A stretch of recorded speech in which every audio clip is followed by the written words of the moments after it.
That'd probably be the reason why then. There we go. I'm alive. I'm alive. There we are. Right, so I'll get on to I'll get on to my point. There was a comment that was added to my video a couple of days ago saying, "Oh my god, how can you be so bad at this game?" Which to my reply was, I'm not quite sure what they're talking about, considering all I have to do is buy cars and sell cars. How am I being bad at the game if that's what I've got to do? I mean, I don't know. I'm not quite sure what this person was on about. So if anyone can, you know, shed some light on whatever I'm doing wrong, let me know in the comments, because I don't even know what this person was on about. It's amazing. Anyways, we've got to sell off the cars we picked up the other day in the video, so they're next up for the sale. And there we are. I'm probably just not playing it the way that they want to play it, because, you know, other people play the games differently to everybody else. But there we are.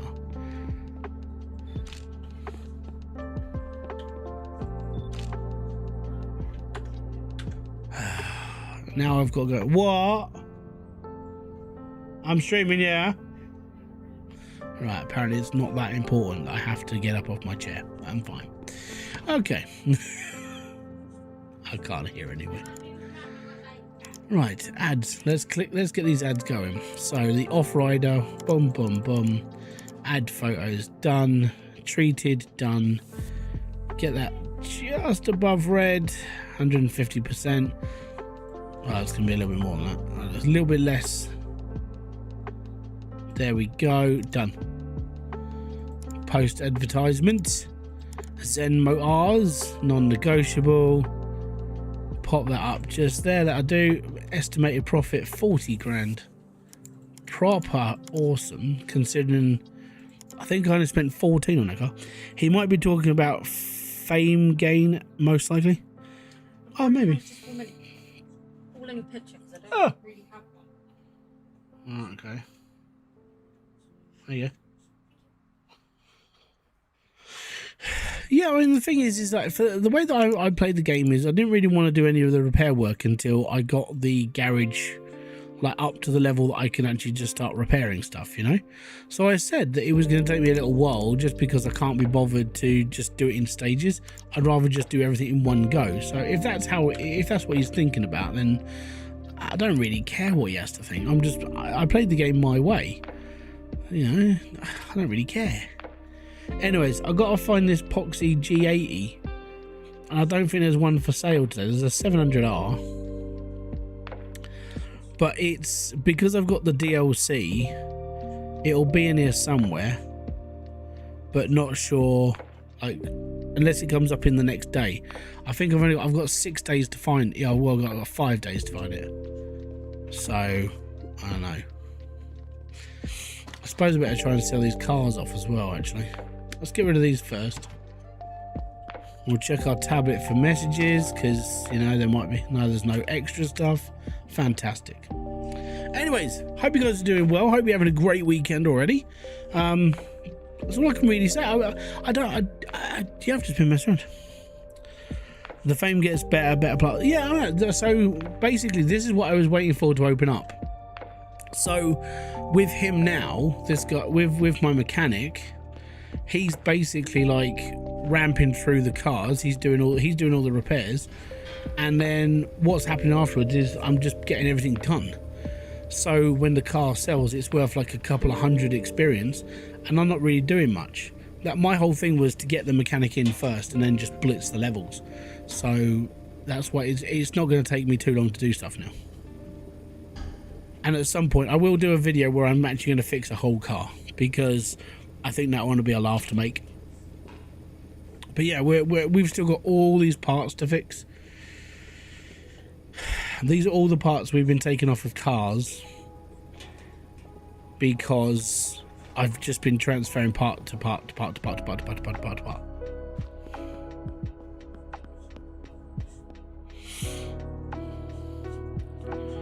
You should get a car wash worker in. I'm not sure if I can right now.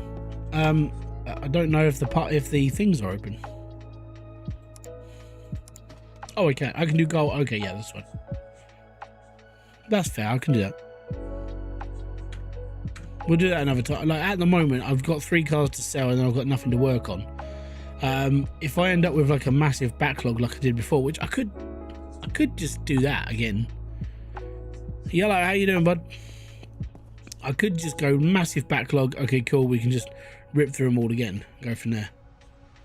I'm not sure why they get so angry with these cars. They're all they're almost brand new parts, brand new everything. Strange people. Anyways.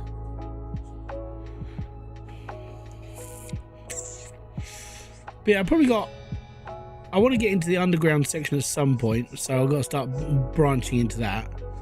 Kind of want to get like a load of it done today, at least. So here you go. Look, we've fully restored this car to everything. It's worth 32 grand, and the experience is 211 reputation. Sounds reasonable. It's not like it sucks anymore.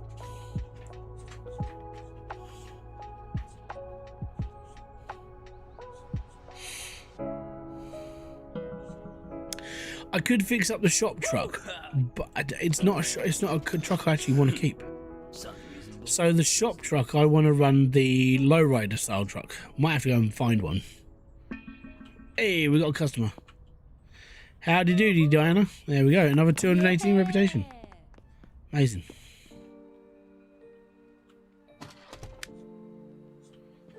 We are closed. Right, let's have a look through the old cars, because I'm looking for... Is that the one I'm looking for? No, it's a Canyon. I want the lowrider version.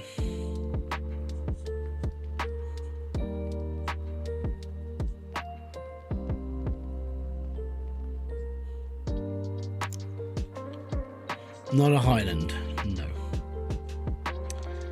Canyon. There it is. Is that the Ridge? I think that's the one I was looking at.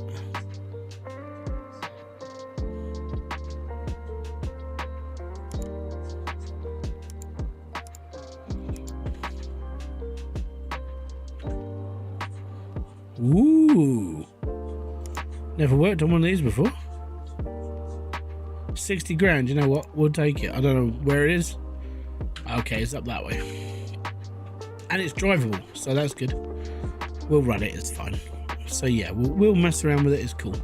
I've never bought one of these cars either, so I'm looking forward to like having a big car. But I don't know what to use as a shop truck right now. I'm just kind of, I don't know. I do want a little, I want a low ridery car, but I feel like there's more to unlock than what I've got so far, and I kind of want to see what's around. Also, new cars in the DLC as well.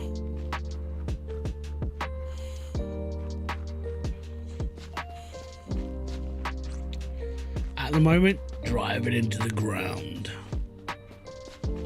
And then when it blows up eventually, we'll just get it repaired. It's not like I don't run a car dealership.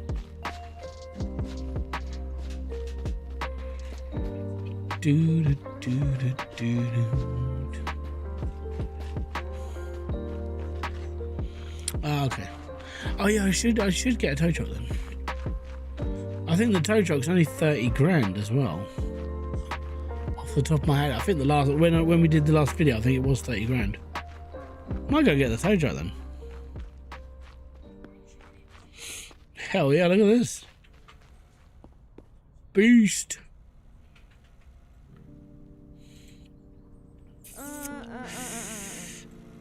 Okay, I'll take it. I'll do it 54. You said it worked. Oh my god, it just about works. Okay, don't stop the car. It might not make it.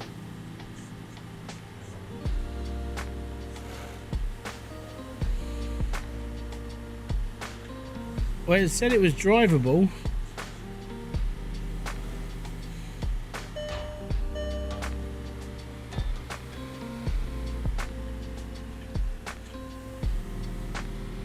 This will be a fun little project.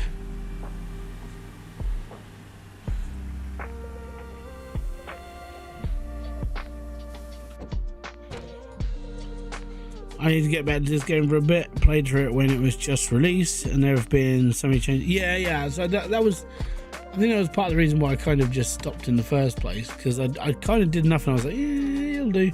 And then, in fairness, they've been upgrading since. Right, there we go.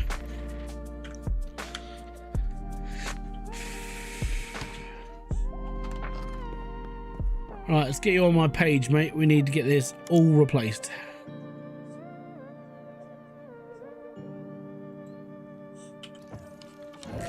Cool. Let's get that done. Here it is, boo-boo. We're gonna get it done.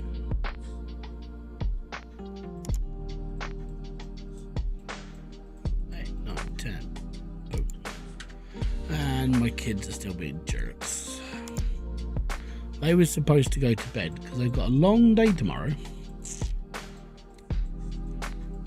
7, 8, 9, 10. Well, that's because you keep messing around.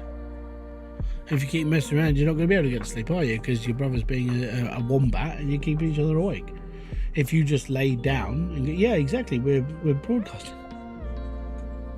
So now it's not just me sitting here talking about the game. It's now me telling you got to go to bed because it's late time. See, I'm getting silenced by my 7-year-old child now. Yeah, but it's bedtime, isn't it? It's bedtime, isn't it? Isn't it? Yes. Yes. So is it time to go to sleep? Yes. Then it's bedtime then, isn't it? Right. Good night, mate. Sleep tight. Sleep tight. Oh, look at the little boy. I gotta give him a cuddle. Oh, cuddle. High five. Fist bump. Boop. Right, good night. Yeah, sleep tight. Off you go. I can't do anything until you go to bed. Yeah.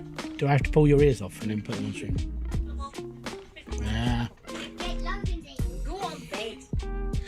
Right. I don't think we're going to make this deadline. There's no Cavaleros 280Gs on the lot. It's just not going to happen. And for the record, this dude fixes a car in like 2.5 minutes. It's amazing.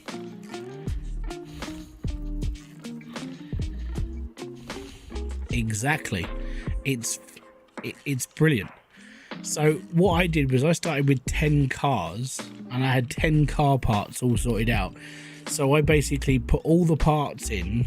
So the garage was basically just churning out all the old parts, chucked them into the inventory, and then now I'm just repairing all the old parts, and I can just now repair any car with all brand new parts whilst I'm repairing old parts to make new parts to put into the old cars. It's a win-win situation.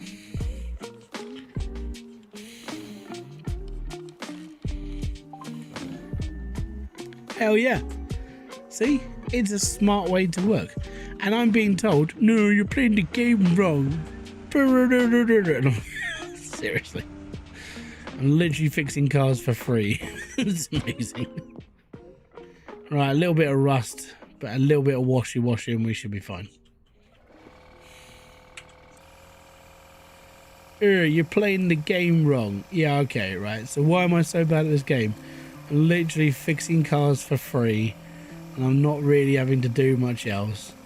Everything's being done via the mechanic, and if I have to buy parts later on, that just means I run out slowly. And most things I'm going to run out on are fuses at the moment. I won't run out of car parts for a really long time. And if I do, what I can do is I can get over to the scrapyard, buy a couple of crap cars, get them upgraded, take off all the dead parts, and then just repair all the dead parts for free. Exactly, you can't play a single player game wrong. Can you change the colour? Yeah, you can change the colour. You use the paint booth. So I unlocked that a little while ago. Haven't actually properly used it yet.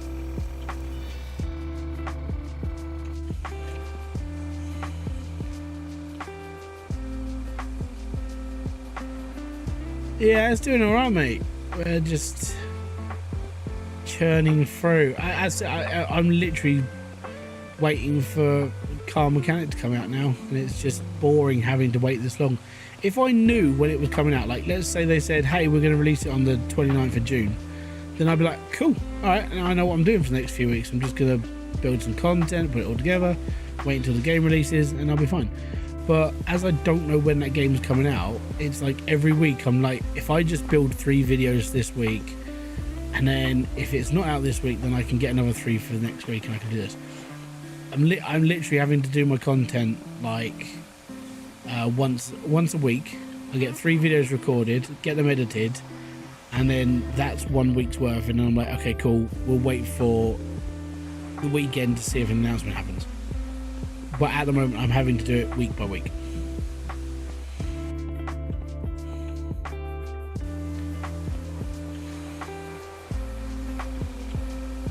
Apart from that, I'm okay.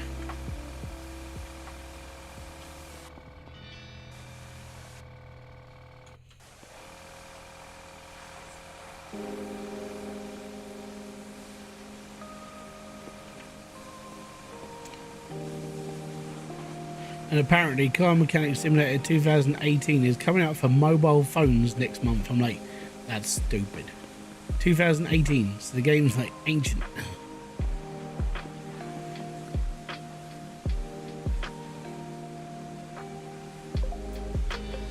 And there we go.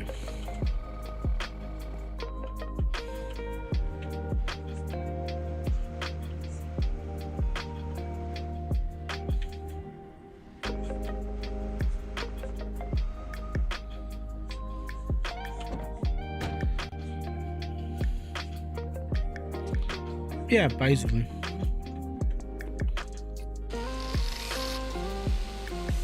So I'm not really worried about losing parts. Most of the cars I buy are complete.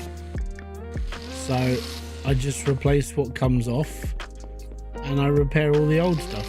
It's that simple.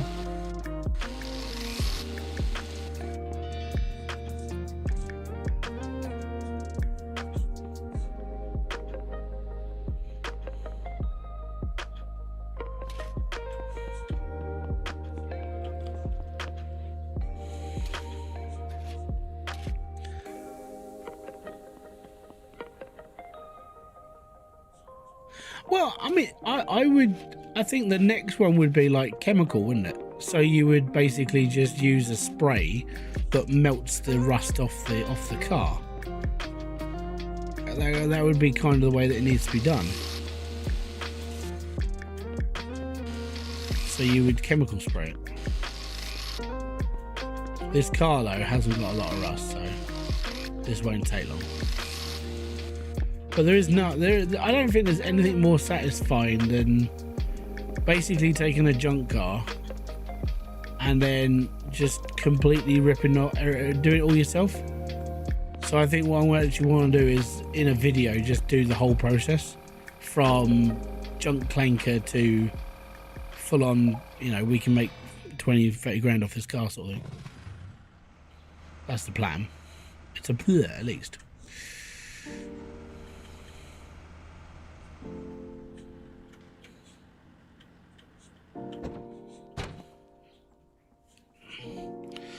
Coke can clean rust off chrome. Just yeah, oh yeah, definitely.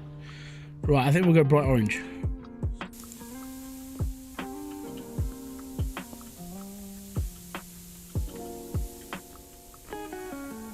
It's happening. That's what I mean. You don't really have to do much in the way of like manual stuff anymore. Once you get to this point, everything's just, you can't even smeg this up. Like, this is what I mean by, and I'm not quite sure what the guy was talking about. Like, how am I doing this wrong?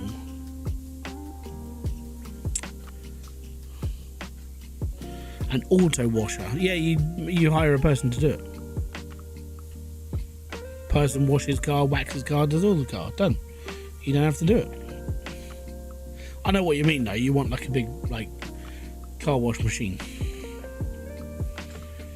I get you.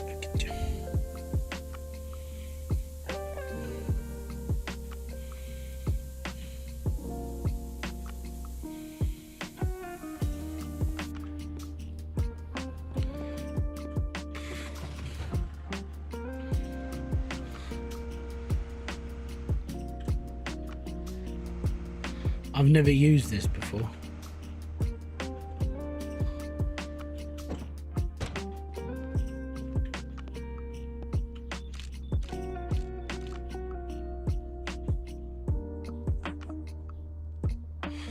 How you doing?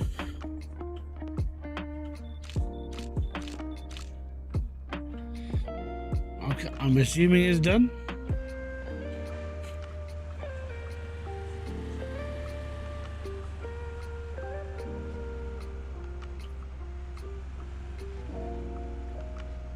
Babes. Here we go again. Yeah, fine. Alright, let's have a look. See what the photos look like. Are they better than the ones I would normally take? Most probably. Oh, yes. Oh, yes. Perfection.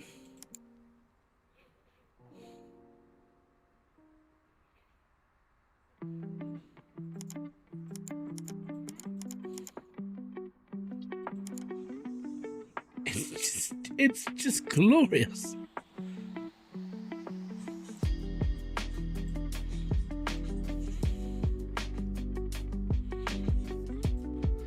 $92 estimated profit, by the way, right?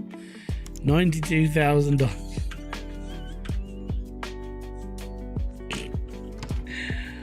Oh, you just did. We spent 60 grand on this car. We're selling it for $157,000 and making 90 grand.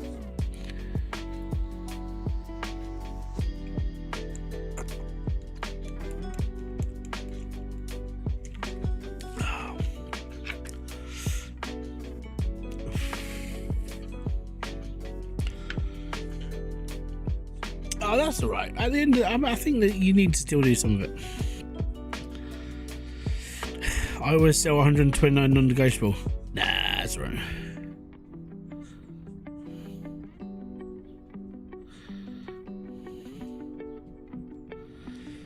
I don't need to worry about part repair.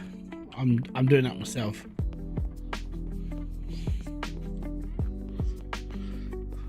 I'm not nicer than you. What are you talking about? What? I didn't turn the repair machine on. There we go. I will sell the car for whatever it's worth on the block. That's it. So if it says that it's 119%, then it's 119%. I tried to get it as close to the red line as possible. If I was going to be really anal about it, I'd be like, right, now that's $1 too close. You've seen it in my videos. Right, I'm trying to squeeze every penny out of a car. Madam, you will not find a finer example of a luxury 4x4 than this. $146,000 gets you a brand spanking new truck, basically. What is the machine doing to fix parts? It basically rumbles around until it's done.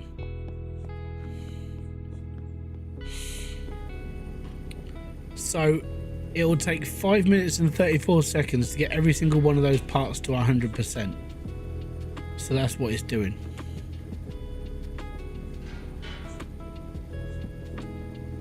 Magic.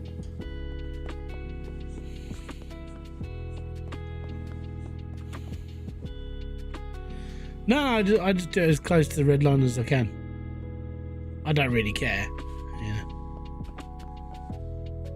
I squeeze more money out of it than other people.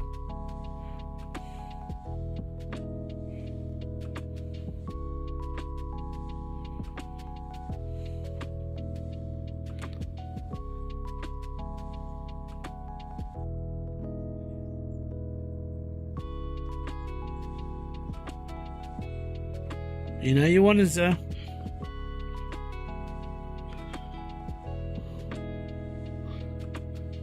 Over 200k most of the time. I reckon. I think there's like a Ferrari F40 in this now with the DLC. I think there's nicer cars. So they just bought in all these luxury stuff. Like this one here, the Cavaliero 280G. I've never seen one.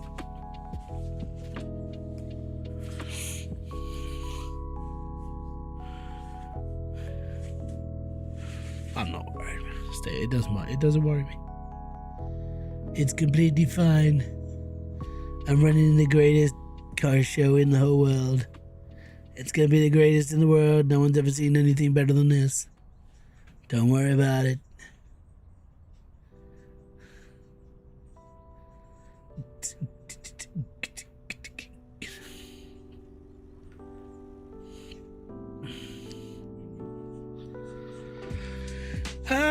Yeah, I mean, it is, in fairness, yeah, it is a bit more expensive. No. I would say. Good day or good night? Good evening. There you go, that's the mix of the middle.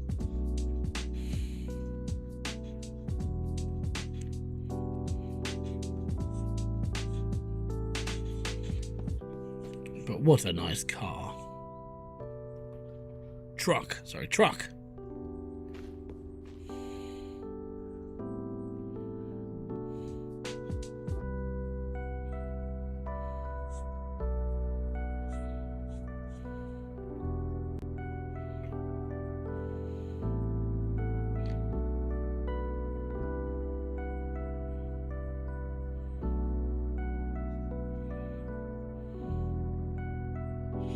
Someone will buy it, hopefully.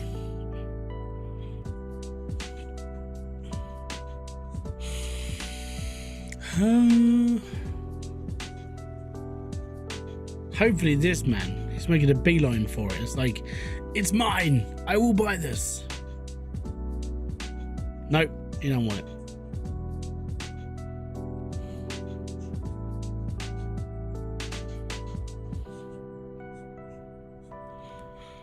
Oh no.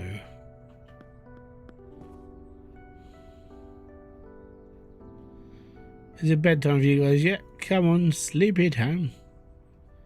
Buy the truck. Oh, it's not your style, is it? You just don't have enough money. Right, screw them. And if you're not buying it, get out. Ah.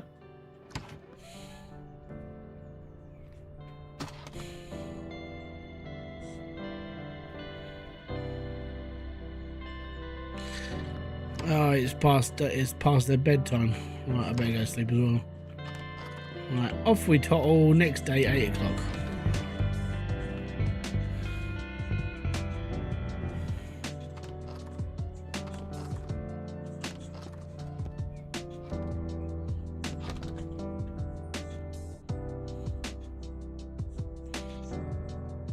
Right, let's go and check the cars because we need this G-Wagon or whatever we're looking for. We've never seen this one before.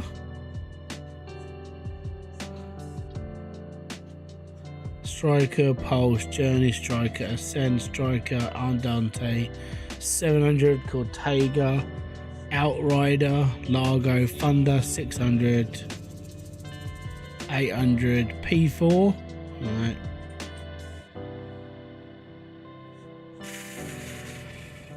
It's not here. It's not here.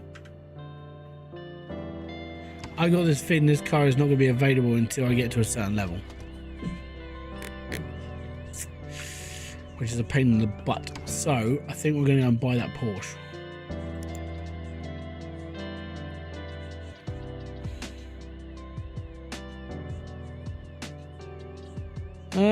Have I bought one of these before? I believe I have, but I've never bought one of these before, so you know what? It's 32% drivable. We'll go and get it.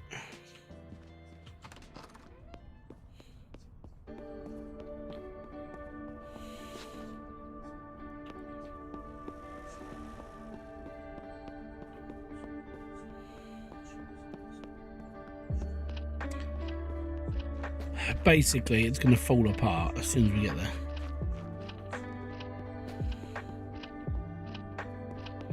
This is the guy that wants a certain car, by the way.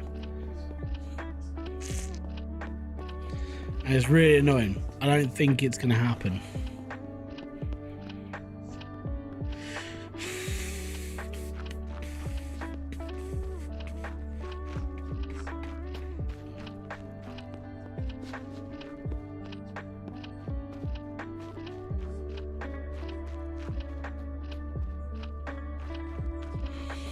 I'm expecting this car to break down as soon as we get it back.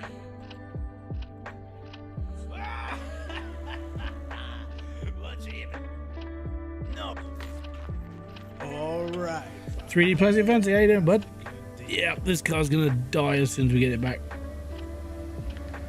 There's no life in it. It's limp. It's limper than a soggy biscuit in a cup of tea. Dodge traffic. Oh, no, sorry, didn't really dodge it. It kind of just got in the way.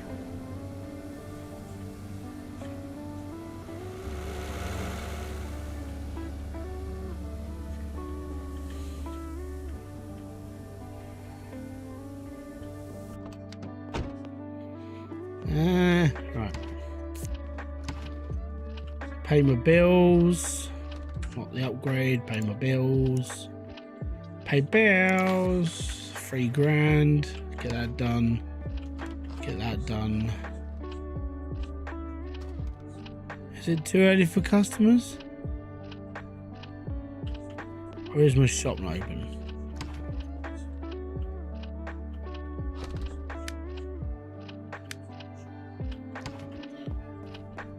I'm doing all good, man. I'm just sort of mulling by. Replace. Oh no, we've run out of springs. Smeg. Right. Disassemble everything. Yes. Right. We need to repair a load of springs. Did I play the police station game of this town? No, but I did know there was a new one coming out. Oh, look, we just put repair springs in. There's loads of games coming out by this company. They're called Monkey Garage. And they're literally building like an entire world around this place. Which I thought was pretty cool.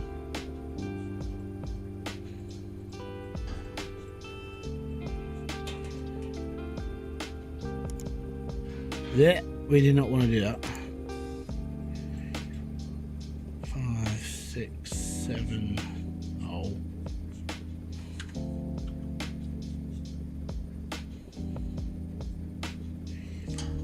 6, 7, 8, 9, 10.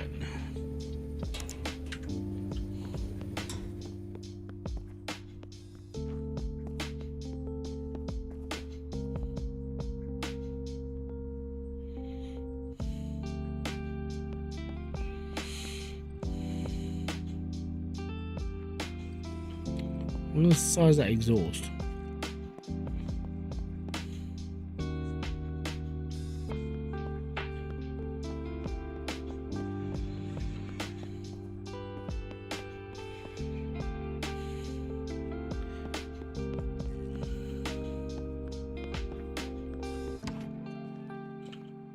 Right.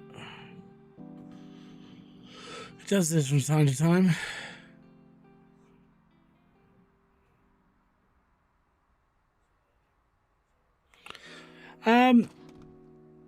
Might be able to with this. No, Ollie! Oh, fuck's sake. What are you doing? Now he's in trouble.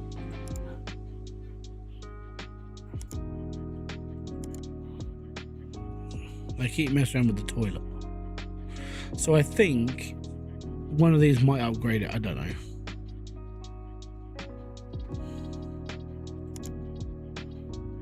I want...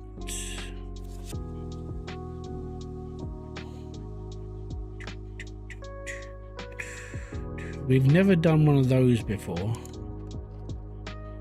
And it's not drivable. This one I've never done before.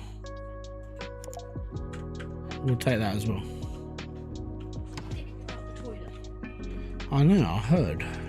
Hell no.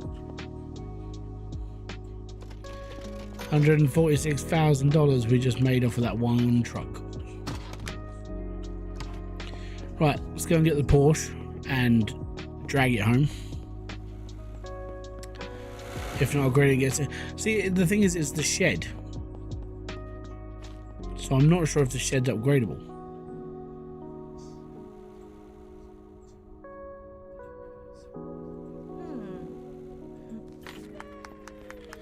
She just took my offer.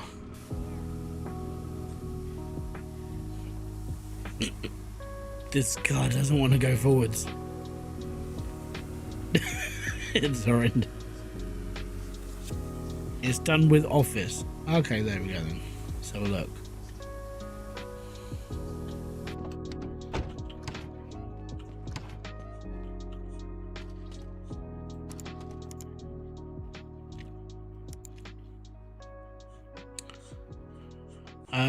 Repair machine upgrade.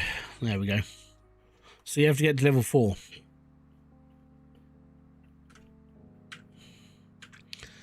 Yeah, I would say that I did quite well for that, the amount of money I just paid for that. It's all good. Right, what other piles of poo do I want to buy just so I can get my day done?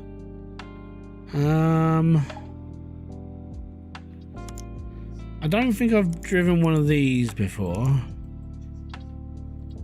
So you know what? It's not drivable. We'll go and get it. Cool, man. Excellent. Can we get all of this done now?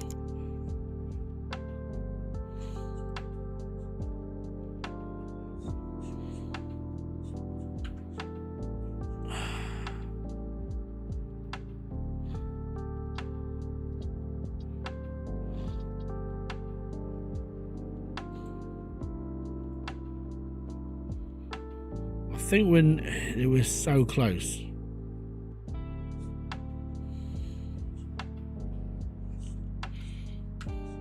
No, right, so I know you can, and I don't really want to, right? I think if I'm going to get a car and I have to drive it back, then I'm taking the dolly. I know I can go and reset car, but it takes part of the adventure out of the game, doesn't it?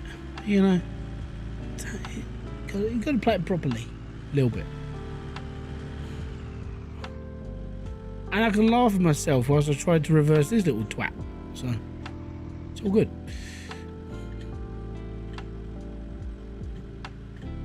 I'm getting better at it.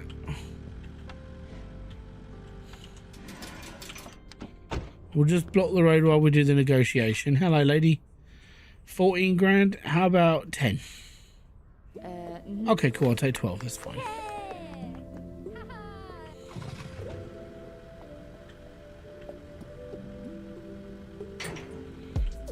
Brum brum. It's not so much a patience thing. It's more of a. I think for me, because the game's not massive, right? It's basically go and pick up a car and drop a car and sell a car, and pick up a car and drop a car and sell a car. And it's like, okay, cool. To make it last a little bit longer, I'm gonna go and get cars that don't work because reasons.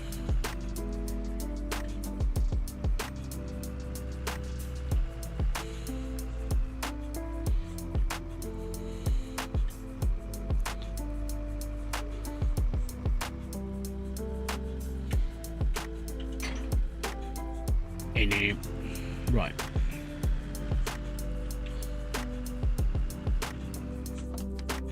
How good's my machine doing?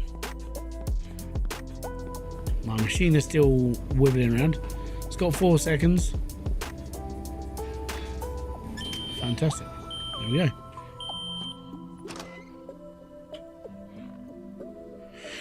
Blosh, mate. I will at some point, but I have got the other car to do first. So, yeah. 1, 2, 3, 4, 5, 6, 7, 8, 9, 10. Bosh. That car, when that Porsche is done, that'll be really worth it. Right, matey boy.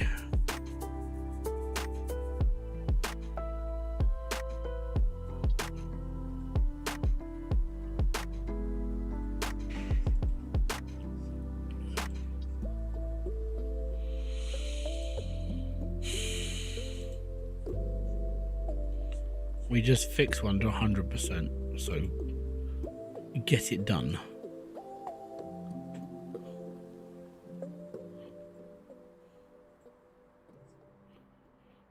And done. Get it finished, mate.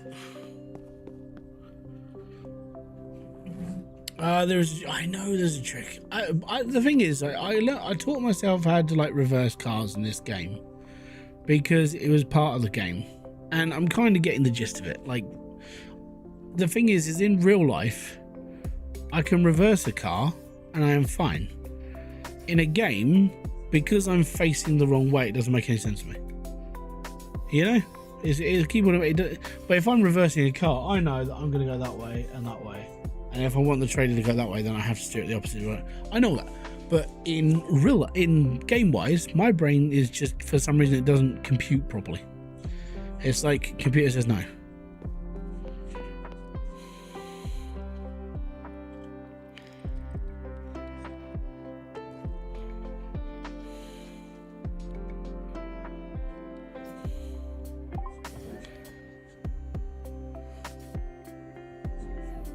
I sort of did that.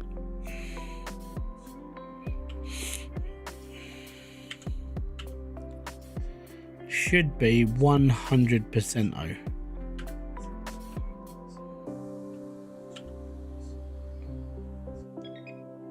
It's not polished. We can do that.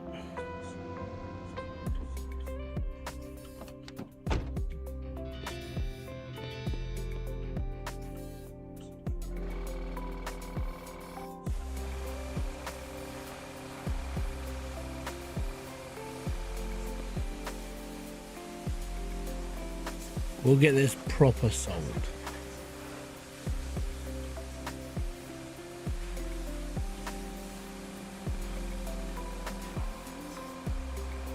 That's okay, mate. I think this is supposed to be a R34 in it.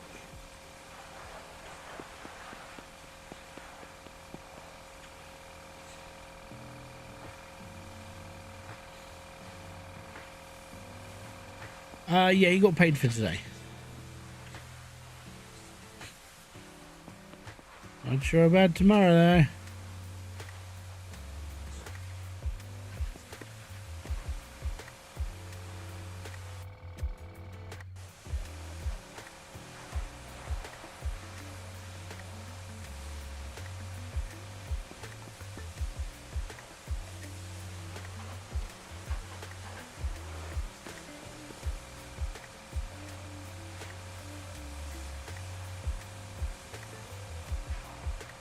Yeah, I think it's the R34, not the R32.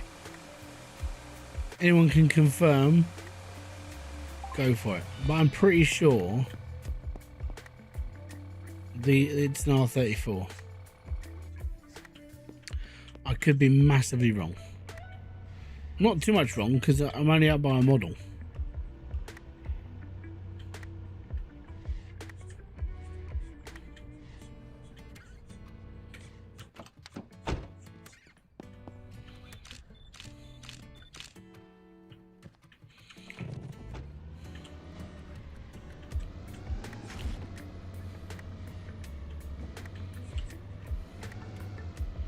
So how much did we pay for this? This was 10, I think it was. 10 grand?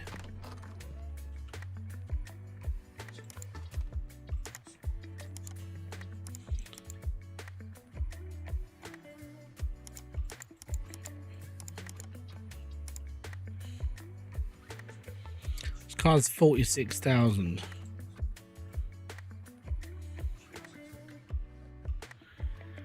There you go.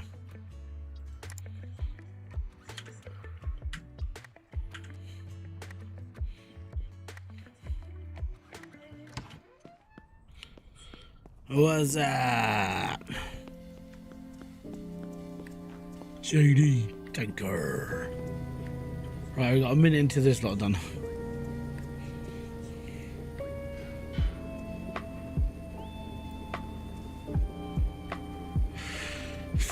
And then we'll load up the next load of pieces And then the Porsche might be able to limp into the garage, maybe.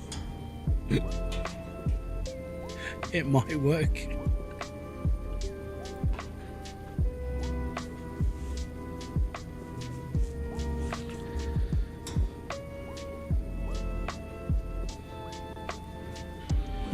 Did you mean to open the business? It's closed.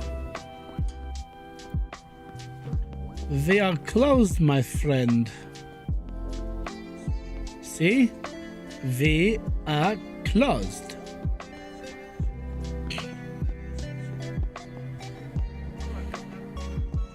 Huh? Dude, thank you very much. That's much appreciated. Ah, boom to you, sir. I've been good, man. I'm chilling. Thank you very much for the donation. It is most appreciated. And you are not cursed. Hybrid housing.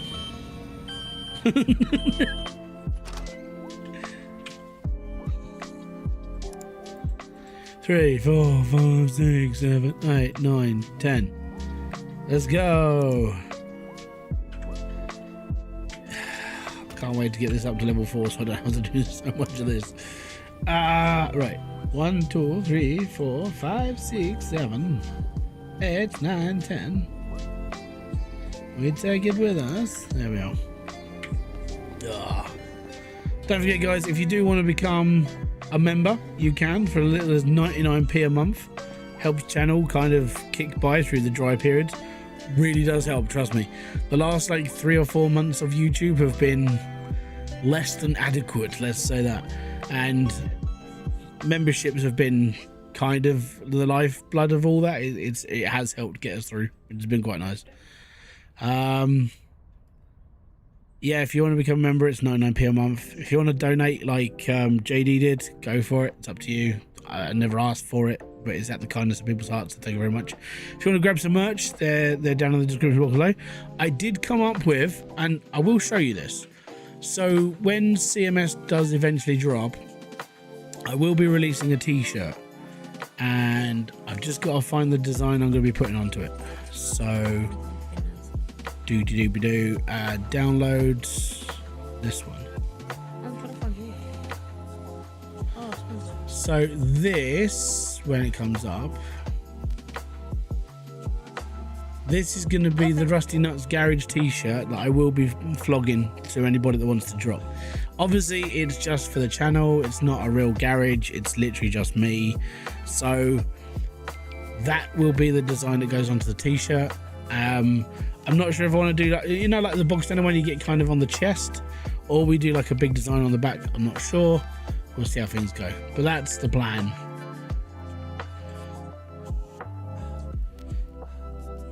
You should probably take parts about the same level. Yeah, I was. So what I do, and I know people hate me for this, right? But this is what happens. What I do is I draw up a rough design, right? So I'll take my pad of paper and I'll do like a, I don't know, let me just chuck this together.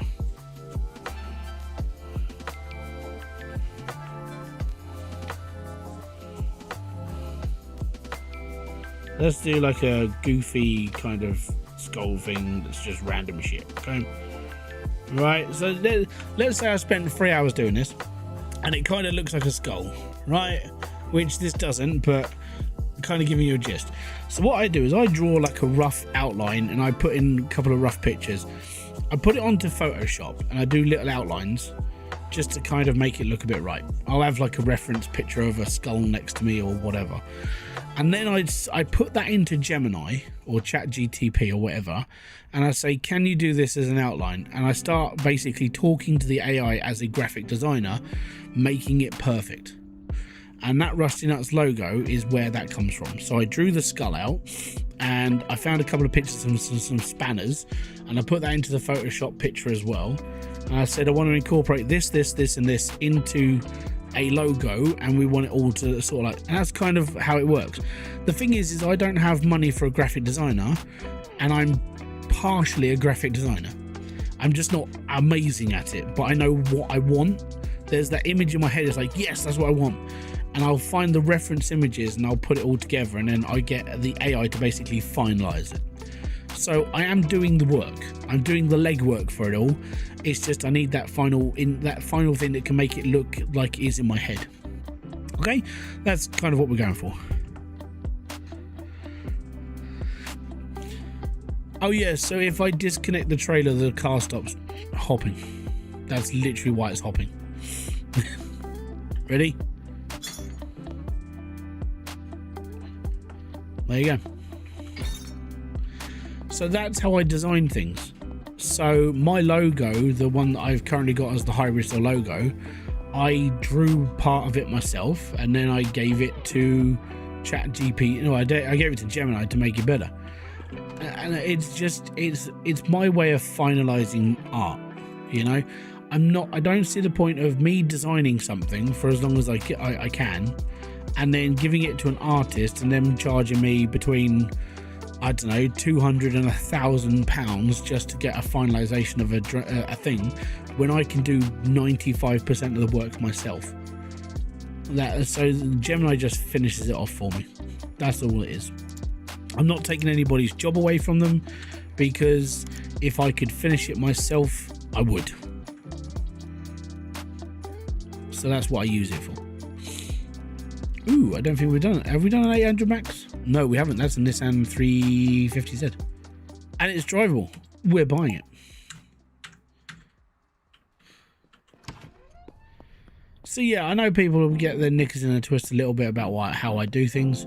But when you haven't got a lot of money and you're a small YouTuber, and honestly, it's literally just used to finalize things, I think I can live myself, considering I do most of the work. It's like I do all my own. I know the editing is crap, but that's because I don't really edit 100% properly. But I do all my own editing. I do all my own design work. I just need that finalization. I do all my recording myself. I do all. I mean, Diesel used to say more than me.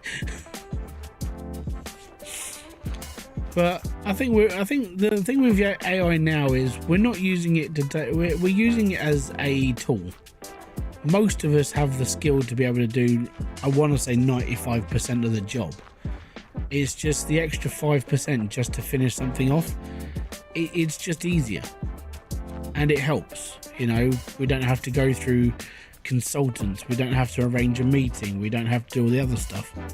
So too bad you're not playing a mining game. I'm driving a Caterpillar 745 haul truck right now.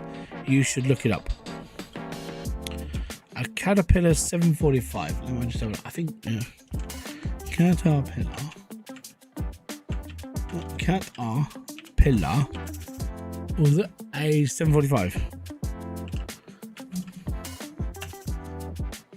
That's a big truck. It looks like the ones that like Parker uses a lot on his land.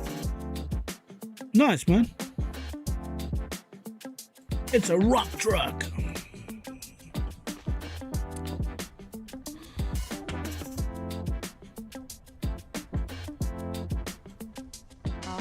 Yeah, we'll do it for 38 grand. Yeah. Nice car.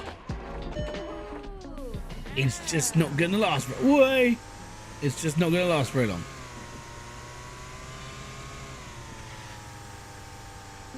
Help! If this car survives the abuse it's about to undertake. By the way, I don't know why you can see those lines flying out the back of the car.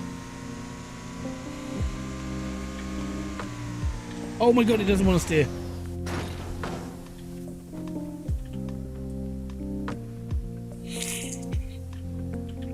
You know when I do something stupid and it never seems to happen to anybody else?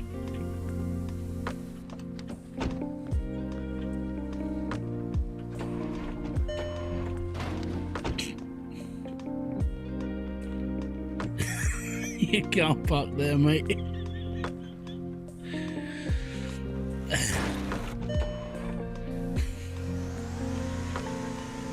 It's amazing.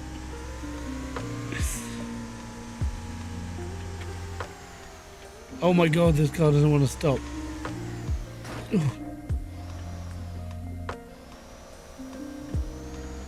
Right, we'll pop this in the back.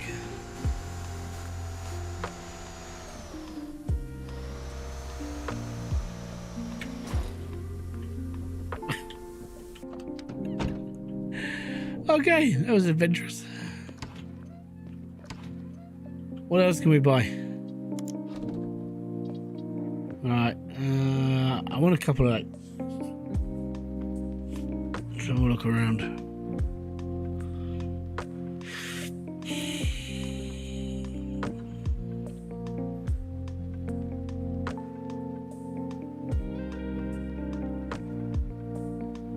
We got a Cortega. I don't think there's anything there I really want right now. I mean, I don't know. Is there Motor Journey? It's like a Land Rover. It is a Land Rover. It's 26 grand though. You know, it's not drivable. Okay, pay my bills. They're done. Right, let's go and deal with the machine. So we can clean up some more parts. And we might be able to repair another car soon.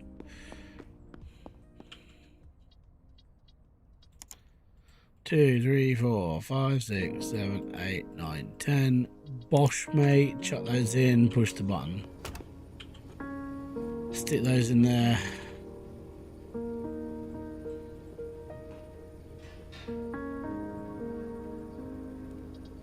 Done. Right. Now we're going to have bed. We got 4 cars to fix. It's getting harder. Right. Hopefully in the morning we can find this bloody G800 or G8 280G, sorry. If we can find it, it's all good.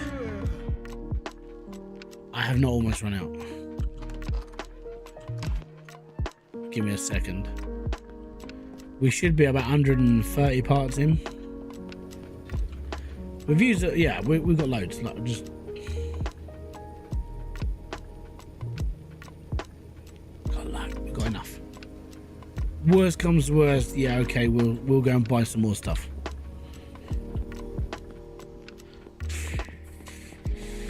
Okay, so he's there because he hasn't been paid yet.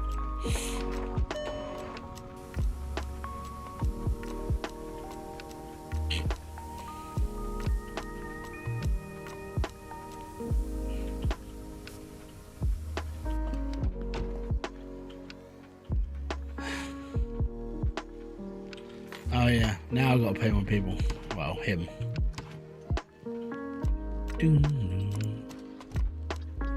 Bills, 4 grand I'm paying on bills, but I do have $177,000 in the bank, plus whatever's kicking around on the lot. So replace all. Let's go through the list. I think we've got one of those in the thing. So everything else is 100% apart from the one spring. Am I cleaning a spring right now?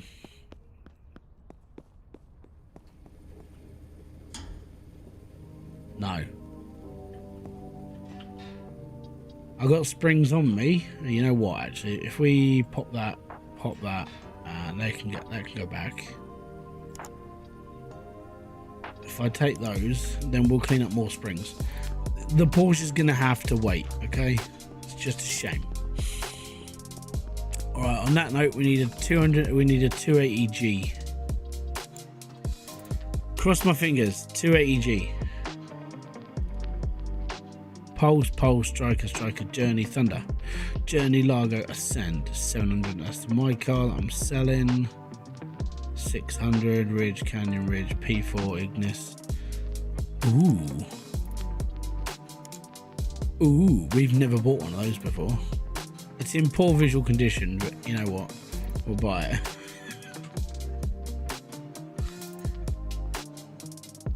Ah, 280G. It's not drivable. We're taking it. I don't care. We'll take that one as well. Yeah, whatever. And you know what? I'm a sucker for this. We're gonna buy that one as well. We're gonna collect the cars.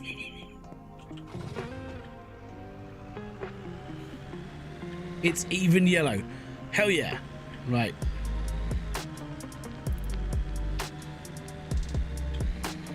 It's unfortunately what's going to happen though. I can't remember if this is the driver one or not, but I'm just taking it anyway. No! You arse.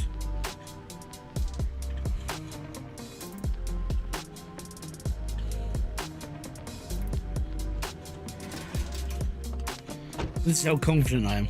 I'm already ready to load it. 34 grand. Let's bring it down to 31. 32? Yeah, fine, that's fine. Let's just take it. Excuse me, come here. Getting some hypercars. Well, one of them is an actual mission car, so I kind of need it. The yellow one is what we actually need. If you look above me, I've got 5 hours to find that car. Actual real life hours. I have to have that car done by then. So that's kind of why now that's my main priority. So the Porsche may have to wait because that car is more important.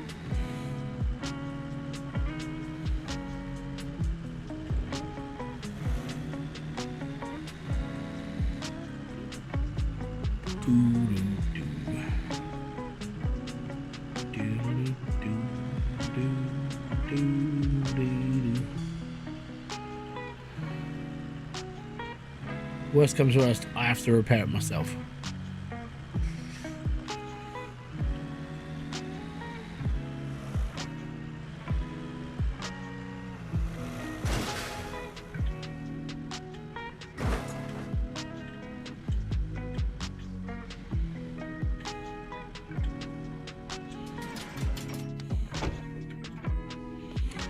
Hi.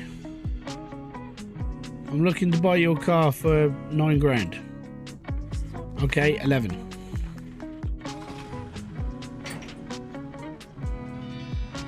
She can do the funky chicken all she likes. I've just taken her classic car.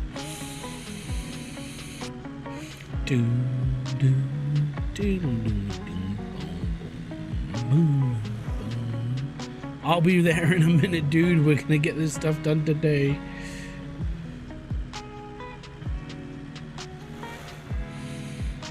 Hell yeah.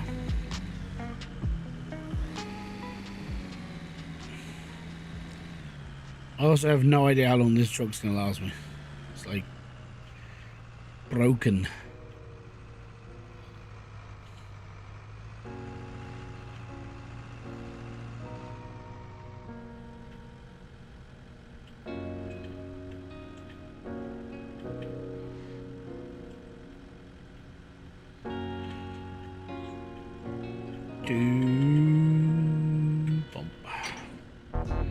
Right, let's go get another one.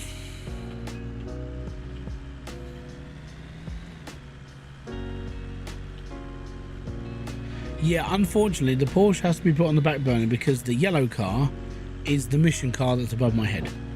That's kind of a big deal. That's like, this is the car I needed to finish this off because this is a customer order. This is like, I got given this a couple of days ago.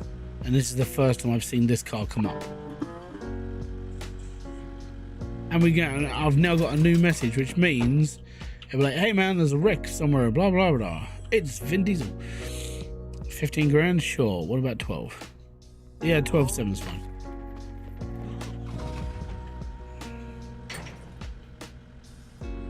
I think this is a Ferrari, the F40.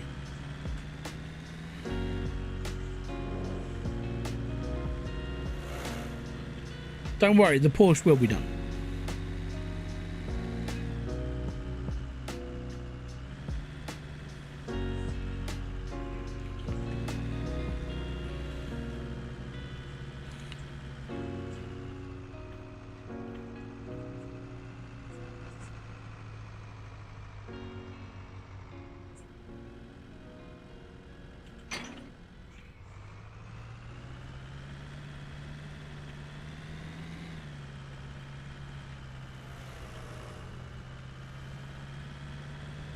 straight down the middle.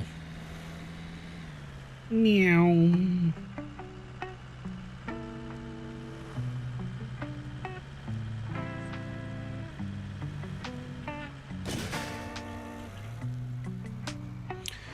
Bit like that car was there to stop me.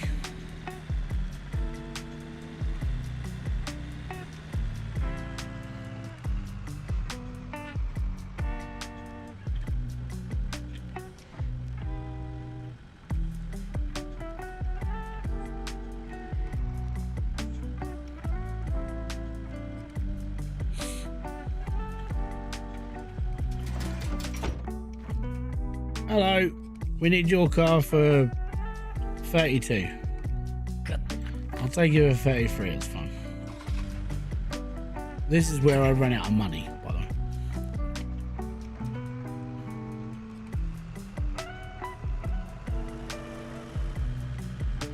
Well, basically, the car is completely fuffed. And that's why it's moving at the pace of a snail. So, we're going to replace everything. It's fine.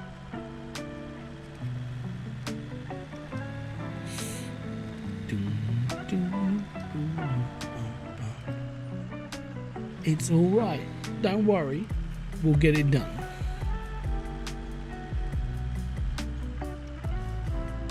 But proper dodge is moving up in the world. We are now dealing in some high-end moolah, so to speak.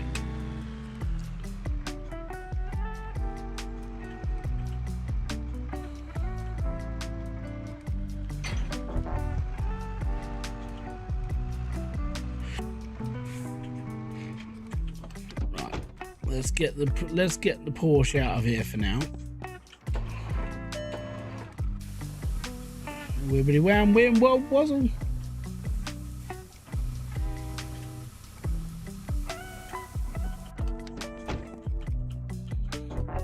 Oh yeah, it doesn't work, right?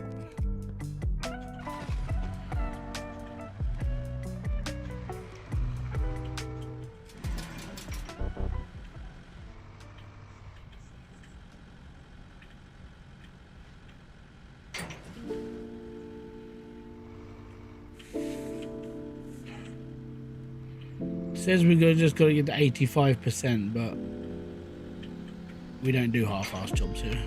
We get it done.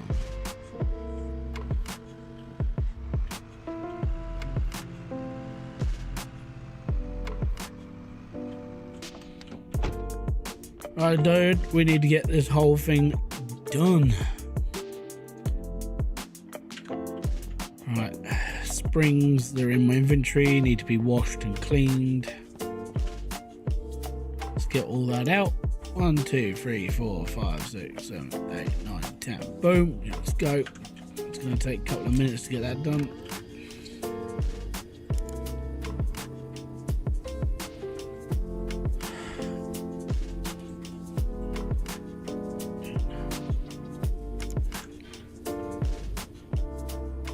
Can you go get the tow truck and not reckon all the real...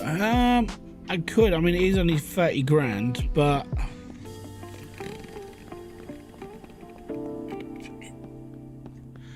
we might need the money.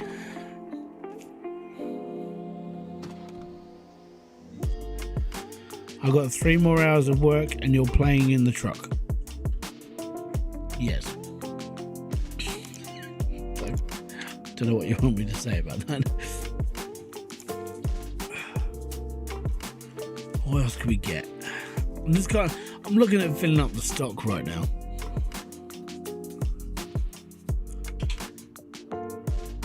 I could get the Trump special, the Harmonia Logo. It's my logo. How you doing, guys?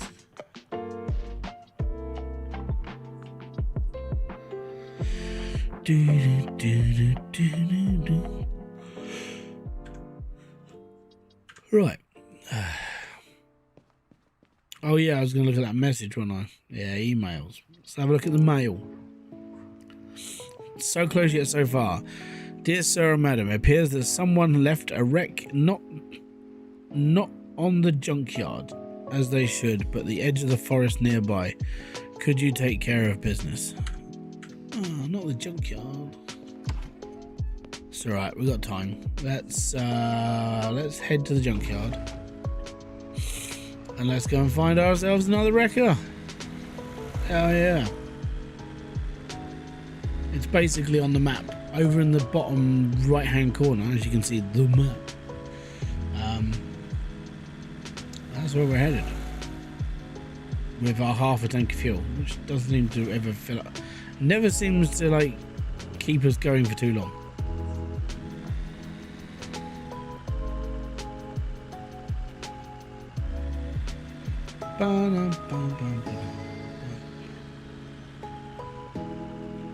Have you tried disposing one at the... No.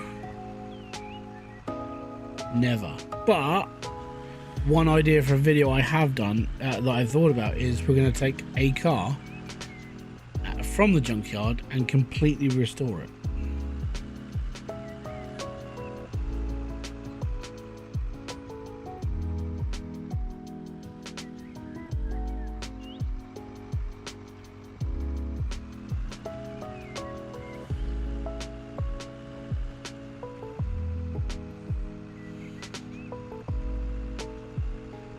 I think that's it.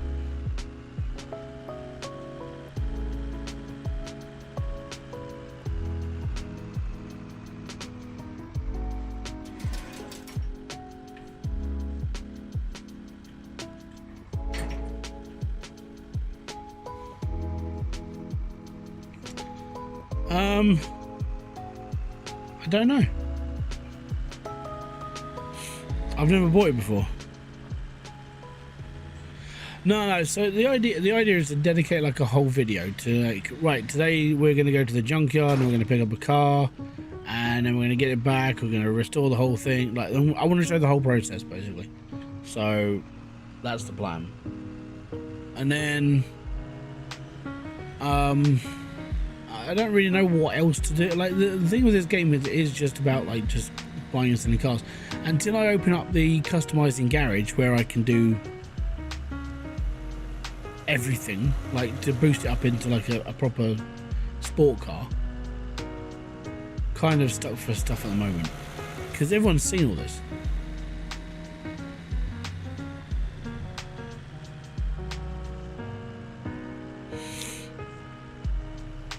Why is my fuel tank open?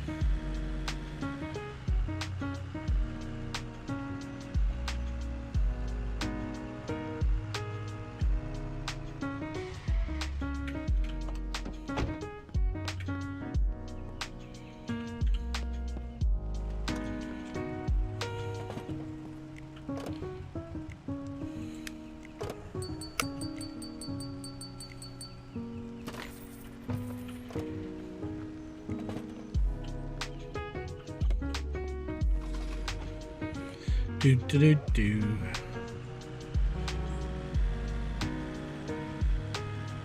Well, we'll see what happens.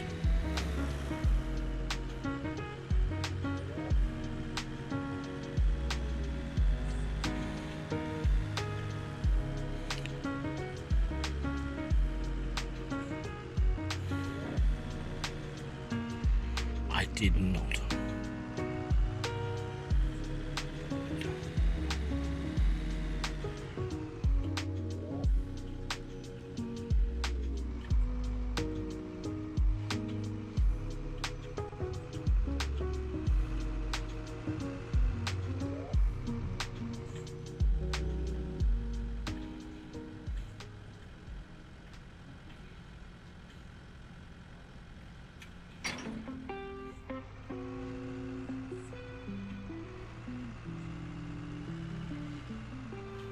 It's free money. Okay, what are we up to? That, then we can get the Porsche done. Because, not the Porsche, the thingy, because we got suspension now.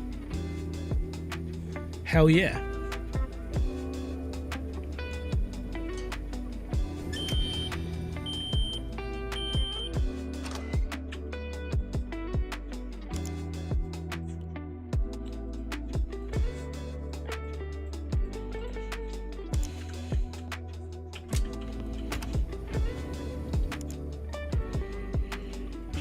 3, 4, 5, 6, 7, 8, 9, 10.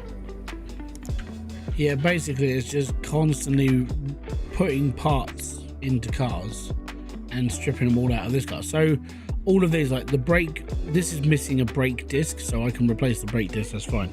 It's not missing any suspension, so I will take all the suspension out of this car and I'll just repair it all.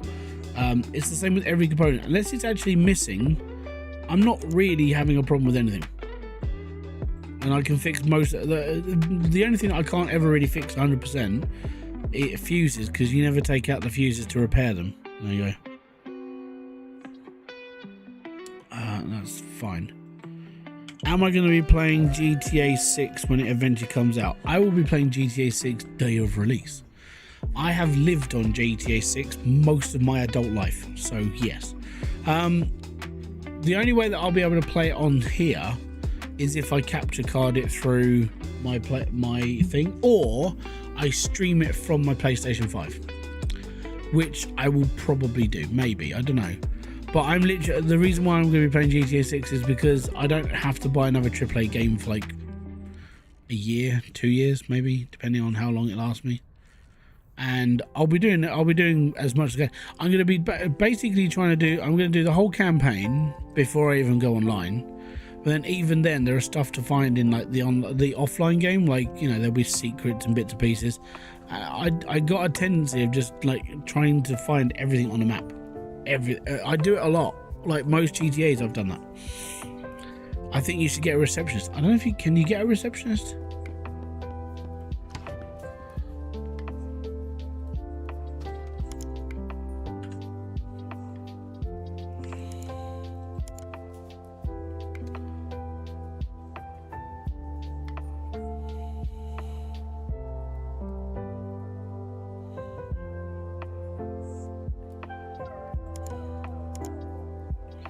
At the moment, I can only do car wash and body workshop, so I can't get a receptionist. It's just the way it is right now.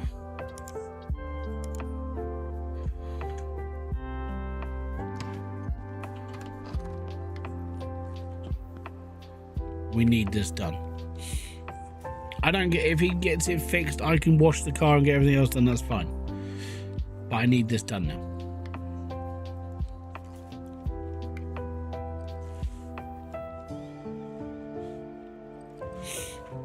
But yeah, GTA 6 is the big thing for me. It's like I've been playing Grand Theft Auto since the first one, the very first one. I played GTA 1, I played GTA 2, I played GTA London, I played GTA San Andreas, I've played GTA 4, I've played GTA 5, I've played GTA the Ballad of Gay Tony, I've played the DLCs, I played most of the Grand Theft Autos in the entirety of its history. I love GTA, it's amazing. For me, it seems to be like, it's like a turning point of gaming every decade or so. Like when we went from GTA 4, which was a really big game, to GTA 5, which basically took us online to be able to like do all the stuff we did online. That was amazing. Like going from GTA 1 to GTA 3, where all of a sudden we're playing in a 3D environment. That was amazing. So all of these things are kind of, yeah, the GTA is a big thing for my life, and I've probably only got like 2 of them left in me. And the reason why I say that is just in case like it takes more than 13 years to bring out another one. I was talking about this the other day. So let's say in 13 years time I'm going to be 55. So that's a long time. And then when it comes down to the next GTA after that, I mean, I'm going to be pushing like 70 nearly. I don't even know if I'm going to be alive at that point to play like GTA 8. So, and that's even if there's a series after that point. I don't know. So I'm making the most of Grand Theft Auto as I can.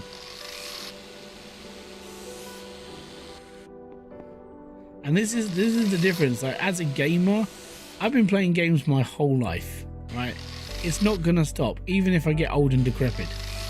But it's how many have I got left in me before I can't play them anymore, or before I'm not here anymore and the series is still continuing. You know,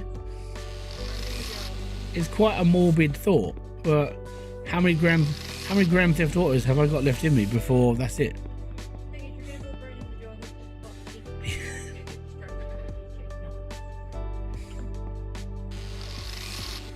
But yeah, that's kind of where I'm up. I'm like, okay. Apparently I didn't get all the rust off. Just mean I just got to take off the whole car.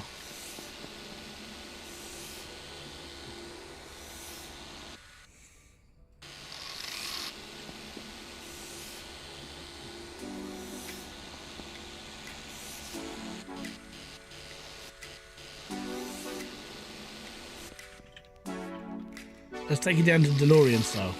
Just metal.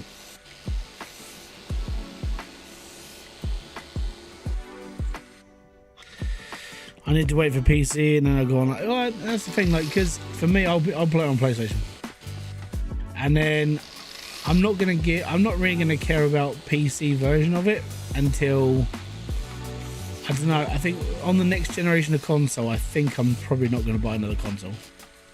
I think I'm done after like the PS5, unless it's like cheaper and they do something about their subscription service. It is just getting to a point of we're getting ripped off now, like even more.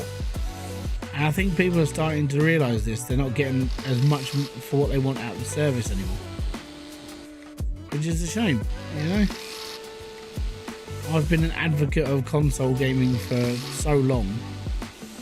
But the practices that go on now, for like, you know, pay your membership, or you can't talk to people and you can't do this. My PlayStation's like the most expensive fucking mobile phone ever. You know?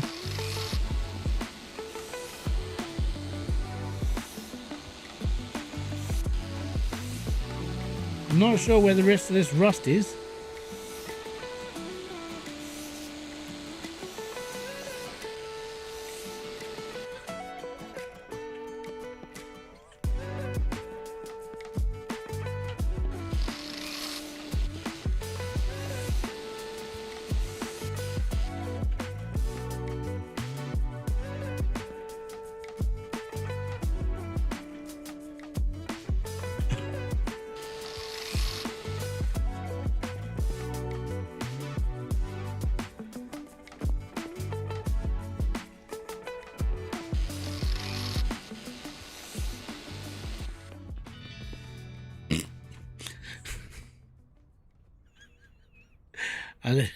I literally just stripped this whole car down.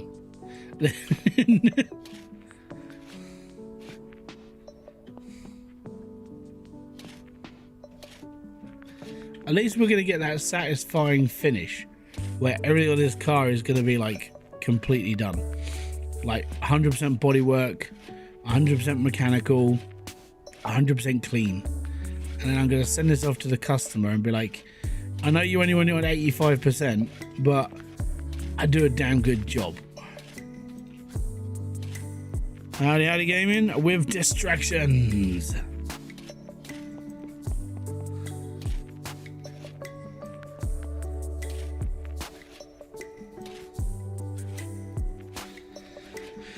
But yeah, I said to my brother, I said, worst comes worst is you guys are gonna get on console. Can you just add me on Discord and I'll talk to you on there? It's free for me and I don't have to pay you anything, or pay PlayStation anything.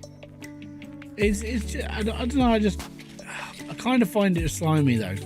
In order for me to just talk to my brothers, you know, I don't have to phone them up on Facebook. It's like, hi, yeah, I have to pay a subscription service to talk to you. It sucks. And I wish Sony just made that feature free, because then I wouldn't have to pay for it. I wouldn't pay PlayStation. I'd just play games and be happy.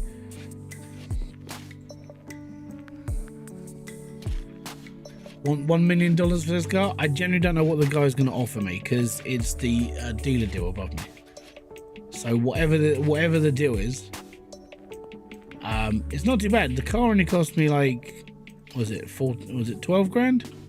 I think we spent 12 grand on the car, and then it costs like $5 in parts, but I've been rejuvenating parts for a little while now. I haven't actually bought new parts since. Well, if you watch the video where I basically redid every car that was in my backlog and then we sold them all, that was the last time I spent money on parts. Everything else is basically I'm repairing parts for myself, so I don't have to spend any money on new parts. It's all free.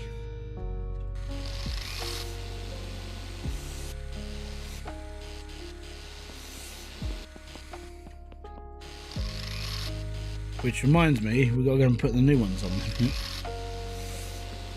We'll get this car done first. I'm gonna hand paint it as well. I'm not gonna put it through the paint booth. We're gonna do the hand job. Yeah. I'm gonna do it properly, and I'm gonna get paid per squirt of paint. I don't know where your mind is going, you dirty buggers. I was so excited when this came to console. Yeah, I mean, I would say on console this is a good game. It's chill. You don't have to worry about too much. You just make money and just be happy. I think that's what a lot of people do. I think a lot of people, when they're playing games, they always think competitively. You don't need to be competitive.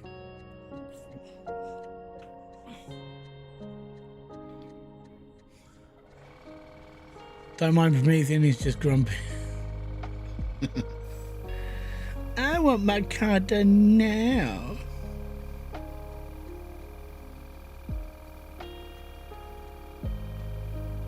We're gonna make this we're gonna make this look $1 million. It needs to be washed properly, it's gonna be polished, it's gonna be waxed, it's gonna be everything.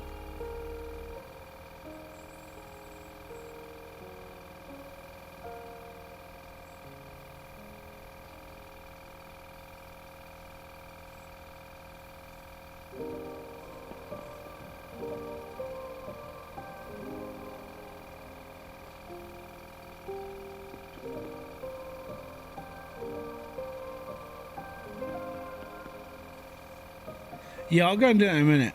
Like when I've finished, I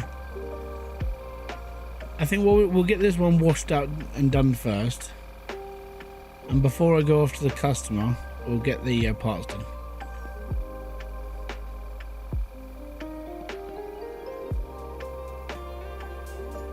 Because it's just dirty. That's all it is. Have you started to mess around with the trophies yet? No. I haven't even looked into the trophy. So what's up with the trophies? Someone give me a rundown, because I haven't even looked at it.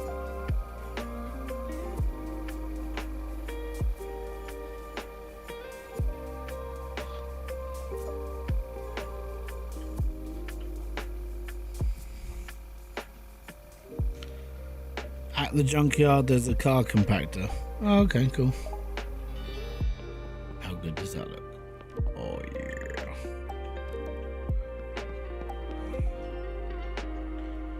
Take car there, get a little trophy for the car. Oh, okay.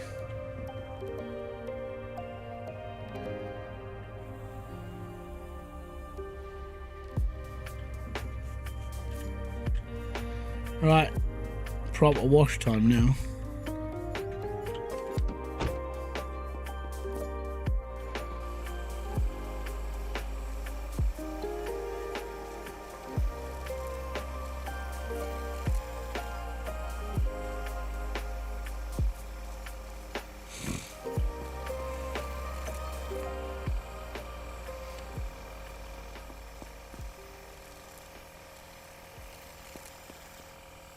What? I have to get 10 cars.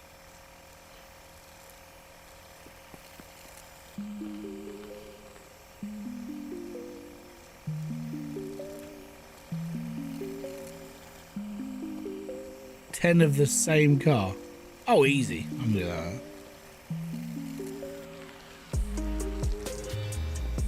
You just find the common one.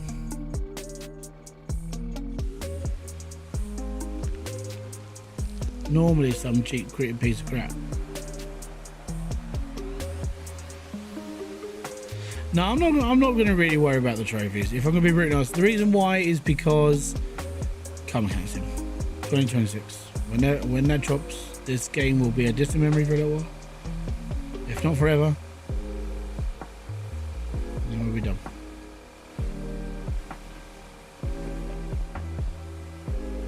There'll be plenty of other car games.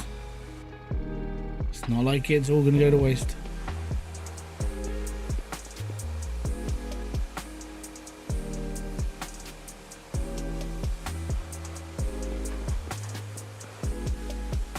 There's always going to be a car game. There's always going to be something. I mean, worst comes to worst is sometime in the future we'll go, right, today in the stream, guys, we're going to go after all the trophies. We'll see how it goes.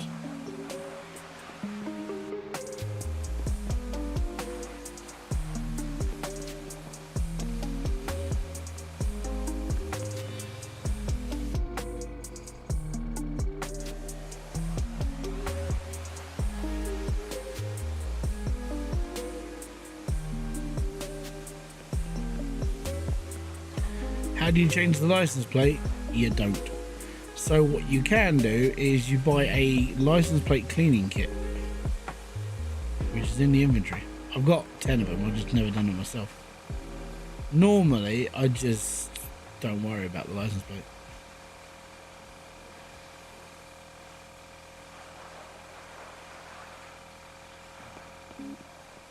Very simple.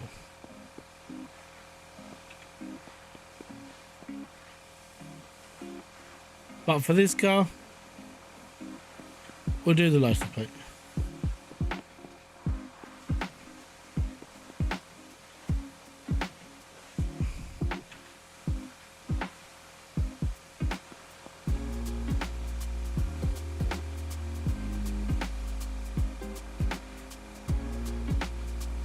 Oh, come on. How much more do I have to wash? Finally. Right.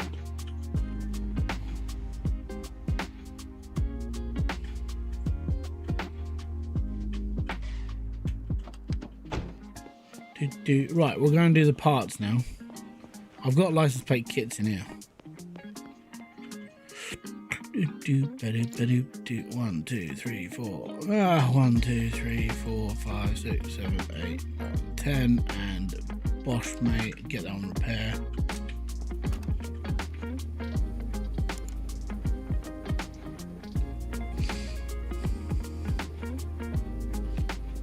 Should be.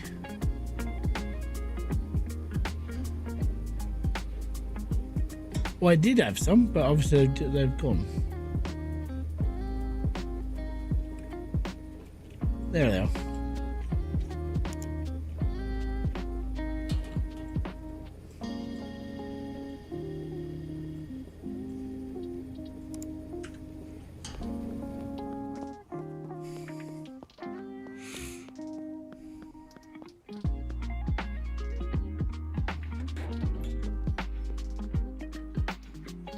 There you go. El Duno. And now,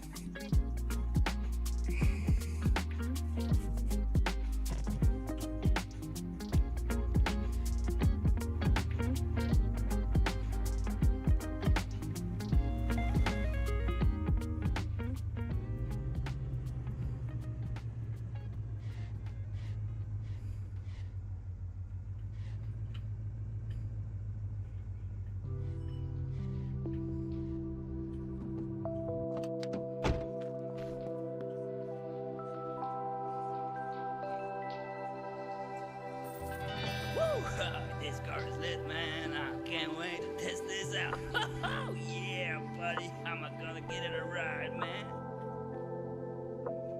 and there you go. One happy customer.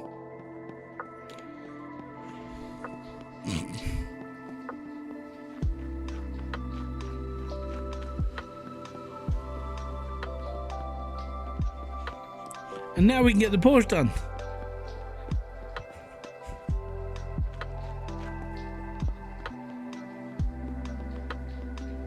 Maybe.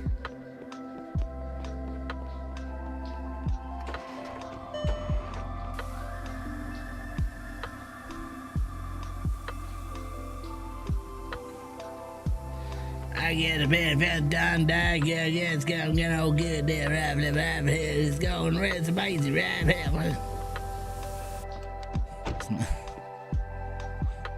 It's a fun voice.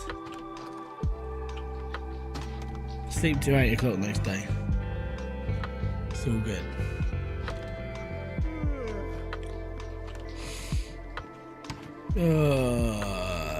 Right. Pay my bills again. There we go. And then another Ignis is up for sale. Highlander, Zan, Largo, Boulder. I don't think we've done one of those before. 2 Ignises, Voyager. Right, let's get all these. Let's get these cars done. Right, we'll get him to do this. Replace all. That is everything. Oh, yep, all good. Fantastic. Get that all replaced. Whilst that's happening, we can't drive this. I don't think this is drivable either. Maybe. So this is drivable. Just about. Just needs a wash.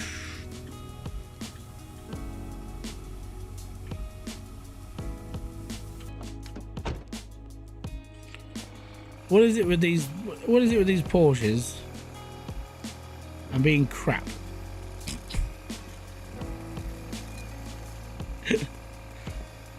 Sorry about it, but I can't believe this one. You are too honest to be a used car salesman. Well, I mean, so this is the problem, right at the beginning of this, is like you need to do these jobs really dodgily, like, you know. Yeah, I was like, okay, I'm just going to embrace the crap for a little bit, but literally now I'm able to repair a car 100%. I'm not a dodgy used car salesman. I'm legit, man. We're repairing all the cars to 100%. We're doing all the body work. We're getting all the paint done properly. We're honest. We're just charging an absolute butt ton for each car, but they're perfect. I'm not touching the odometer much at all. Yeah, we moved up in the world, man. We're no longer Matilda's dad. We're like proper.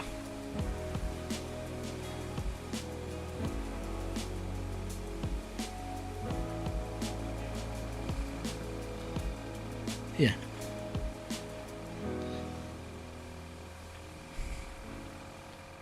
And unlike Danny DeVito, I grew up.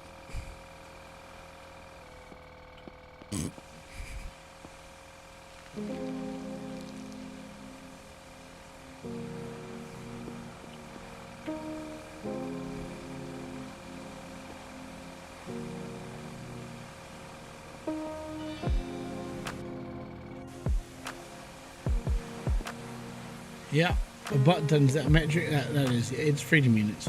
Yep.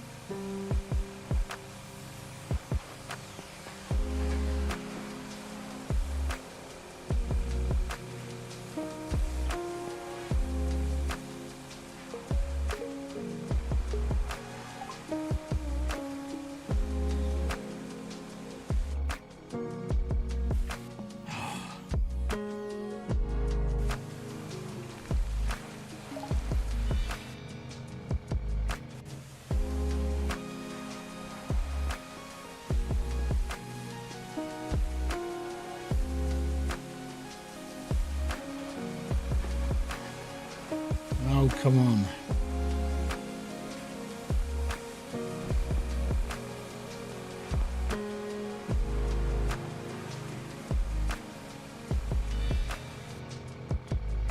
We waxed 50 cars. Yay me.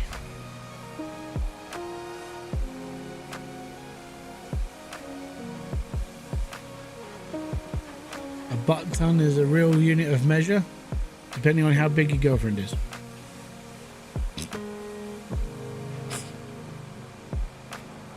Just say. Please don't take anything I say as serious. By the way.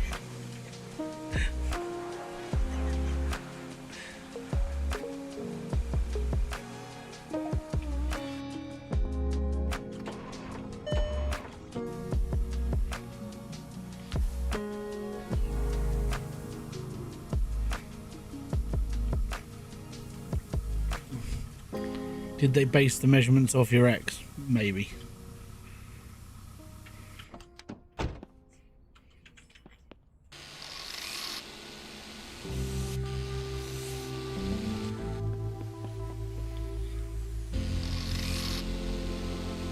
Maybe off my ex.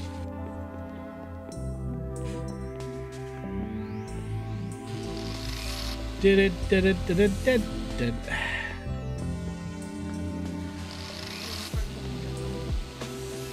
Huh?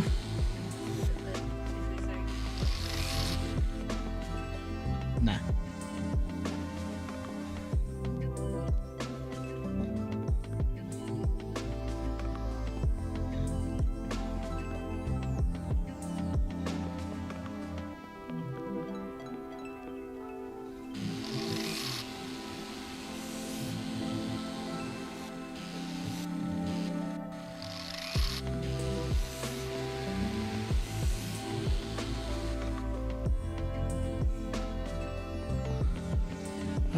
No, I didn't see you playing this, mate. I've been playing this on my channel for like a week. Done videos on it and everything.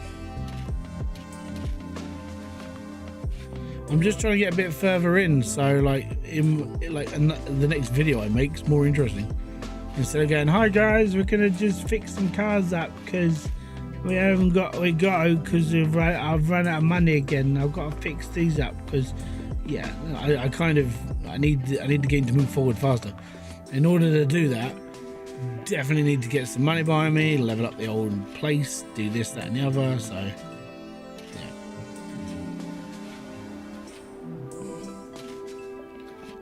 I mean, I was actually to be fair. Before I started doing this sort of stuff on my stream, I was going to play Fable. But because I bought the anniversary edition for like £8, I was like, yeah, I could just use that for a couple of weeks of content. But I was like, well, I might as well just carry on playing this into my streams because the game is grindy. You know, I mean, in order to get to this point, it's like you have to do this job, you have to do this job, and then you have to do this job again, and it's like I might as well just get it done. You know, so that's kind of why I'm on it. For the record, I love Fable. I'm a massive Fable fan, but I'm scared of the next game that's coming out for it because the people that are making it haven't got I don't think they got a foggiest on how to make a game properly. Not for like this. These guys made like racing games, and now they're making Fable, and it's like you need John Molyneux on your production team to imagine the landscape of like. You know. Well, the anniversary edition was £8 a while back, so I picked it up, and I'm like, oh, I'll get around to playing that soon. And this is because like the new one's coming out. They've delayed it to next year now because of like apparently the reception of the game wasn't to what they needed it to be. Basically, meaning they were really trying to push a different type of narrative for the game, and people didn't like it. So unfortunate for them. So I'm hoping what they're going to do is they're going to take the game back into production and get rid of some of the crap that we don't want and look at the other game and go, maybe that's where we've duffed up a bit. Because the original Fable, they were going to take out the system where when you get evil, you turn into a devil. When you do lots of good stuff, you turn into like the angelic person. Everyone reacts to your deeds and this and ever. They took that out, and it was like, this is stupid. Why would you take out some of the stuff that people really enjoyed about the game? This is not a good move. And it's so yeah. I don't know. I'm deeply I'm scared of what they're going to do to it, and that's just me being honest. Because from a point of like somebody who played all the Fable games, good and bad, there's a lot of stuff that we enjoyed playing that isn't going to be in this one. And I was hoping for something a bit more special, if I'm going to be brutally honest. Yeah, I think we need to like start getting through all our parts now.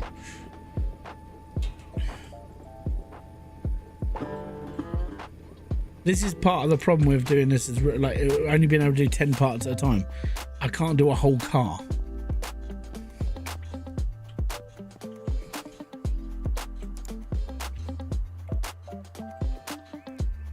So, yeah.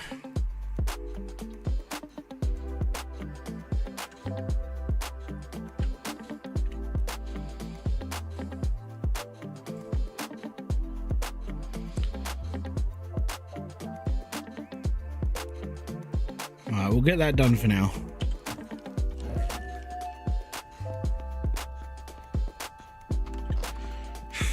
Right, what's the email? Big not incoming. Oh no, it's the one at the pub. Right. I want to get the. It's 12:22 in the afternoon. We're gonna open up. We're gonna get that car sold off.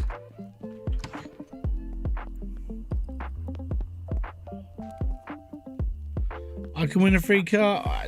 I'm not at this point. I've got 6 in the backlog. And I've got 150 degrees around. I don't need to worry about winning a free car. And I picked up loads of wrecked cars. They were free as well.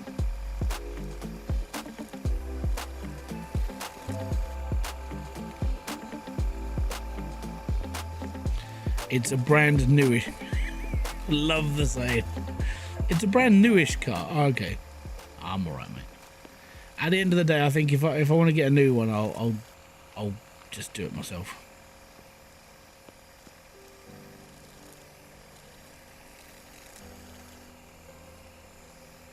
But it's okay. I'm fine.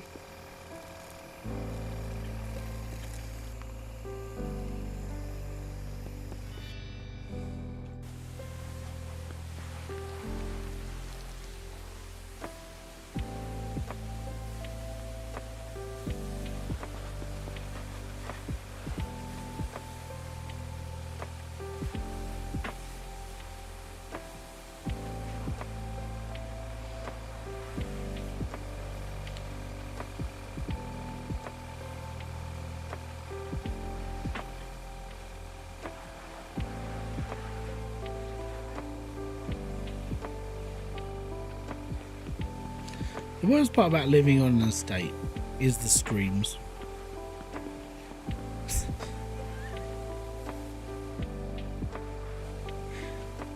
No word of a lie. It's like, is somebody getting murdered? No, they're just playing the kids. No, are you sure? Yeah, they're fine. I know who it is as well. I think I can take a probably good guess at who it is.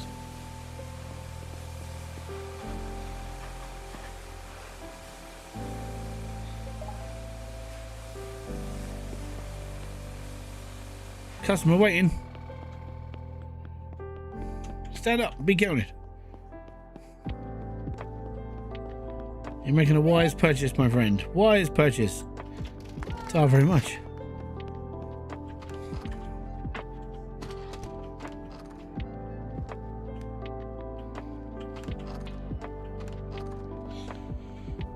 I have someone upstairs above me that screams and yells. Maybe bipolar. Maybe.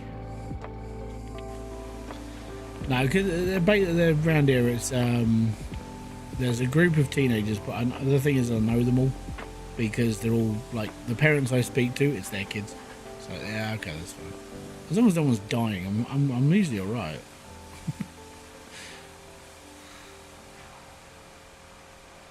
I haven't had to deal with that for a little while around here, so we should be fine.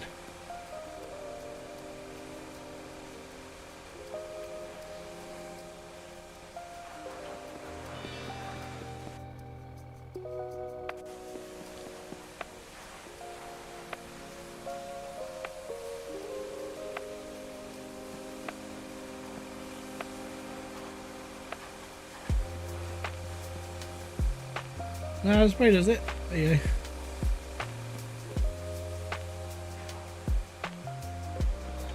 It's always the bit around the bottom that you miss.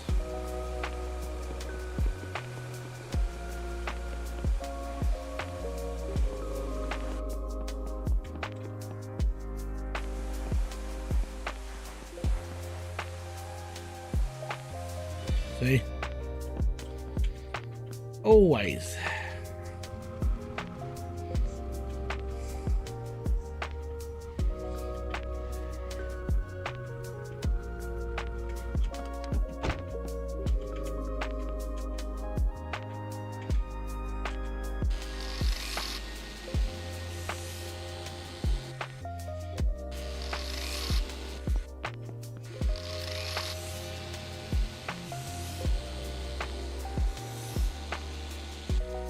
Hey, the repair machine's finished. Yay me.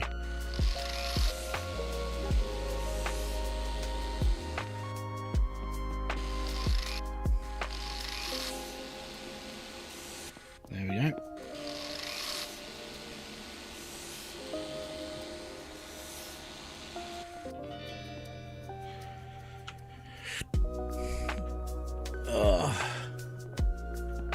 I live in a solid brick building. Can't hear. Oh, so yeah. I mean, the building I live in is solid brick anyway. But when you got the windows open and you live on an estate, you're always going to hear funny things. Like a couple of years back, I thought someone was murdering their child because I could hear this like god awful screaming noise. It was like, holy crap, someone's dying. I was like, what the fuck's going on? And then there was like 2 foxes fucking in the back garden. Like, yeah, that was amazing. It was like fantastic. They're so fucking noisy.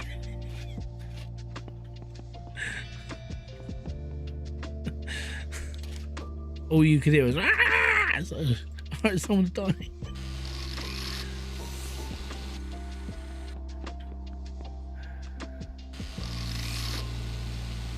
I know.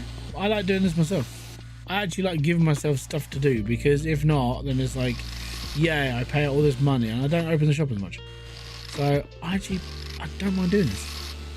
Me working on this, and it gives the chance for the machine to catch up with me as well, because like the parts machine is too slow and we need that to be upgraded. So I don't mind genuinely doing this sort of stuff. And if I want to do this, like, I'll just chuck it in the paint booth. And I know this is what that guy was probably going on. Oh, you're so crap at the game. It's like, no, I just like doing things, you know? There's a point where automation just becomes boring. And when it comes to like doing this sort of thing, I really like doing this. This is like soothing to my brain. I'm painting cars, I'm filling in holes. It's all good. Like doing all the mechanic-y stuff, I don't care if the computer does that bit for it. But finishing it off and making it look nice, I'm good. Paint do exactly. So now there we go, we've just restored 1 Porsche. Awesome.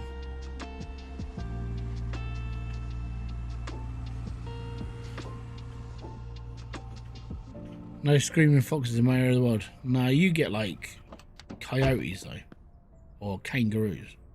Yeah, those are dangerous buggers. Oh yeah, fix the plate.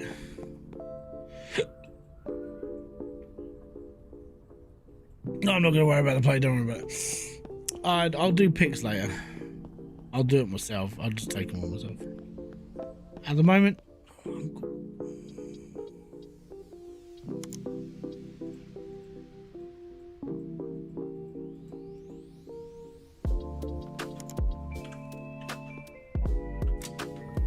make it green.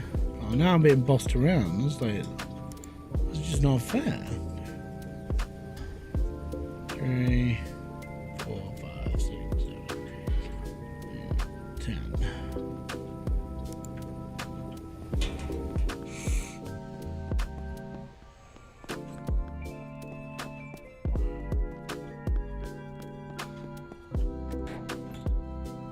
Nothing in the trunk. I gotta paint it green apparently.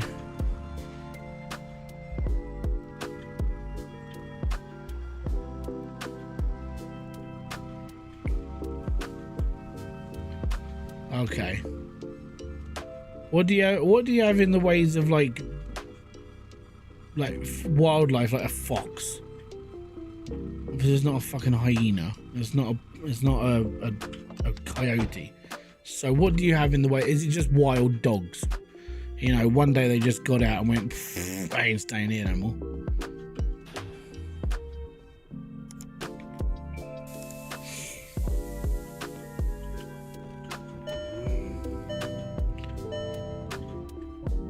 Rapid.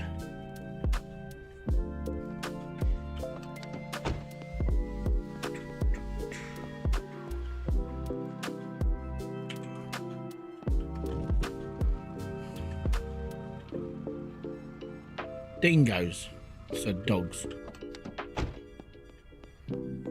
Maybe the baby ate your dingo.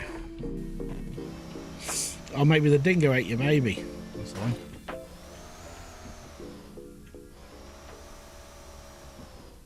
Sorry, it's a Seinfeld joke. Oh, we're still short on suspension. Oh, can't believe it. It's alright, we'll get done. Only 2 more cars to go. Well, 3 technically. There we go. There's a green Porsche for you. Ta-da!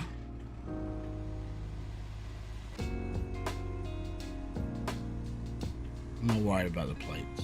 Don't care about that. We're fox, coyotes, wolves, and more northern Canada. That's because it's Canada. You guys are just not happy with just one thing. You just have to have them all. Quick! We need more dangerous animals. Go to Canada.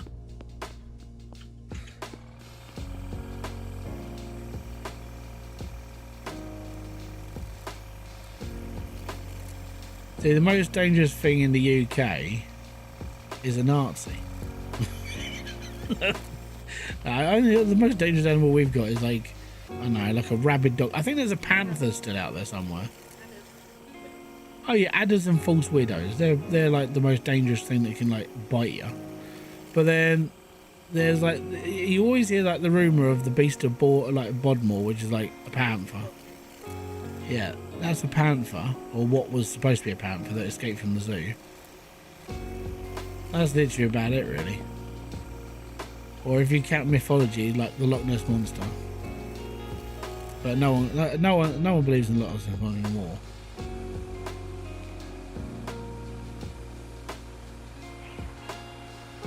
There is still that rumor that it does exist, but no one's ever seen it properly. And even with today's technology, blurry photos. It's like, but you have cameras on your phones, and they're really good cameras. But no, nobody's seen it.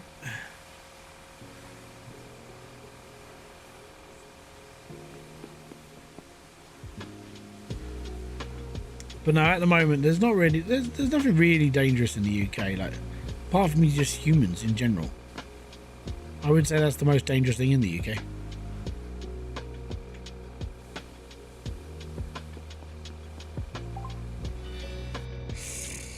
Southern BC, my dad had problems with a pack of wild dogs, people abandoned outside the city. They killed his horses, goats. That sucks.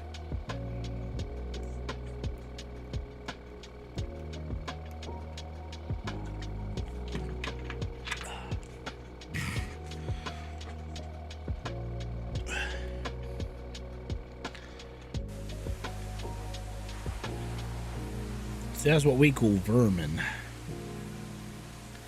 Who, my friend, I say my friend, a guy that I used to work with, his job was apart from working his day job where I worked, his outside of work job was a deer stalker. So he would go to like local parks where deers were, and he would basically cull the lame one, or the old one, or the one that like had disease and this and the other. And that was one thing that he was employed to do, because he basically was a marksman in the army. So one of his things he did outside the army was he bought himself a rifle and became a deer stalker professionally. And one thing he used to do was he used to help farmers out killing vermin. So he used to go out and shoot foxes and things like that, just because they were trying to kill, like, you know, farmyard stuff. Unfortunately, not allowed to kill badgers because they're a protected species, even though there's fucking hundreds of them. They all carry TB.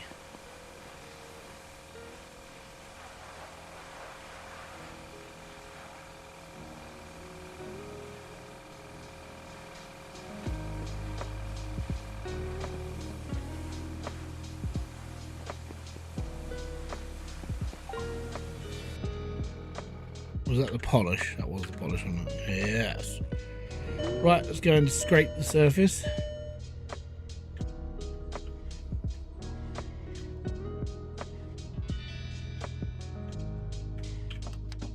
Excellent, the repair machine's done as well. He's off for the night, so we'll just carry on.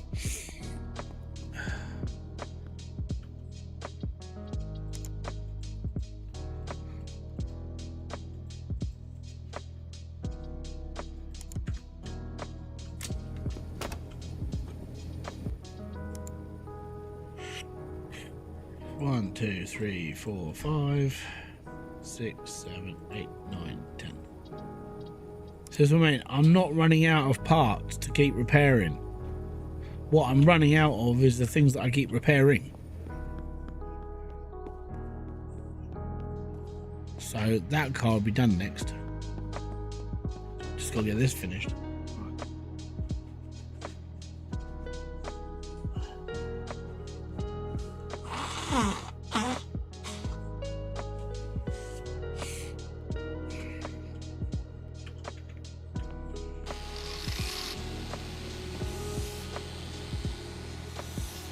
Pretty sure I can see the rust on this car.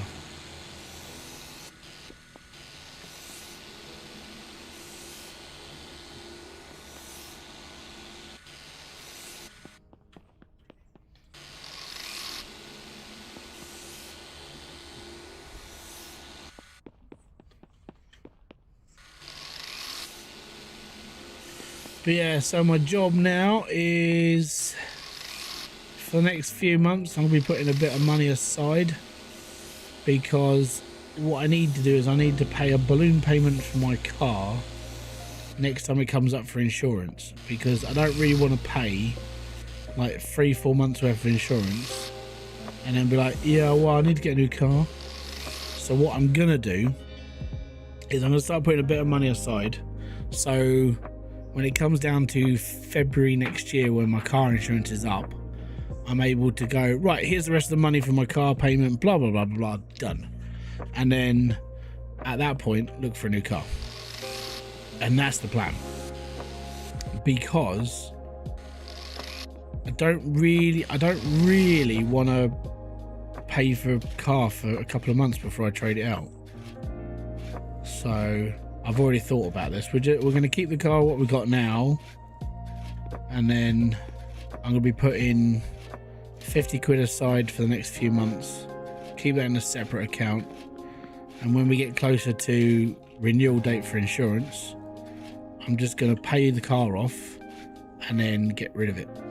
It's going to go to scrap, unless I sell it for like 500 quid to some kid who wants his first car. Ideally it is good for a first car, it's just it's not good for a family of 4. It is a bit small now.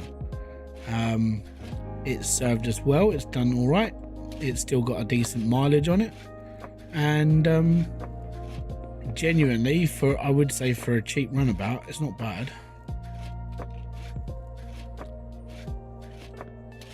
So I was looking at my options for like what I can buy next, like for a certain amount of money. I was like, okay, so I could be a posh knob.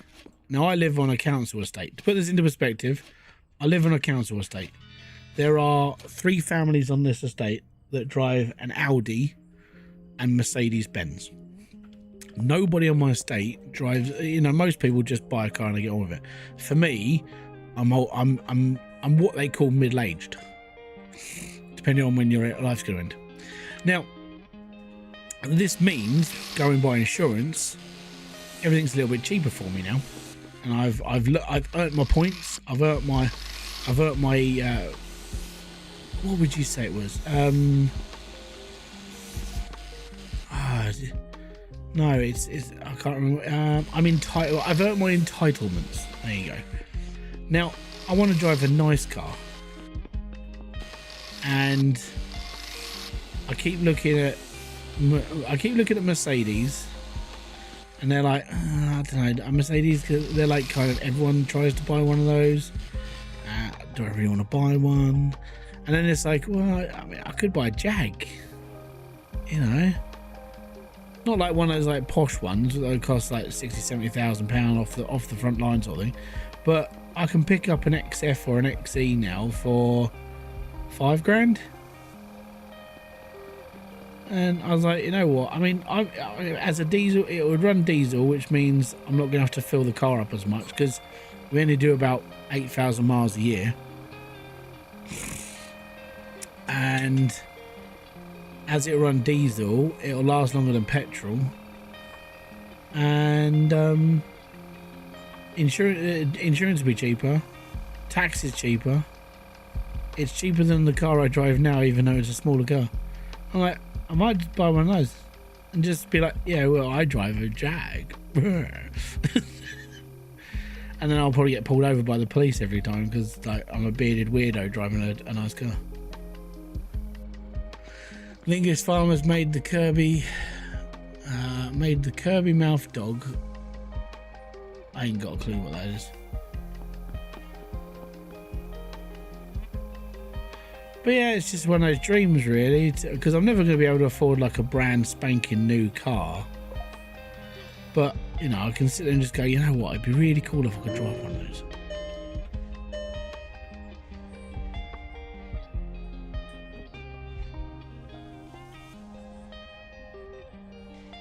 Right.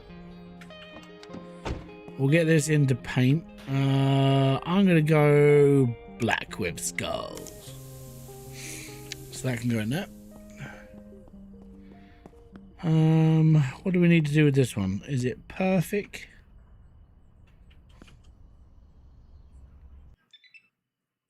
Huh. It wasn't finished.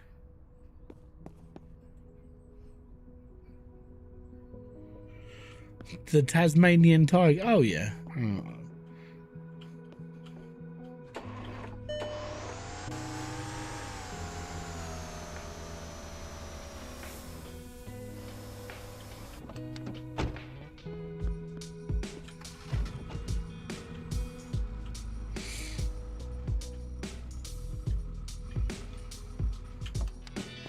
We will finish this car off tomorrow when the bloke's back. Repair machine's finished its tasks. Fantastic. We can get all this out and get this in.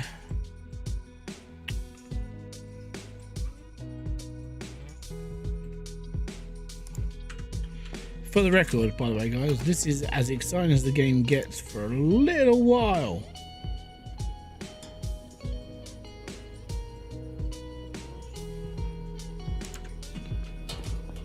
Cool.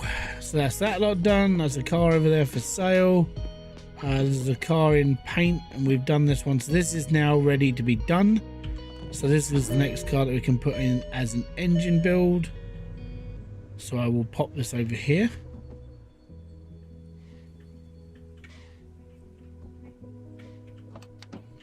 So that's next one in there.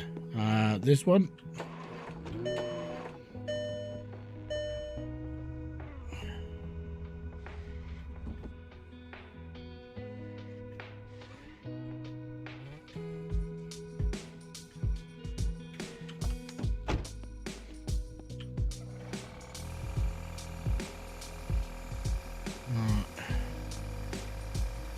So as it's night time, this is the best time to get all this done because no one's going to buy a car at night time.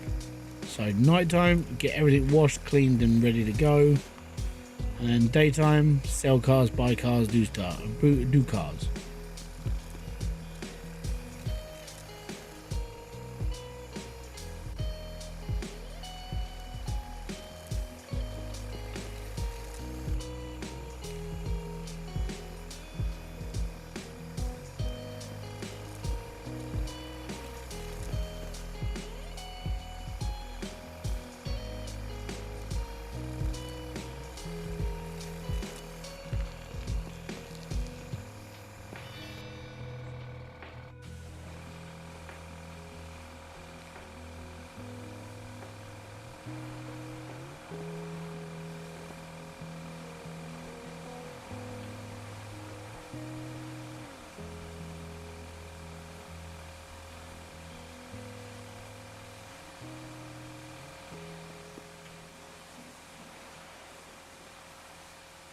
There we are.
Come on.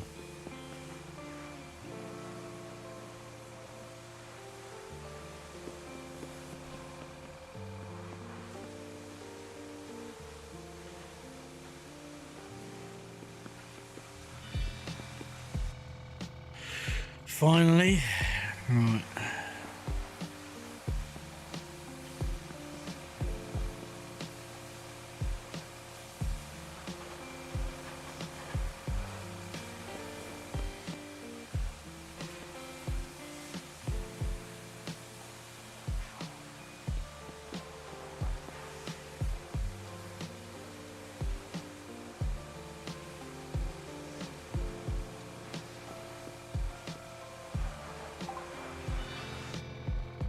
All good. So this one's now washed. I don't think, I mean, I'll check the rust out quick before we do this.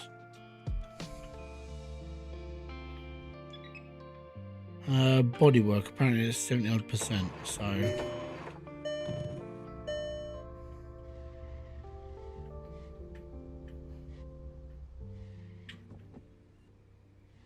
We'll have a look.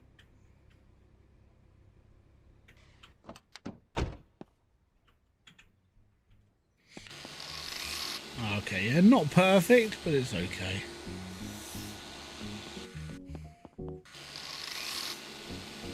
Just a bit around the outside, that's all. Really think the polishing should be polishing the wheel and the polish. Yeah, I agree.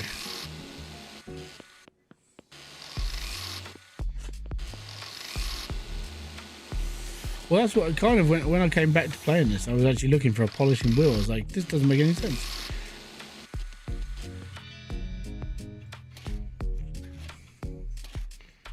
Because you use this and then you use the polisher to sand down the putty, which makes no sense.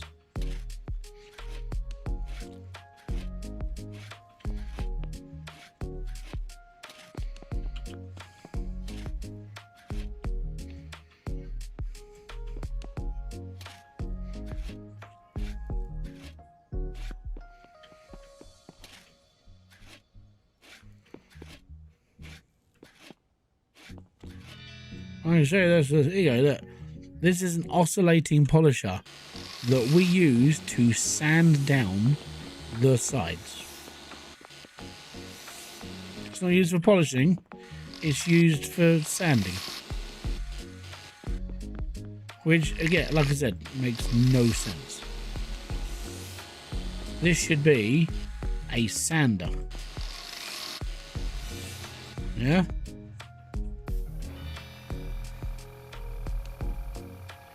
Our repair machine's to the end. Yes.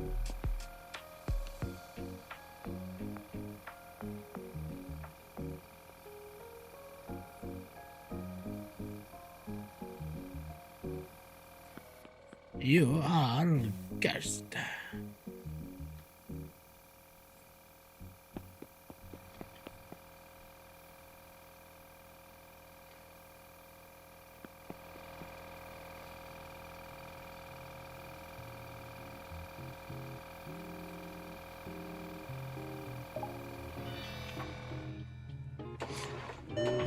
So the body's all done with that one.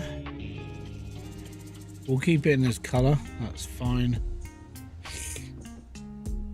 It's got no brakes. Smeg.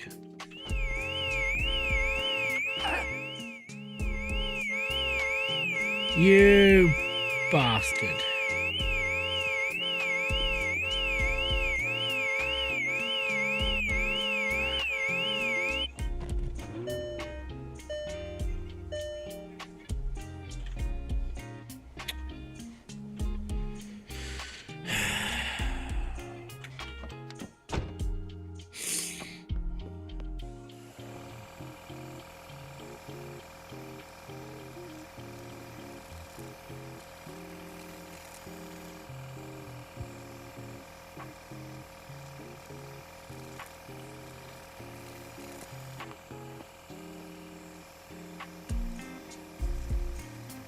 Don't even know why I do it. Like, why? Why are you going to come over here and make cars dirty?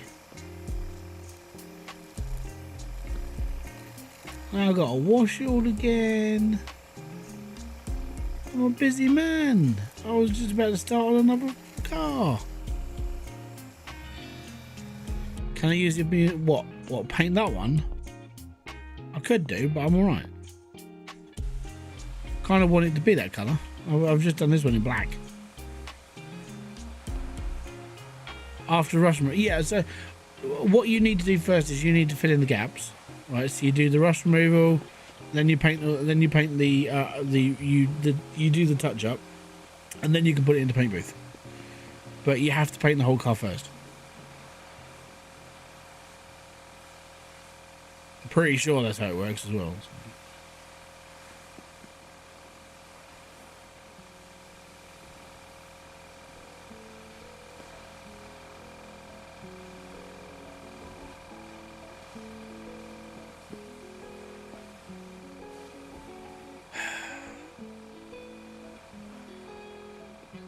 Luckily, we've treated this one, so it can just be washed.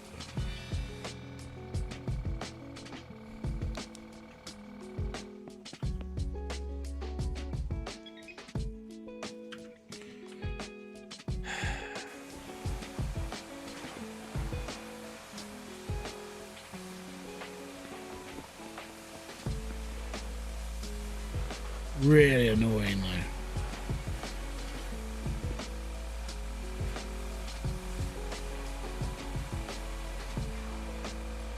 It's like Dennis in the in Gas Station Sim, where it's like the little kid who just come up and keep graffitiing your walls. It's like, smeg off, I've just had enough.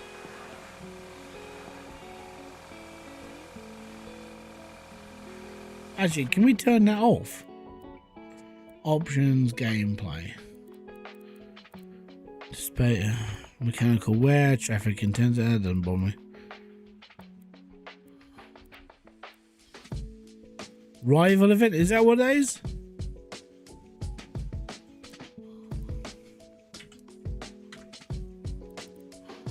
I don't want it anymore. I'm quite happy not being like wrecked.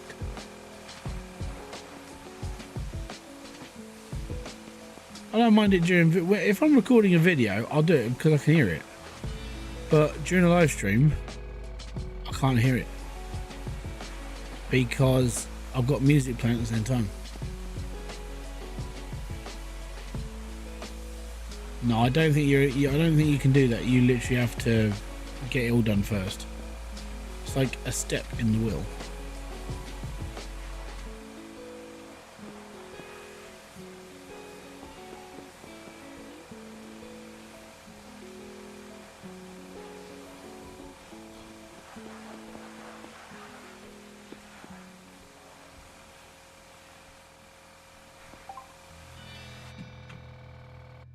Brilliant.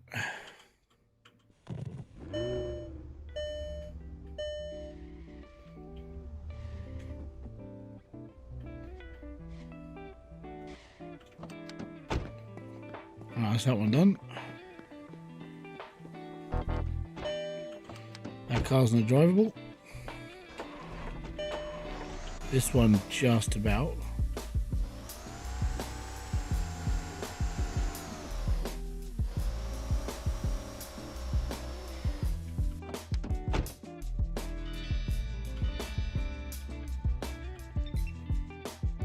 It needs to be polished and bodywork.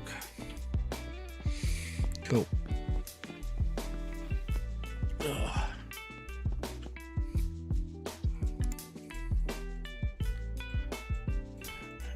10.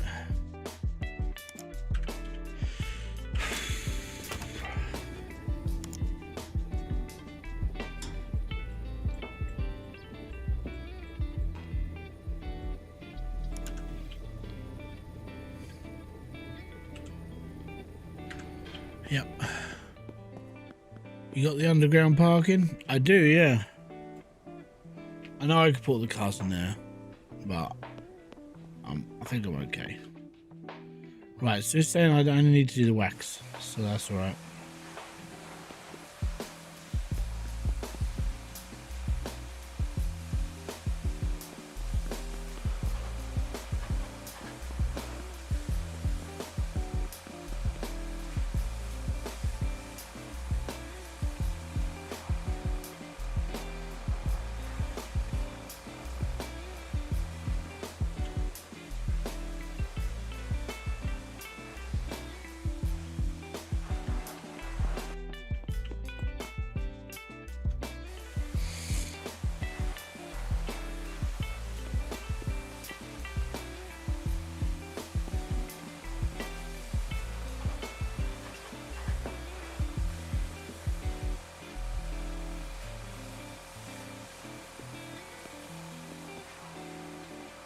Come on.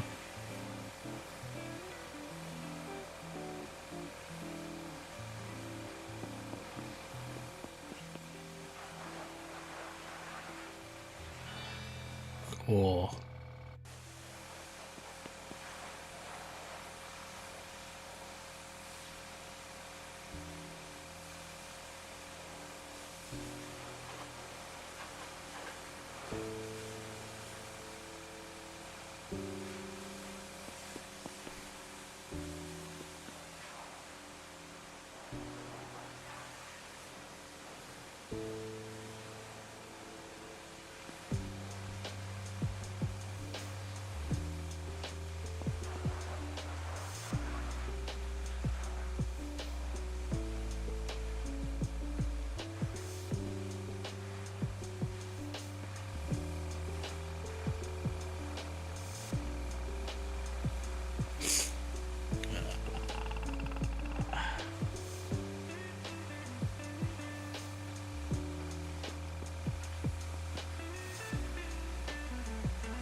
Perfect.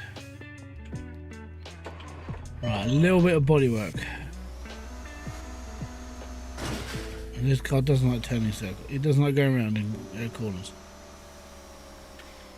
So I would say it's knackered. Especially apparently as if I'm driving.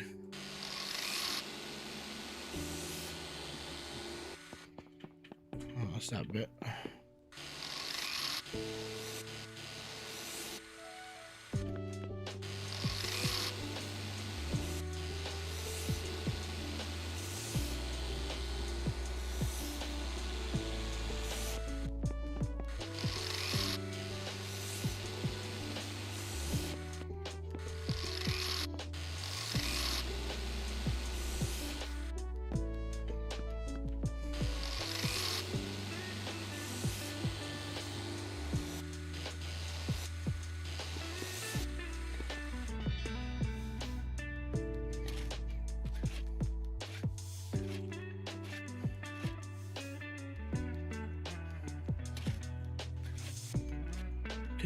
Do.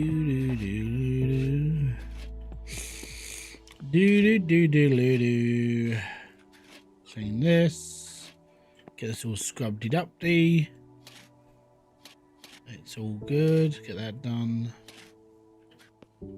Right.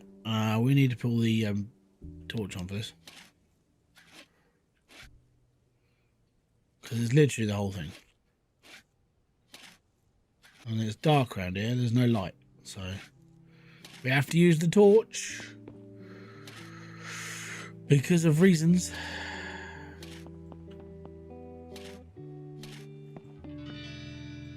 Fantastic. Polish it out.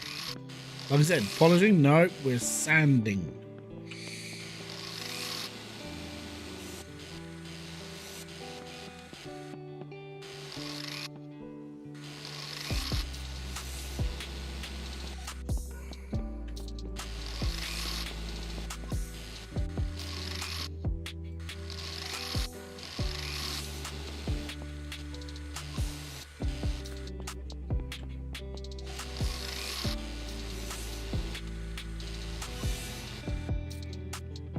Right, so we'll put this to the test, shall we? Right, I just want to see.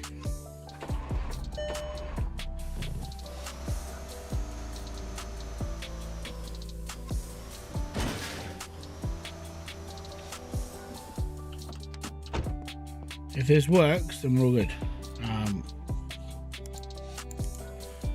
So I mean, you can't. It needs to be coloured in first before you can do your own paint job.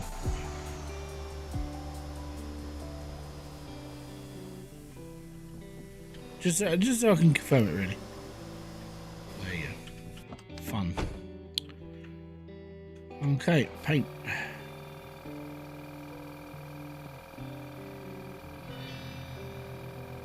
Hey, repair machine is finished today. We're still going to keep going.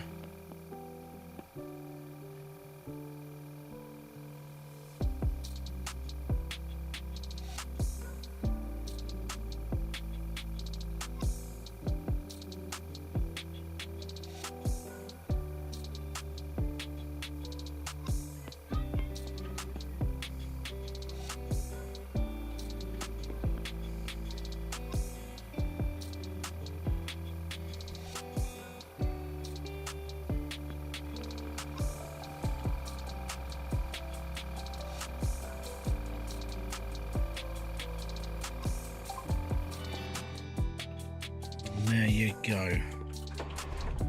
Another car ready to just be dropped off outside the shop. Ready to be fixed.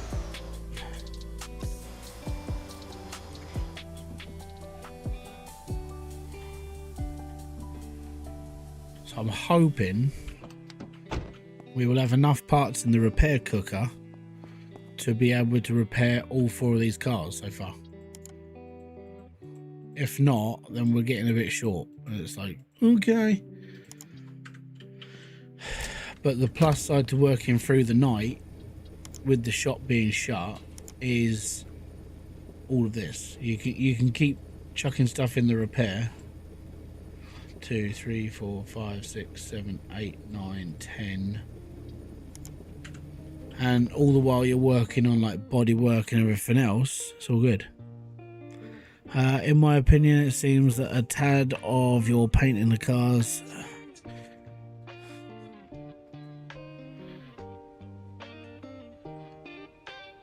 well, I don't know. Right, I think it's just the way the game is. You just have to unfortunately put up with it. So I would say that it's probably a coding thing in the game. It's like, hi, right, what you need to do is it needs to be full car first before you do this. When you have 250k, buy the second repair machine. Oh yeah, no, I intend to. I really will, don't worry. It's just right now, the cars that I've got on repair and everything I've got in the garage, that will hit 250. And if I can afford it, I will. And if I can open it, I will. It's just having to get there.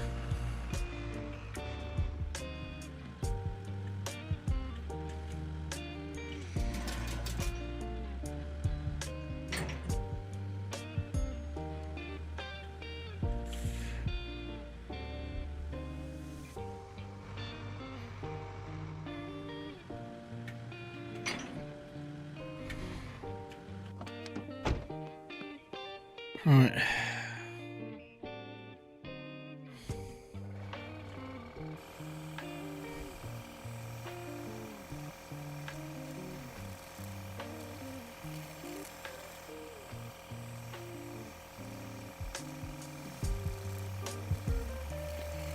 Don't worry about the method of the madness of me washing a completely rusty, dirty car. It all has to be done anyway. I might as well just get the washing done now.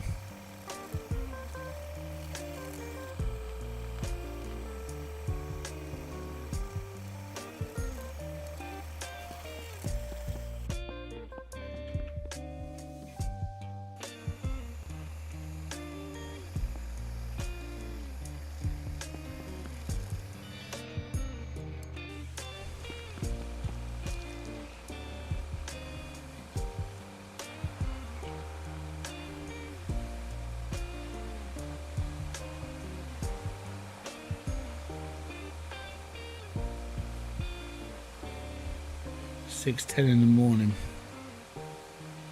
It's getting early, man.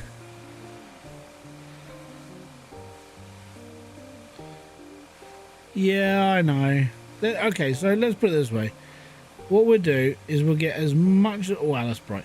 We'll get as much of all these done as possible. Right?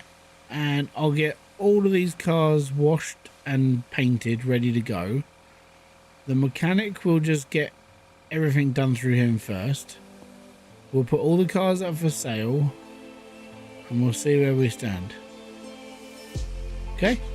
We'll do all that in this stream right now. We're 2.5 hours in. It's only 10:15. I reckon we'll get it done. Maybe.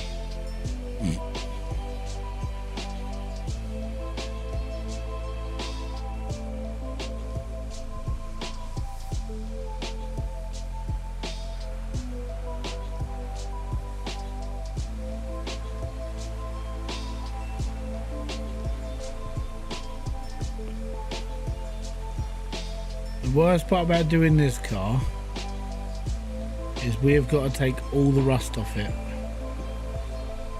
and get it all down to bare metal because everything is rust. And it doesn't work, so we have to push it around everywhere.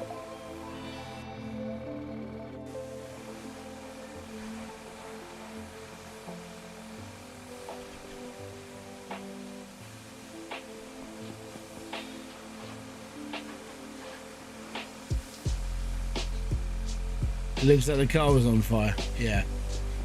It's because everything was dirty. It was a ruined car.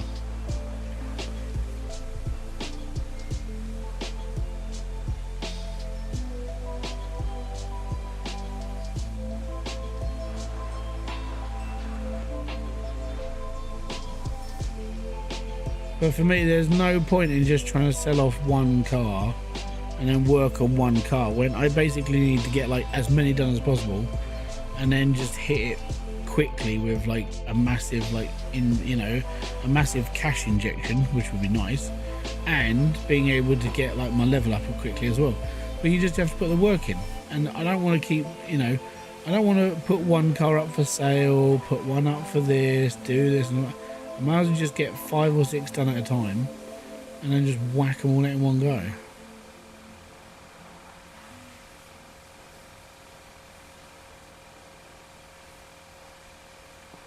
But this does go to show that you need to take your time when washing cars, because if you rush, you have to go over it several times.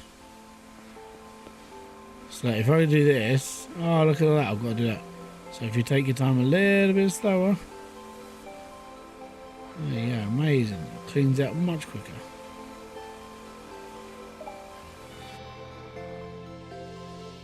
Yeah, I agree. A chemical rust bath needs to be added. Because the amount of rust that's on this car, you'd be like, well, actually, if we just shove this into a rust bath and just get it all done off, it'll be fine.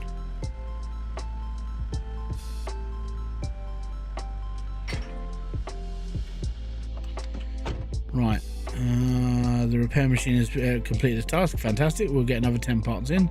We'll get another car on the repair. It'll be cool. 1, 2, 3, 4, 5, 6, 7, 8, 9, 10. Our Bosch, mate, and turn that on. Get that in there. Skidoodles. Right, 1, 2, 3, 4, 5, 6, 7, 8, 9, 10.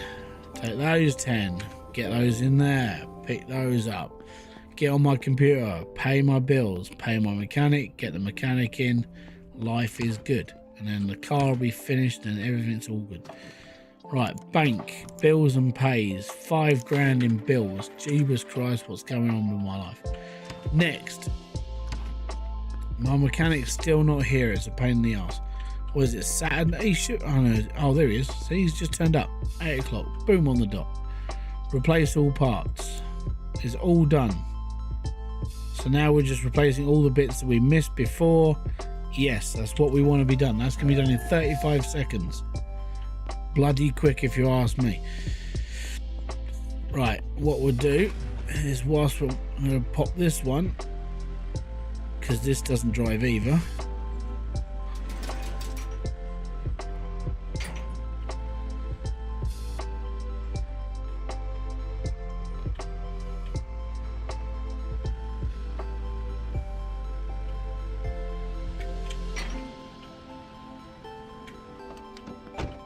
Fantastic. Right, so that car's just about finished.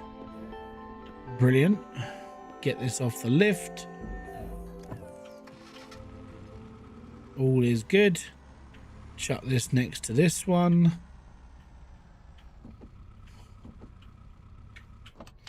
Bob's your uncle. Next car. We'll bring the red one through now, because that ain't gonna go very far. It's gonna break real soon. Wish you could sort parts, good and bad. Yeah, that would be that would be nice. Right, we'll do that to 100%, fix to 100%. Yes, done, fantastic. Right, that's gonna be done. You can sort, can you? I didn't know. All right, let's get this ground.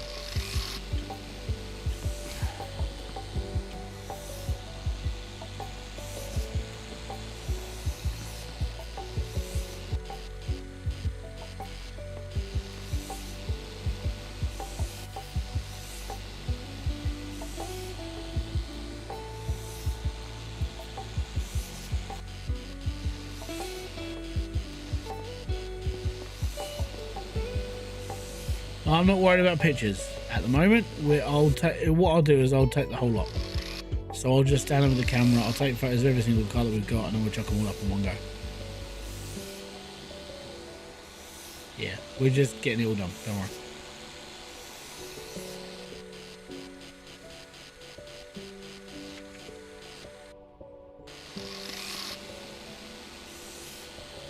Not worried at all.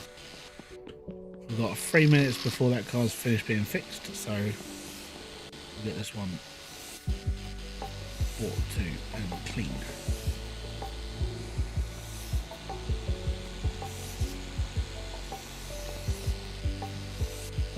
Could you imagine doing this by hand? That's why I didn't do any of them. Oh no, sorry. Did I? No, I did one by hand. It took bloody ages. So in my video, the blue car that I said that we needed to do all the parts for, I cleaned that one by hand, and it did suck. It took a long time.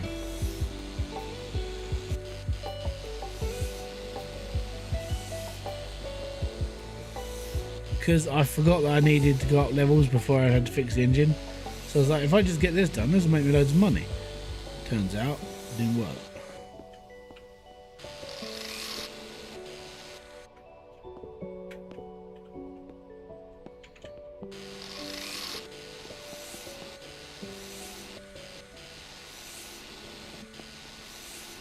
Fun to see you playing this. I got rear-ended, just found out it's going to take a month plus to get fixed, not minutes.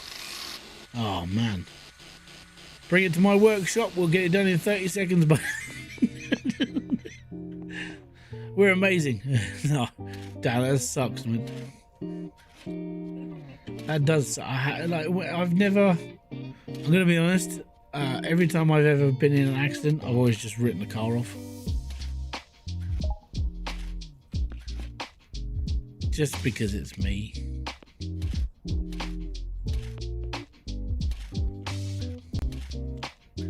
But that is because I drive. I for a really long time, I drove really cheap cars. Like even my Alfa Romeo was a cheap car. It was only 500 quid.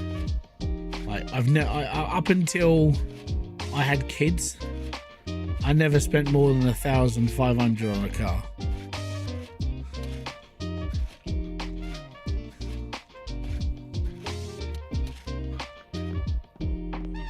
It will cost you 50 grand though.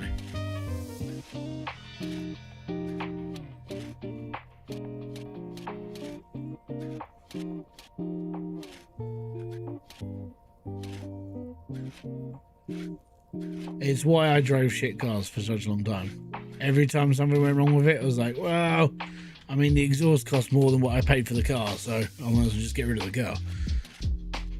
My cheapest car I ever bought was £155, and I bought it off eBay. And I was really desperate for a car, so I bought £155 car off eBay because the family that I bought it from were moving to France and they weren't going to take their car with them. So I got outbid, and then apparently the person who outbid me didn't want the car. They were just like, oh well, you know, you get those like oh well, I accidentally pushed the button, those types of people. So I got offered the car for £155, and I said, yep, sure, I'll buy the car. So I paid for the car, went down to pick it up, and I drove it home, happy, got it insured, tax and everything else, and it lasted me a year. So I paid like £10 a month to drive that car. It was amazing. And then I had to buy, this was before I bought my Alpha, and the reason why I had to like get rid of it is because when it went for its MOT, it failed. And this was like a pre-MOT. I was like, you know, it gives me a couple of weeks to go and get things fixed and this and the other. And when he looked for it, he said, well, your MOT runs out in 3 weeks time. Your car won't pass. I went, right, what's wrong with it? He goes, well, the suspension mounts are coming away from the car. And I went, shit. He goes, yeah, I would just get rid of it. So I did. I drove it to Wales, where my parents live, and at the exact same time I basically I basically bought the Alfa Romeo and then sold my shitty Vectra, or it's a Cavalier, sorry, to a scrap merchant. So I made like £100 off the car because I sold it for £100 to a scrap merchant. So I lost £50 over the whole time that I owned that car. I kind of figured that was like the best deal ever. And I paid £500 for an Alfa Romeo 460. Was it a 465? And that lasted me a little while. And then I wrote that one off because I hit a wet corner. It was autumn. It was all leafy and horrible. And I just kept sliding and ended up in the back of a car, which sucked. And then, yeah, I bought various other cars after that, like proper fucking shit boxes. Like I had a red Astra at one point. The handbrake didn't work properly. The exhaust blew, so there was I fixed it. I was fixing the exhaust like every couple of days with like bits of metal and putty and shit like that, just trying to stuff the hole up. That got to a point where I was just like, I can't keep this car. It's diabolical. So I sold that to a scrap merchant. And then I had my green Vectra, which lasted me a long time.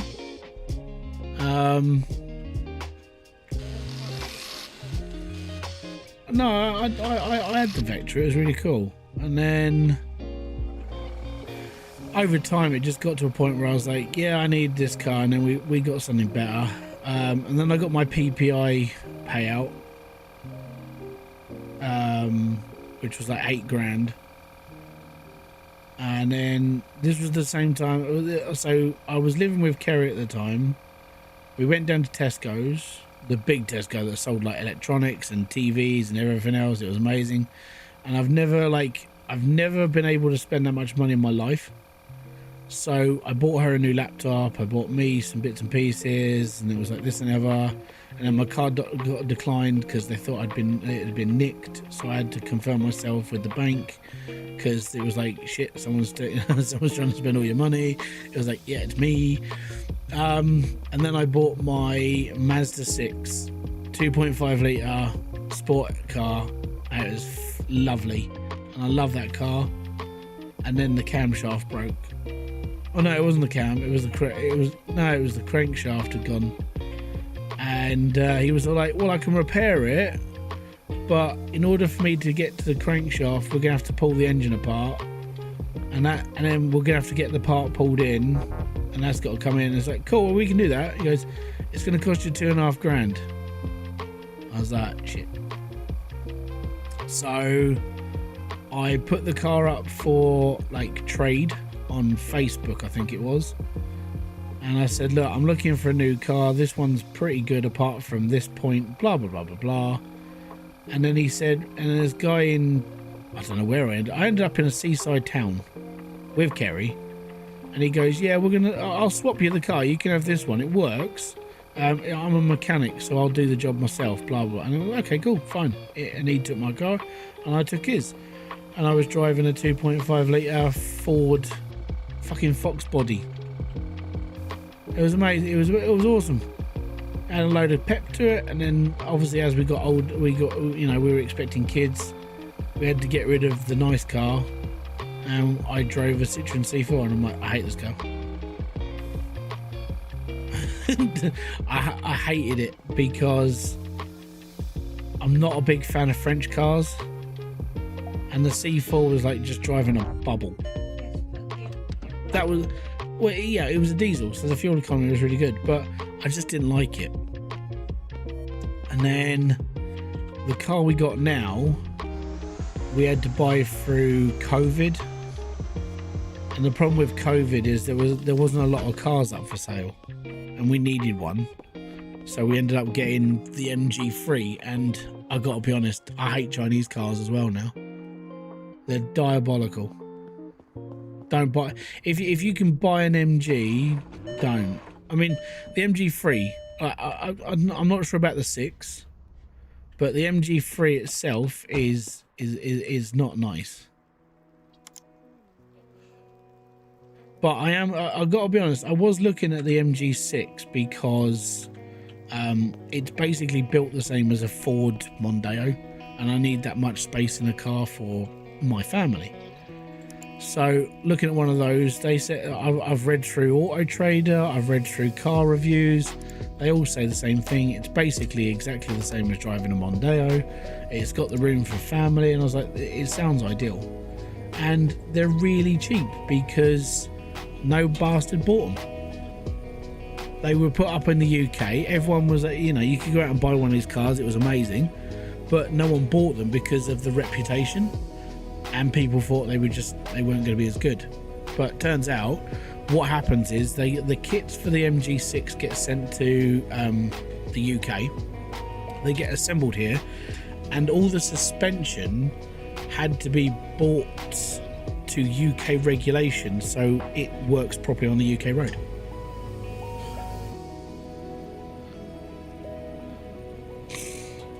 When MG were when they were fully built and manufactured in the UK, MG were really good.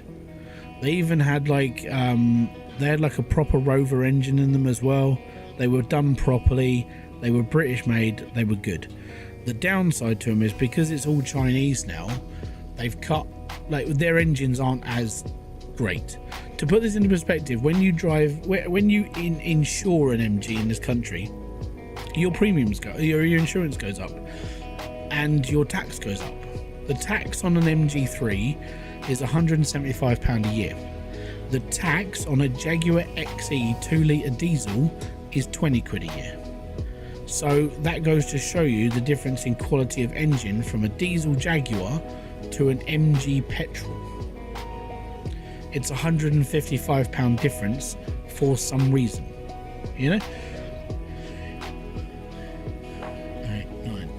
And I couldn't make sense of it.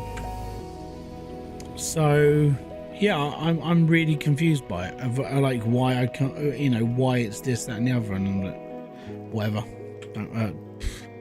But yeah, MG from the Chinese perspective aren't great, but the 6, which is the one I'm looking at as a family car, is kind of how I need it to be. It looks like it works properly.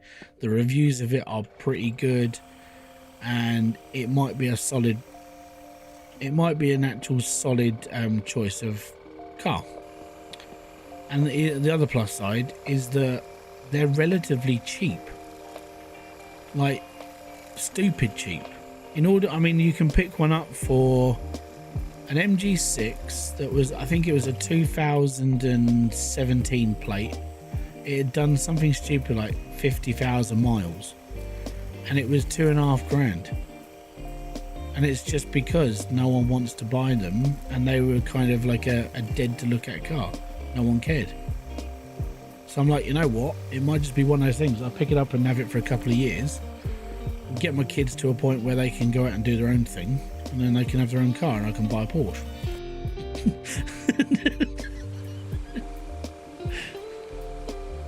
But I'd never buy a Porsche. It's not friendly enough to do shopping. But yeah, I mean, it's definitely come up as an idea. It's either that or I treat myself, you know, because it is me that drives the car.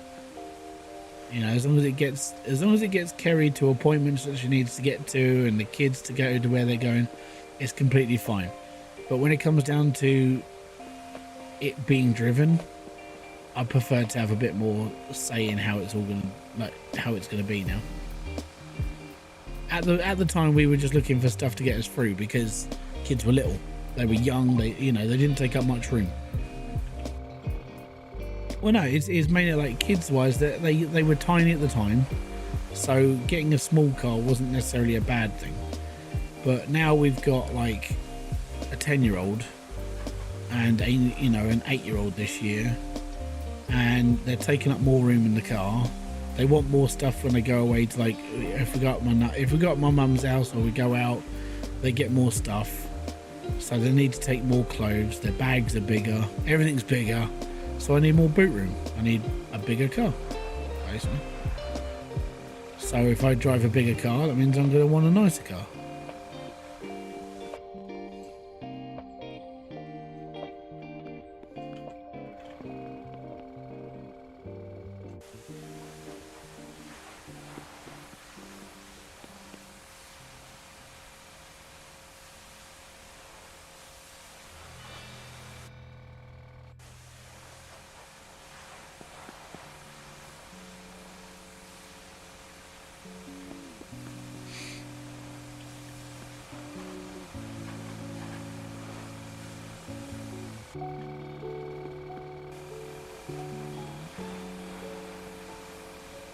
Do do.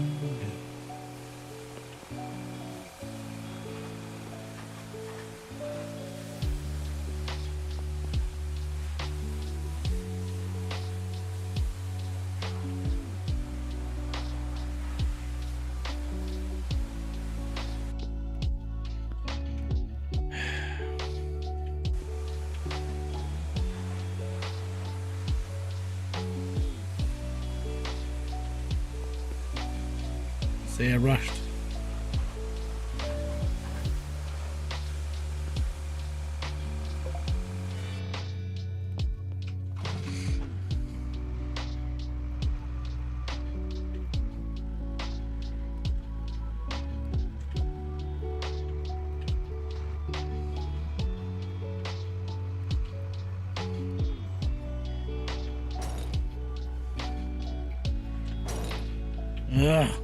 Go forward.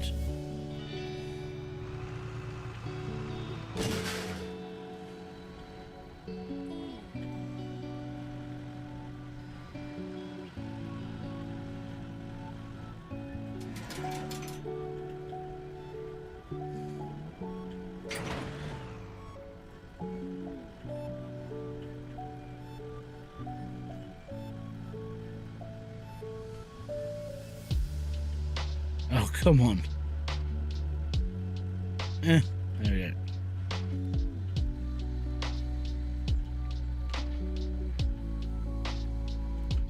Right, repair machine's done. We can get that done now. You dream a Porsche that doesn't. Goes, no, I'm not. I won't get a Porsche. And if I'm going to be brutally honest, if I'm going to get one, and I know I'm not going to get a new one, I'll get like a retro one. Because you can pick up like an 89 Porsche for like $3,000 around here, because no one wants them because they're old cars. But to get like an old cheaper one, if it's over 40 years old, it's tax free. No one cares. 4, 5, 6, 7, 8, 9, 10. There we go.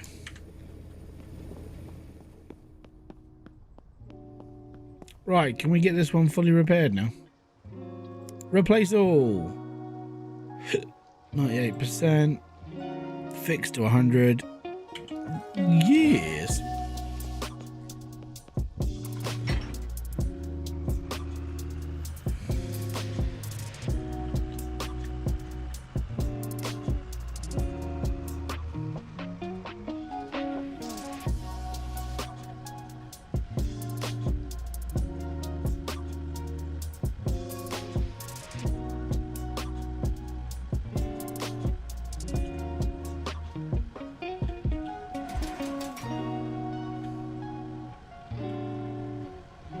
Let's just get all these cars done. And then we can retire the truck. So I think we're getting to that point. This truck, it's led a good life.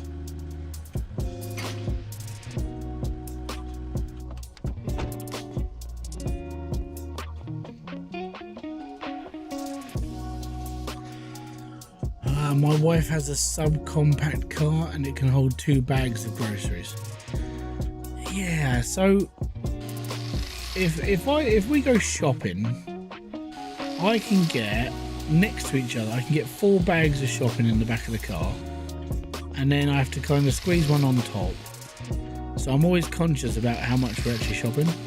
But I have to put we have to put Kerry's walker in as well, just in case that she's having one of those days where her crutches aren't doing as good. Basically, her legs don't work. So if it gets to that point where she can't walk properly, we've got a walker in the back of the car. So that's another reason why I need a slightly bigger boot space now. So I've got a walker, and then I've got people's baggage, and I've got luggage, and I've got other bits and pieces. Obviously, spare wheel has to go in there as well. So yeah, those subcompact cars are shocking when it comes to that space. They're just not great. Yeah, and the kids.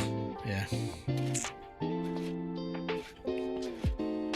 Like, I remember when we used to take, like, when Ollie was baby, we had to take his carrier, we had to take a buggy, we had to take all this, and we managed to fit all that in a C4. But I don't think I'd be able to fit it all in the MG. I think the C4 had a bigger boot. But nowadays it's like I have to take like all these extra bags. I have to take this, I have to take the kids, I have to take the little walker, I have to take the shopping, we've got to get all this. So yeah, I need a bigger car.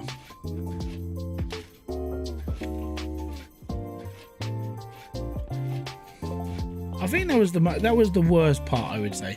The worst part about having kids was trying to get everything in the car. Like the buggy. The buggy, the frame, the car seat. Then you could only have a certain type of car seat because it had to be ISOFIX and it had to have this. And it was like, for fuck's sake, then I've got to do. And it was like, this is the worst part about having children. I mean, apart from like obviously pooey nappies and everything else, but that's just part of it. But it's all the equipment. That was it. Like when we were driving up once, we got stuck in a traffic jam. I had to change a nappy on the side. I was on the second lane in the motorway with traffic moving. Well, I mean, traffic started moving after I finished, but I was literally changing a nappy in the middle of the road on the motorway on the M4 because we were stuck in a traffic jam for like 3 hours. Yeah. So I had to sit there and go, okay, I don't think we're going to be moving for like 15 minutes. I'll change the nappy now. It's me in the second lane of the motorway changing a nappy in amongst like 300 cars. To safely say, I did it, and I'm bloody amazing.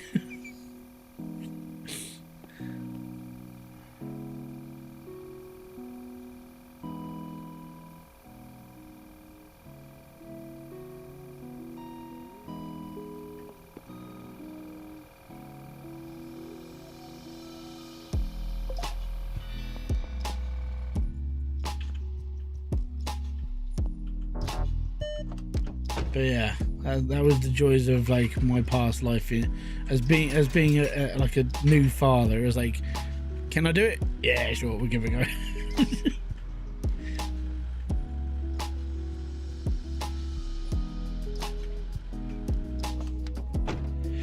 Also, don't have a tape off the windows when the cars get painted. No, you don't have to worry about that in this game. Not at all. It's fine. Right, that's another zippy one done.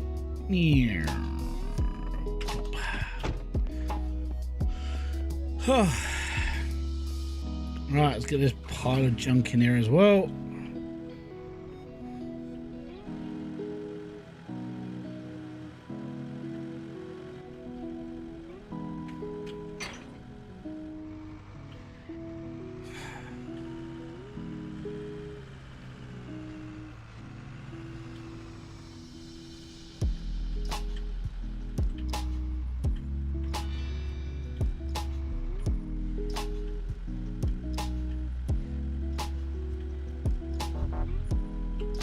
Oh, didn't put the thing up. Skittish. Was just thinking how sporty the cars were until you put this one on. Yeah, I mean, these are classics. I've got some nice cars. It's just I went on a binge. It was like, I need this one. I want this one. I'll buy this one. It's like magpie syndrome.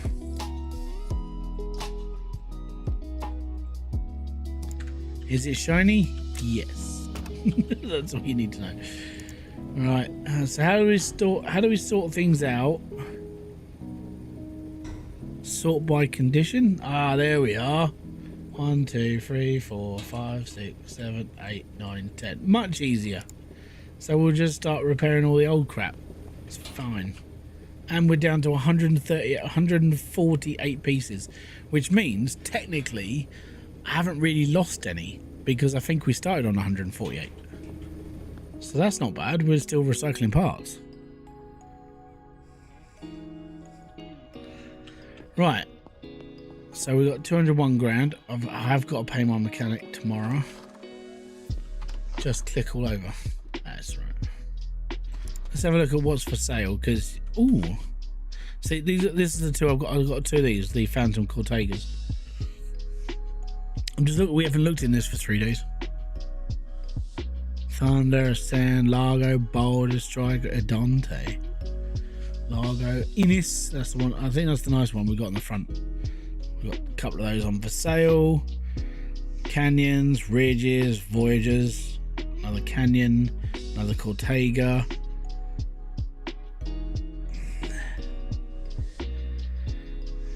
Yeah, I mean, in fairness, we bought what? 6? I want to say. Oh, there's a new one. Never bought one of these before. This is a high runner. I don't actually know. I don't think. Maybe have I bought one of these before?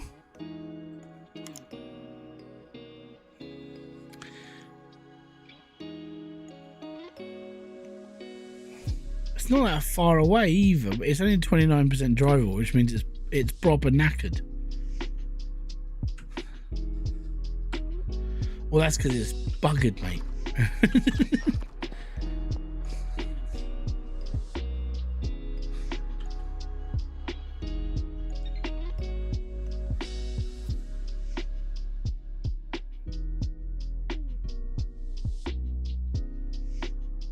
Right. It doesn't say what car this is.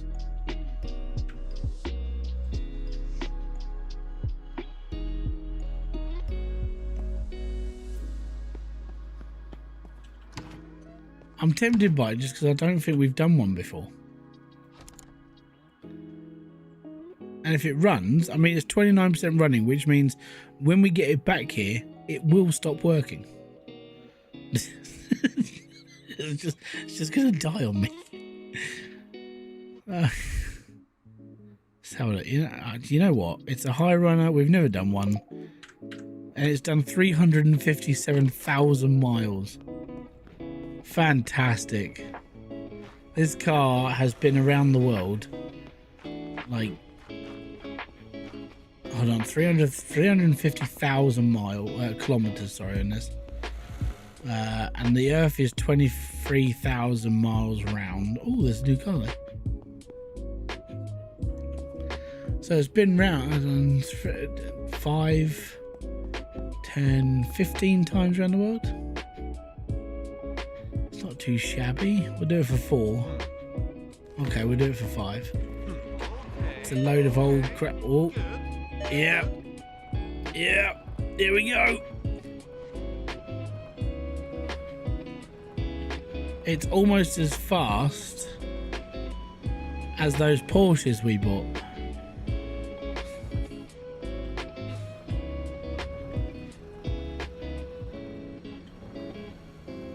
Huh.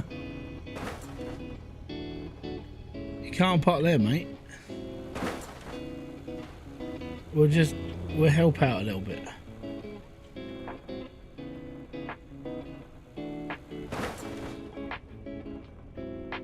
There we go.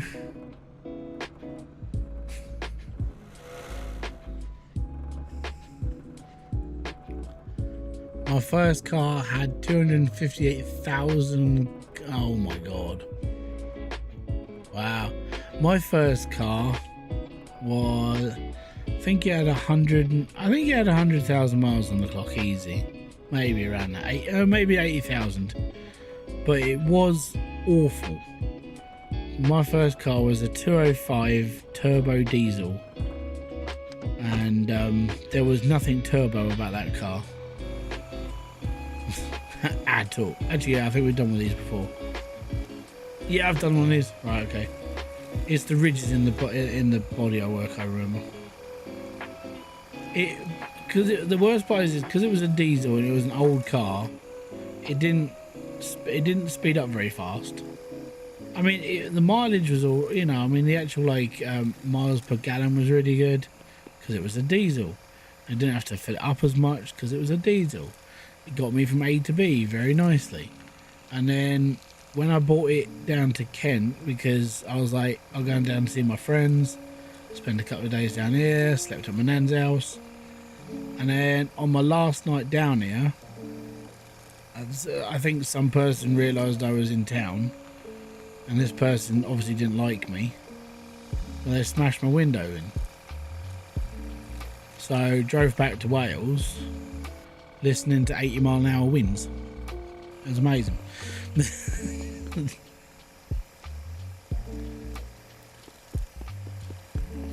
All you could hear going up the M4 was like the rattle of metal in the background, plus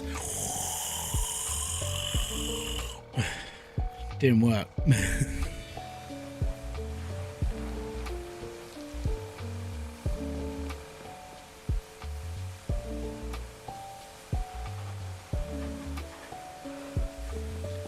It weren't very warm either.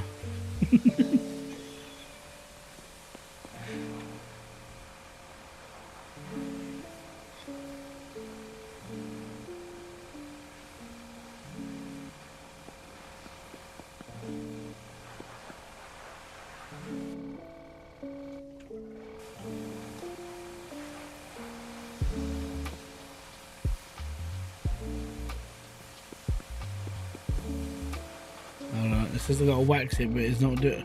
Right, we need to wash it down a bit more then.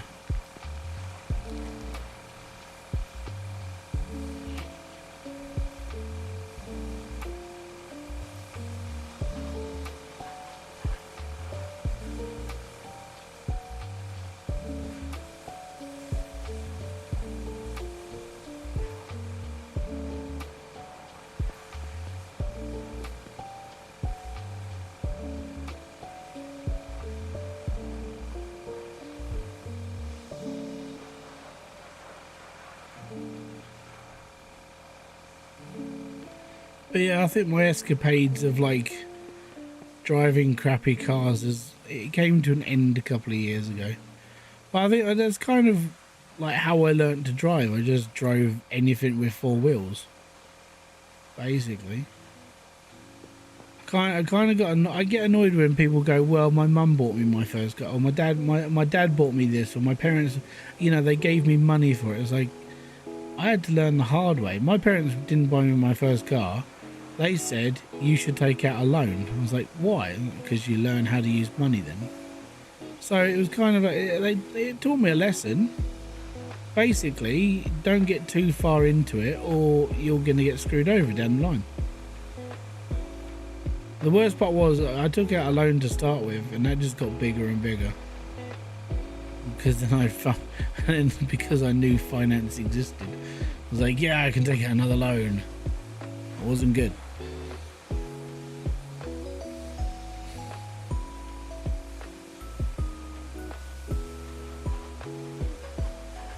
Yeah, I would say that's true. Like, I mean, for me, it wasn't my fault what happened to my car, but I would say if you buy it yourself, you kind of look after it a bit more. You kind of go, right, okay, well, you know, I spent my money on this. I think that was maybe a part of my problem, though. Like, because technically I didn't buy the car. The bank lent me the money for it, which probably wasn't the best thing that I could do. I should have saved up. You know, I wasn't in any rush. I lived with my parents. I had money. I should have saved up and just be like, yeah, you know, I'll give it a couple of months and I'll be fine.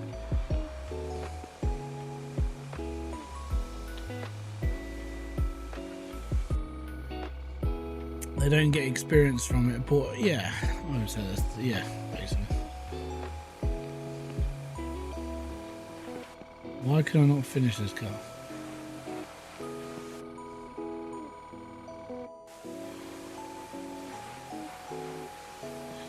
Okay, now we can wax it. Right.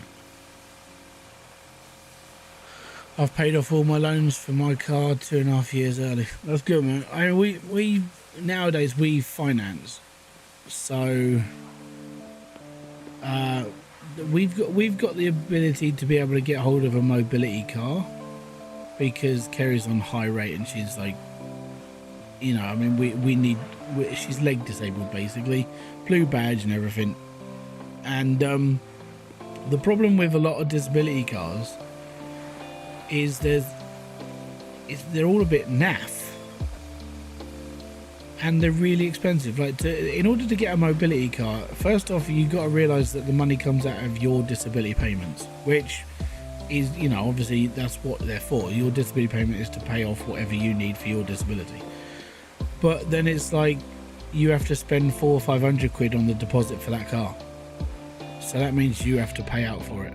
And it's like, so I've got to not only find the money every month to pay for this, but I've also got to pay for the deposit.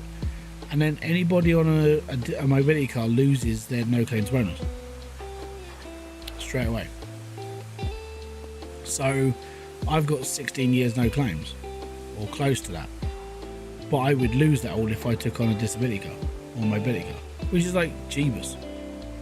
So I would lose everything I have. And the reason why is because obviously under them, you're under their insurance, you're under their tax, their MOT. They MOT the car because it's obviously a new car.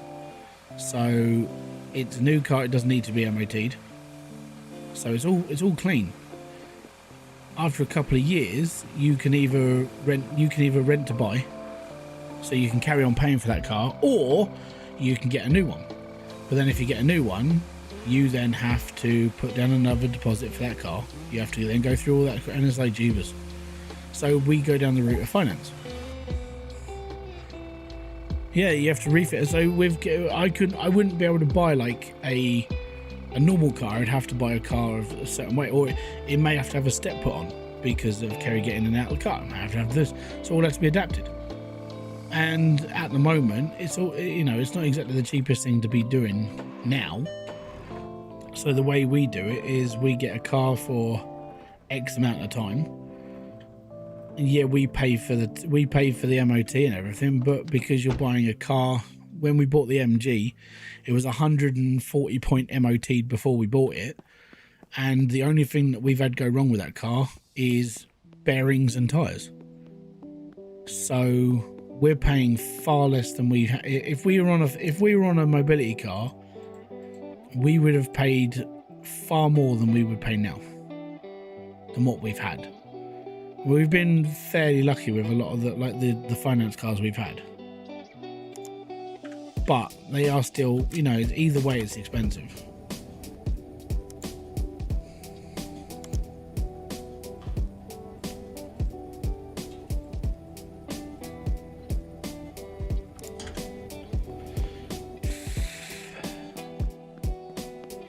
It's just a weird life.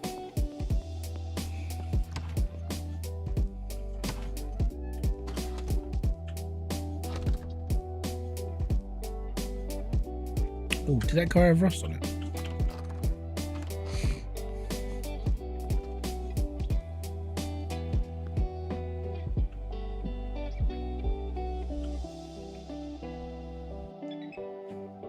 Yeah.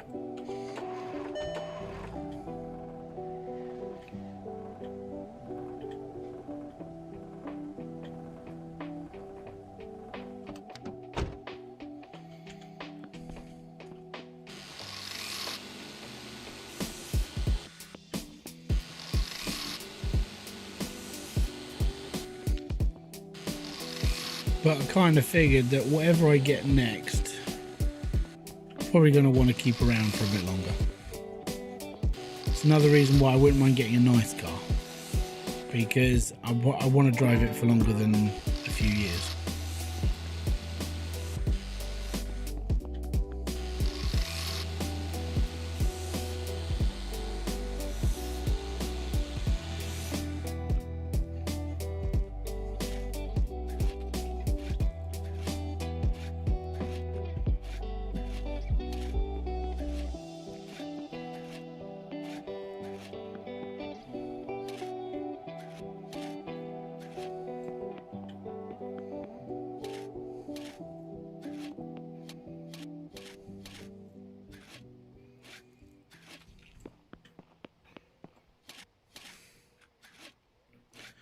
The catch of disability, everything is 3 to 10 times more expensive than normal. Yeah, exactly.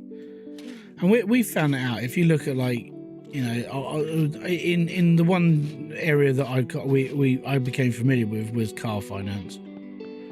And if you're a disabled person and you need X amount of things and this, that, and the other, it costs so much money. And people in this country, there was this thing the other day about mobility cars, and the first thing people realised, oh, well, they shouldn't have luxury, they should just have the standard thing, blah, blah. It's like, do you realise how much this stuff is? I mean, it's not cheap.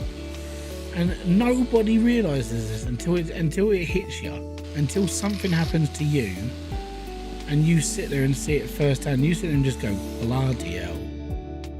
Most of the people that criticise, like, the disability schemes or payouts or benefits, they've never lived this life.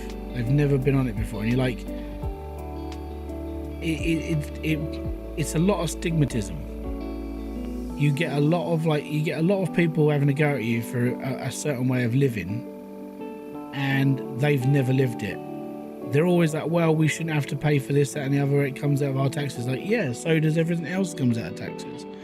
But until you live this life, you realise that it's not plain sailing. And most people, when they criticise it on, like, Facebook or Twitter or down the pub with their mates, they ain't got a clue what they're talking about because they've never lived it. My nan, when my nan became disabled, she had to have a mobility scooter put in. And my uncle, being a carer, had to buy a car that could fit everything in. He ended up driving a Picasso, but he had to have a ramp put on it so they could put the mobility scooter in the back, and that cost a couple $100. Getting, like, a stair lift put in, that cost a couple of $1,000. Getting this put in, it's like she had to have a washroom done on the council.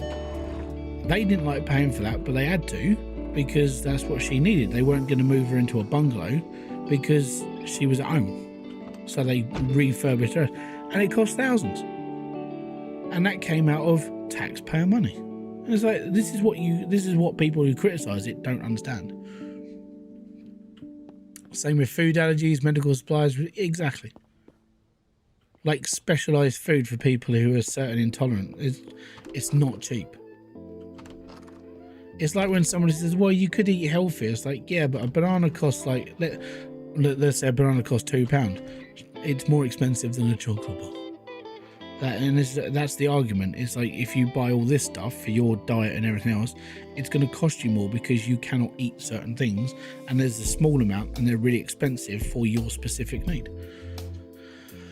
It's all a bit of a bum ache. Rex spotted, fantastic. I recently found out about a gluten allergy loaf of bread costs 4 times as much. Yeah. If you go into your supermarket and go to the gluten-free section, you'll see, like, loaves of bread at £4. If you've got dairy intolerances, the milk is like £3.50 for a couple of pints. If you look at almond milk or things like that versus, like, a bog standard pint of milk for, like, from a cow, or goat's milk, it's more expensive. Almond milk, more expensive. All these other types that won't trigger off your allergies are more expensive.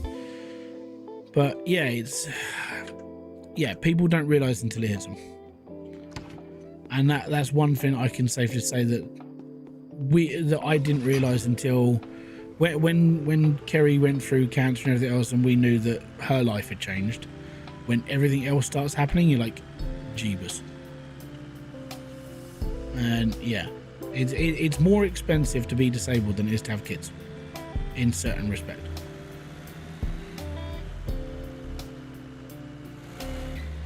Depending on how many kids you have. And if you have 5, then it's probably more expensive. But you get what I'm saying, right? Yeah.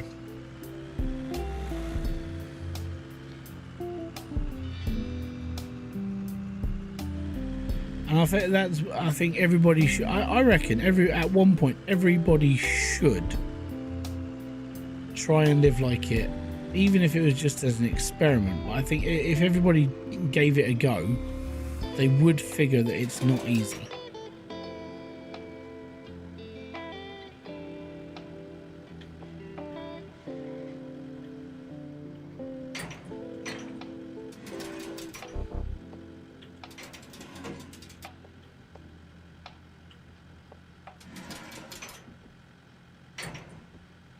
This is a big car. People are attacking the NDIS payments and the government want to rip the guts out of it because it's too much cost, but they haven't standardized pricing of services anyway. That sounds about right. Most people in the UK who have never gone through anything like that, the first thing they look at, as in a way to save money for the country, is the benefit system. And I think it was this year that we actually spent more on welfare than we actually took in through tax, which means something's happened. You know, a massive increase of welfare is being paid out in the UK, and most people who pay attention to numbers went, yeah, it's here. The government don't look at that and they go, well, we can make cuts here and here. It's like, you look in the wrong place, and you're not even understanding what you're looking at anymore. There are certain people in certain governments now that are looking at cutting certain things, and it's like, you don't want to do that. You're gonna have a big problem if you do this. But they're always trying to get like disabled people to work. They're always trying to do this, that, and that. Yeah, some can.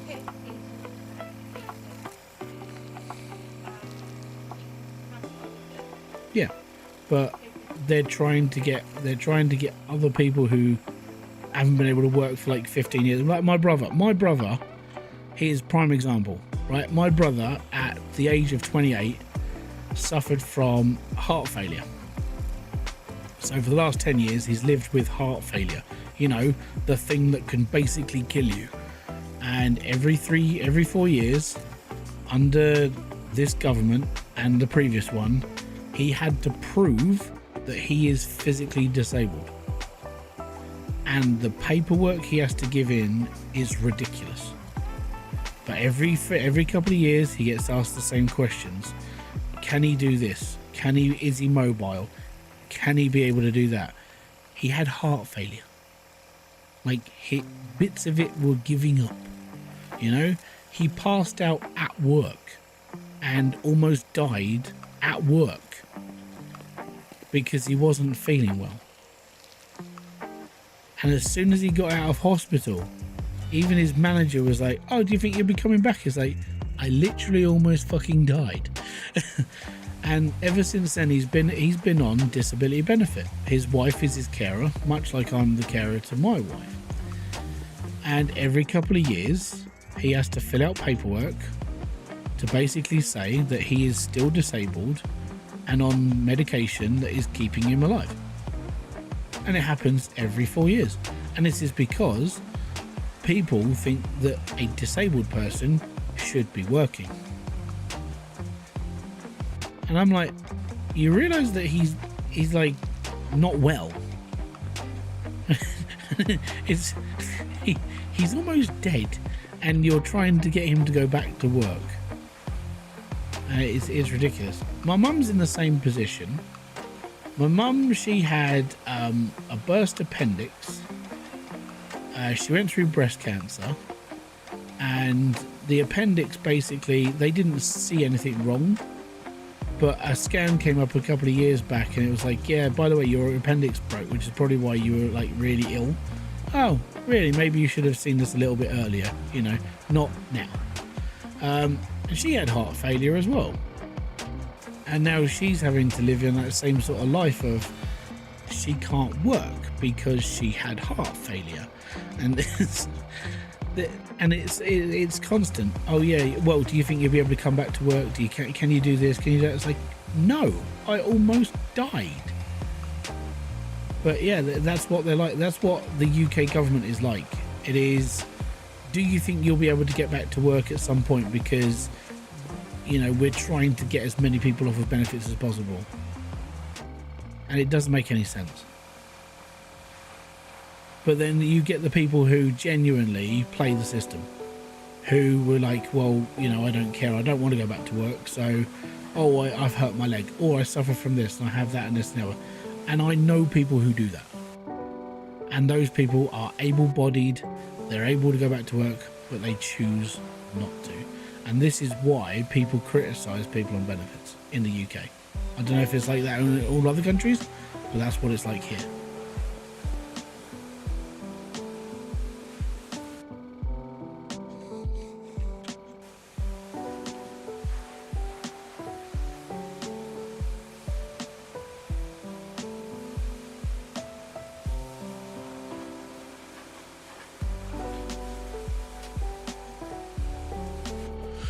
The worst thing is they get paid like $500,000 a year for doing shit and looking pretty. What's that, government? Yeah. I'm not sure about the looking pretty part. Have you seen some of our MPs?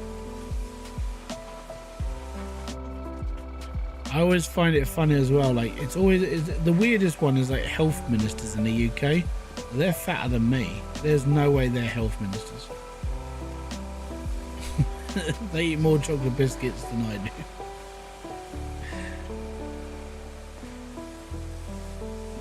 But yeah, they get a nice amount of money to sit. I mean, yeah, okay, whatever. Some of their jobs are quite hard. Some of them aren't, but I can't criticise it because I've never worked that job before.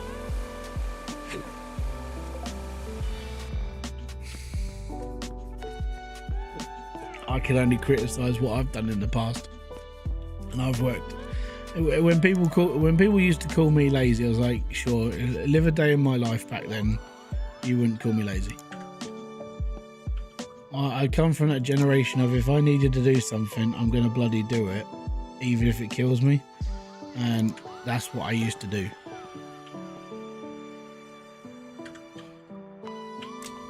I spent 4 years of my life working 13 to 15 hour days just so I could afford a roof over my head. I know what it's like to put in hard work.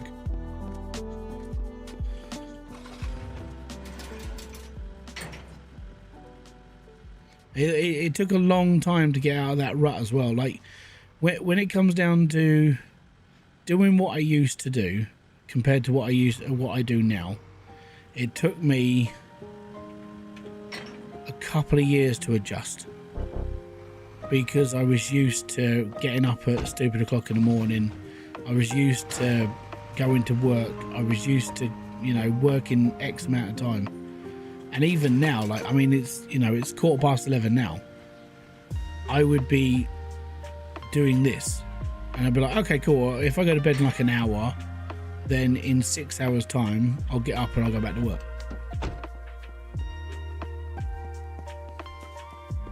But I don't do that now. So it took a long time to adjust.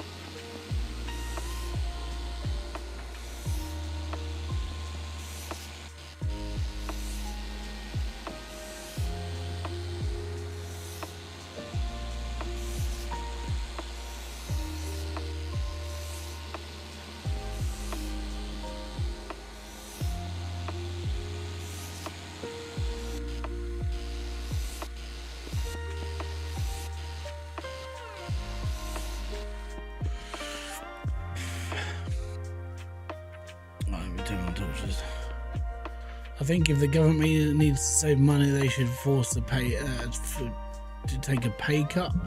It's not. So this is the problem is so our problem in the UK comes down to allocation of money, and you know, the government can take however much they want, but it never seems to be enough because they put it in the wrong places.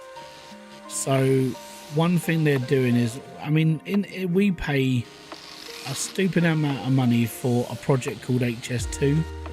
That's coming out of taxpayer money. We pay for a stupid amount of other things that doesn't really make any sense. And things that we need in this country, you know, like our roads would be nice to be able to drive on a road would be awesome instead of driving on like an off-road road on a road.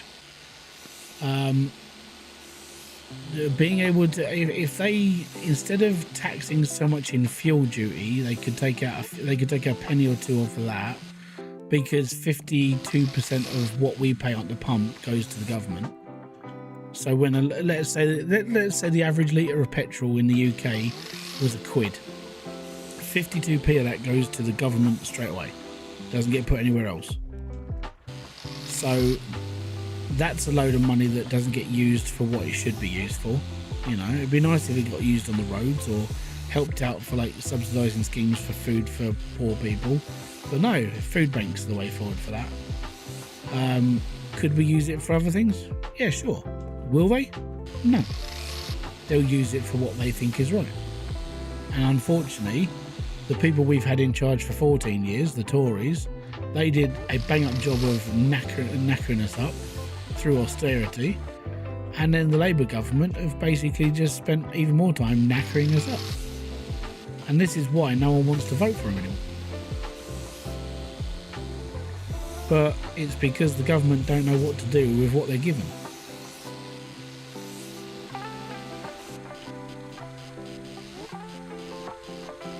And for the record, I'm an idiot, and I can see that.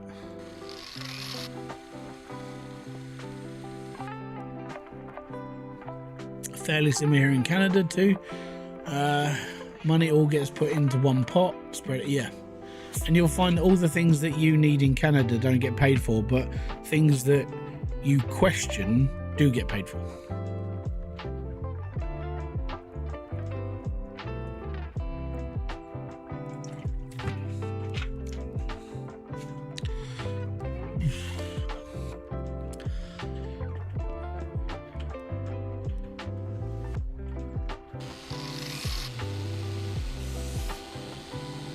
About the bumper. It's plastic, but we're gonna strip it anyway. It's 7:02 in the morning. We got to get that done.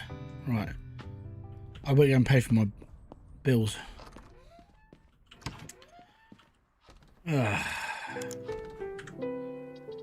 Bills.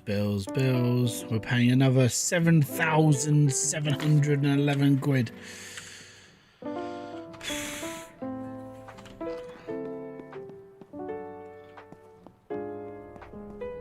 That's still working. We might be able to get this done today.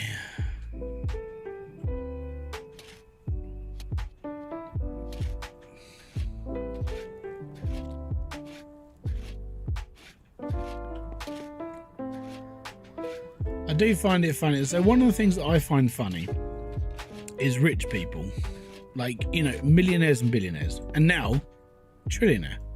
Because Elon Musk officially crossed the line of $1 trillion in net worth. And I was like, congratulations to him. He's worked his ass off. He owns all that money. And I got criticised for this, going, oh, you simp for billionaires and trillionaires and this, that and the other. And it's like, not really. If it was able to tax his income, then we would be taxing his income. Well, we should be able to tax his income. How are you going to tax stocks and shares? He's only rich because of Tesla stock. If Tesla crashed tomorrow, he's worth naffle.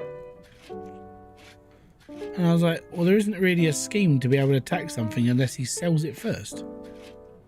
So I know it's a controversial point, but I kind of sat there and just went, well, what can you really do about it? And I was interested to hear anybody who could come up with a solution for it, but nobody gave me one. So I'm wondering if anybody in my chat could come up with a solution on how you would tax stocks and shares when they're not a physical income. And that can go out to anybody. If you can answer it, fair play.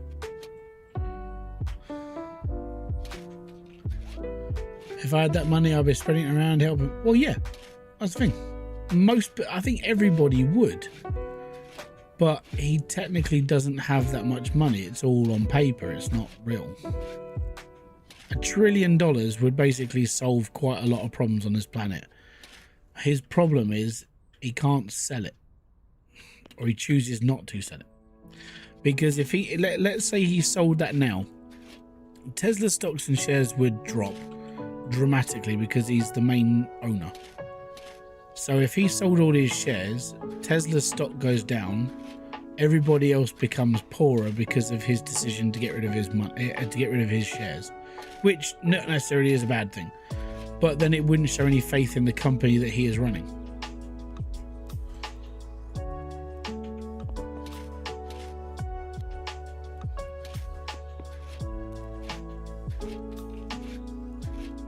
I kind of wish I went back in time and put money into it myself.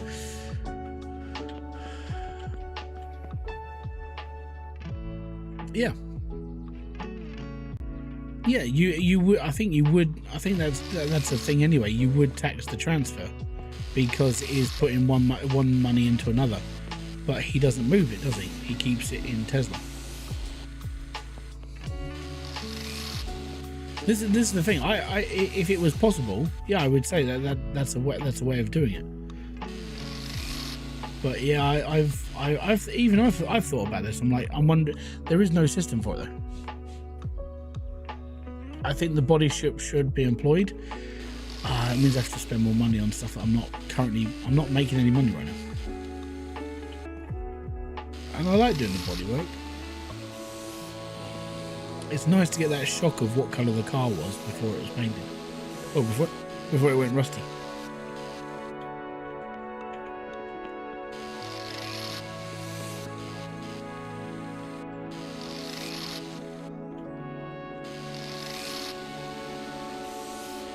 I was wondering where the shop employee was. Shop employee is not employed yet, but my mechanic is, and I've got to have a chat with him.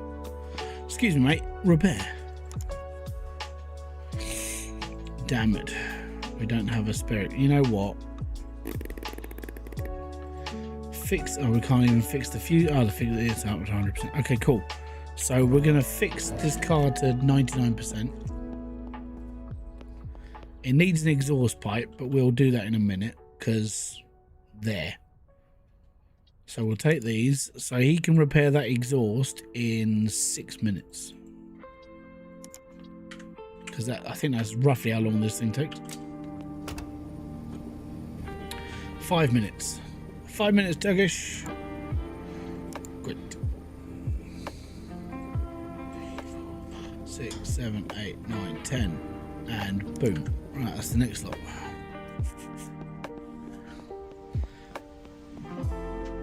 I like working, as said, the body work and stuff, I actually don't mind doing myself because it doesn't take me long.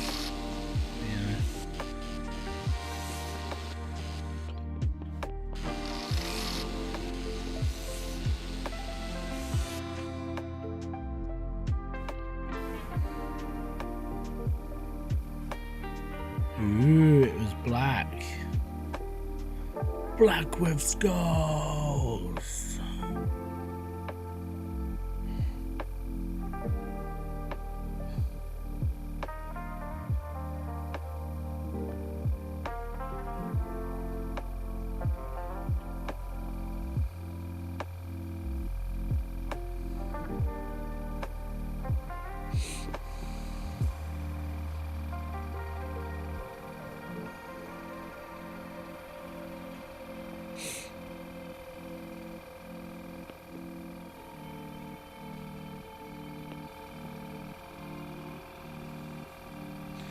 You meant for the junkers? Again, I don't mind doing it myself. Like mechanic stuff, I'll let the mechanic deal with that until we actually do a video on it. But in all fairness, I actually, as I said, painting I like. And I'll watch people paint stuff for ages. Like I used to watch when I was watching Count's Customs a lot. I watch their channel from time to time on YouTube, but I watch a lot of what Horny Mike used to get up to, like painting the skulls and how he used to do the background stuff. And that dude, even though he's a wacko, I mean, he is completely crazy, but he's such a skilled artist. And then like Ryan as well, being able to, like, when he does all the pinstriping and stuff, it's just fantastic to watch. So I kind of like watching people paint stuff, and it's kind of like, it's kind of weird, but in this game it's therapeutic. It's nice. It's cool, man.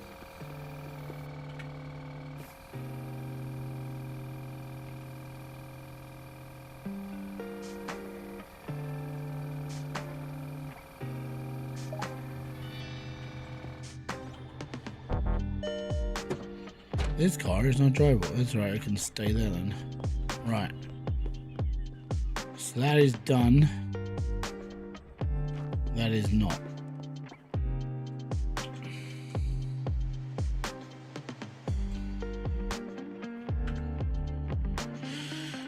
It's going to take like... when that's actually finished, it's going to take 30 seconds to get that done. Come on! Faster, faster, faster.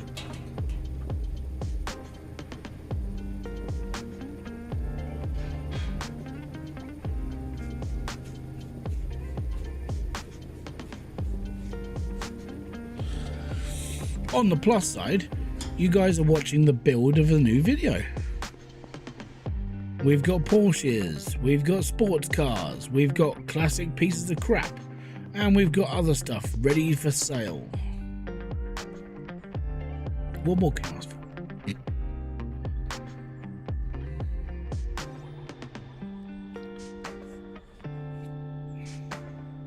I'm not taking on any more cars. I've got these two, that one in there, that one there, and that one there. They all need doing. So.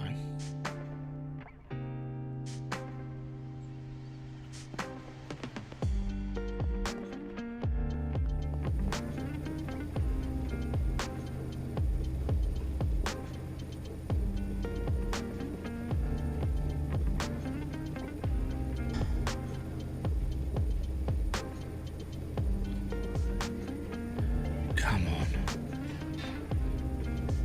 But yeah, I'll get all this finished. It'll probably be tomorrow morning now. I'll go out tomorrow afternoon, and then I'll get home from that, and then I'll record the next video. And it'll be like, hey guys, we're going to be doing this today. Get to level 10, see what unlocks. Boom, and there we go.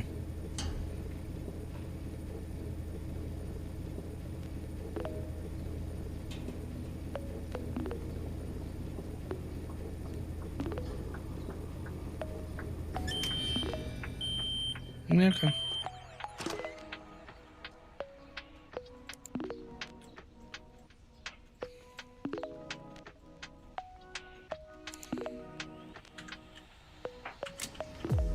Right, that's that lot done. 4, 5, 6, 7, 8, 9, 10. Boom. Right, let's go another 5 minutes. We'll get the exhaust done on this car. We'll push it out and we'll be alright. Boom. 100% part. Yeah, dude. Let's go. It's gonna take 14 seconds.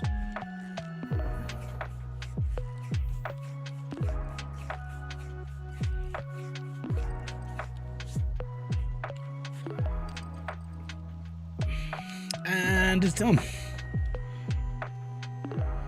Perfect.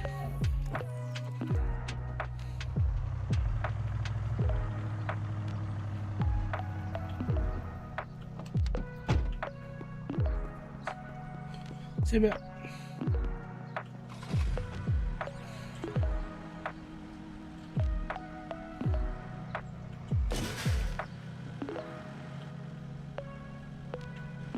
I think my truck started to get a bit old.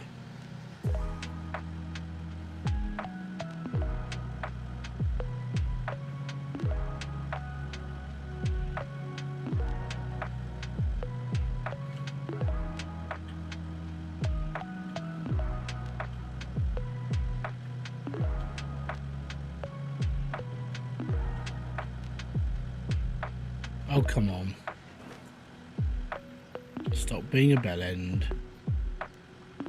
There we go.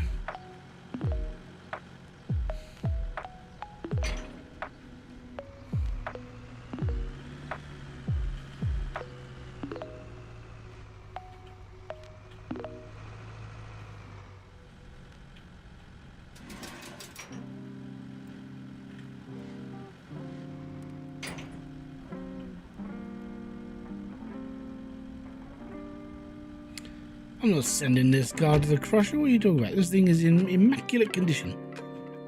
Right, replace everything. Damn it. Yeah. Right, I'll get all that bit done.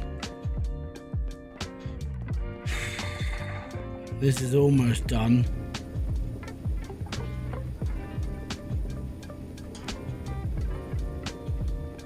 It's just parts now. It's 12:30. We've got X amount of time to get these done now. It's getting there. It's getting there. Don't forget, I mean, we're almost at I haven't done a 4-hour stream for a really long time. Hit the like, subscribe, and notification button for all other updates.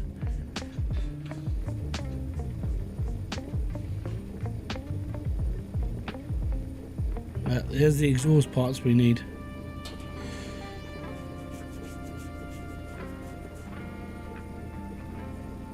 It has been a while since I've done one this long. But on the plus side, you know, I'm still in. New block coming through, suspension, brakes, lovely jubbly. We always need a new engine because half the ones we deal with are absolutely diabolical.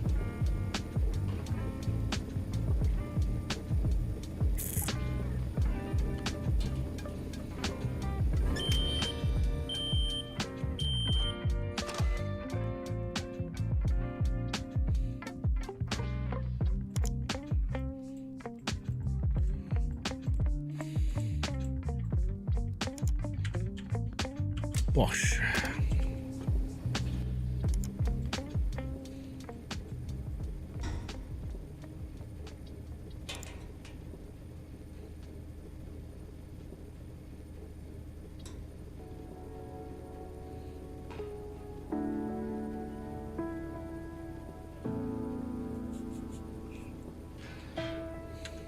Now we're running out of parts, I think.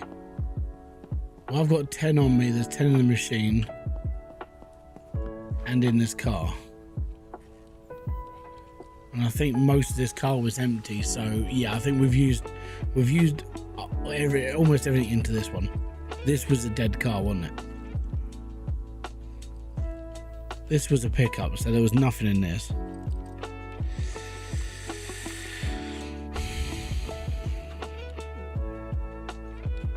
Been playing this gem as well. Worked to get a rep 7. All good.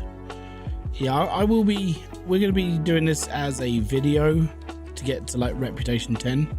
I'm literally just working on the cars that are going to get me there now. So all of everything you're seeing now, it will be in the next video that I release, and we're going to get all this out.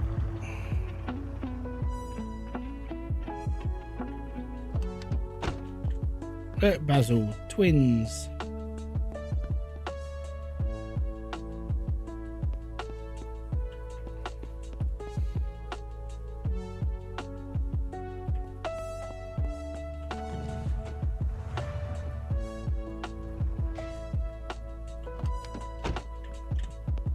That's better.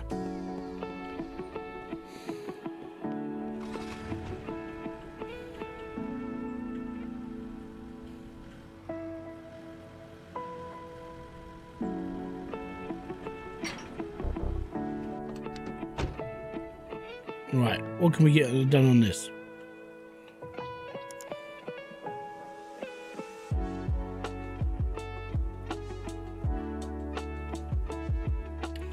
Everything. Excellent.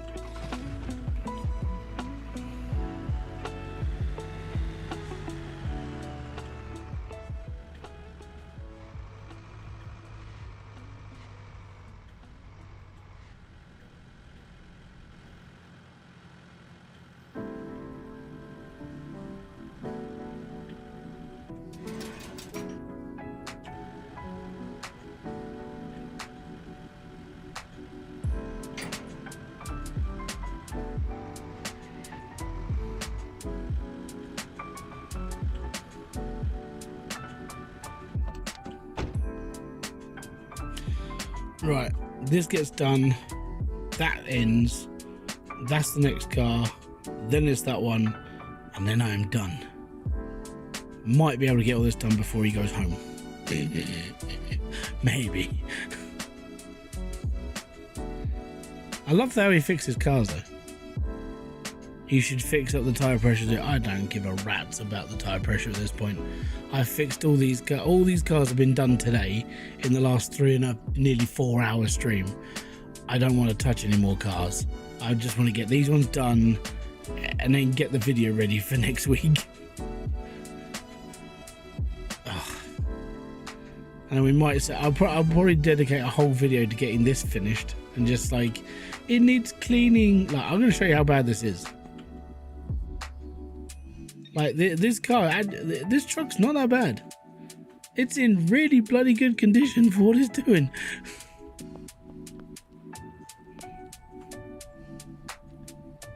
It's been beaten up, smashed about, jumped off of roofs, everything. It just needs a wash.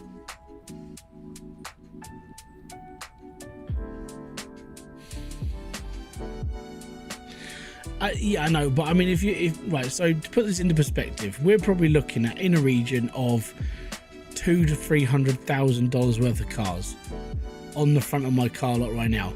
Tire pressure's going to add like what, 40 quid to it. I'm not worried about tire pressure.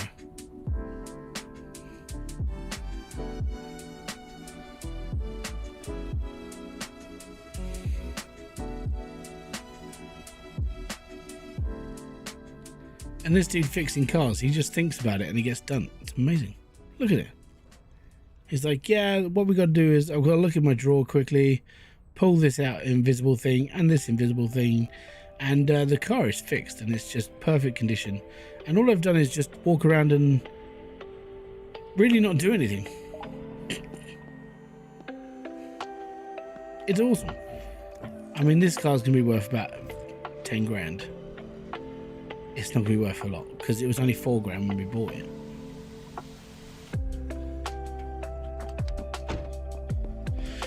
Right, 2 more cars, and it's going to be this one first because this one drives.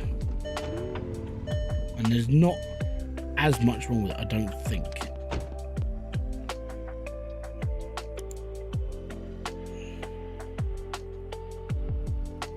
Oh yeah, and we're good for parts. Just get it done.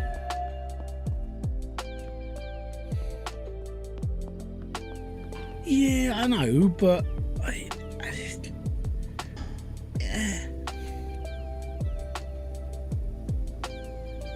I can do plates. I'm just not going to be bothered to do. My problem is that means I have to move the cars from over there to over there just to pump them up and then move them all the way back over there. Can I be bothered to do that? Have I spent 4 hours just fixing these bastards up? I've spent 4 hours and I don't care anymore. This is what it was like during the times where I was building content. And I was like, yeah, I need to do this so I can build the next video. This is what it's like for me. And I sit here and go, can I be asked to do this anymore? No. So I just don't. And now I've got all these broken parts back in. 1, 2, 3, 4, 5, 6, 7, 8, 9, 10. Yay, we got more broken parts to fix. Yeah, I suppose we can do that, but where is the plate kit?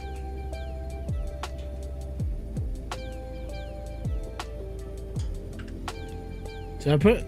No, I didn't move it, did I? God damn it. Where are you, plate kit? There you are, plate kit. Well done. Why did I only take 9 at 1?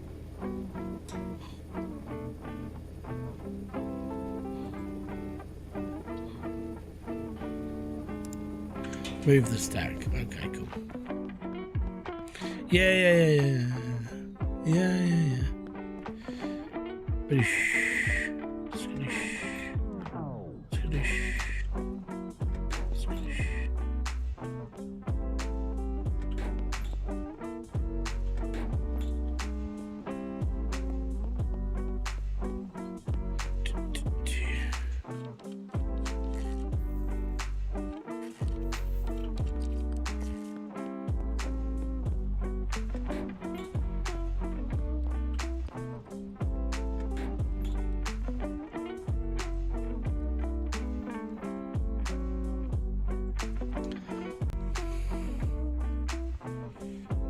butter.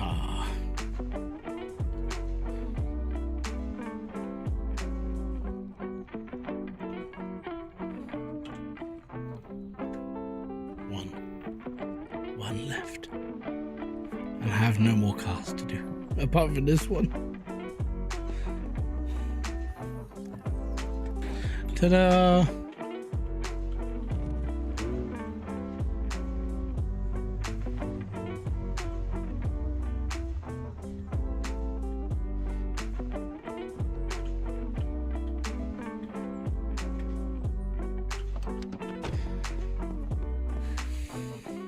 I'm not.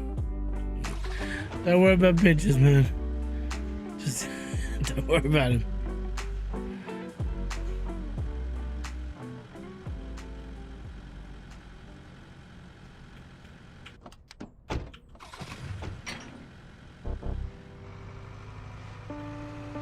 Start the video by buying the tow truck. I suppose we could, yeah.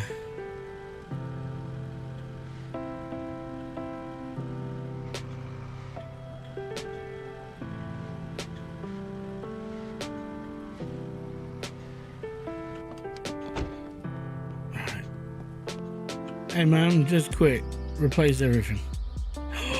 No. We can't do that. No. That can stay there until whenever.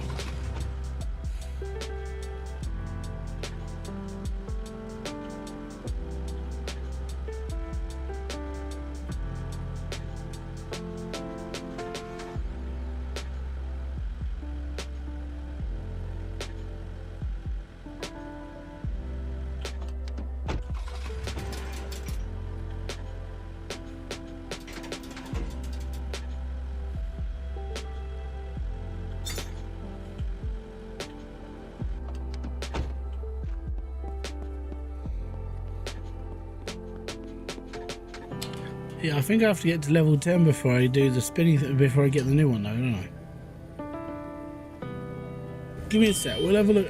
I'm not sure, where would you get just the machine?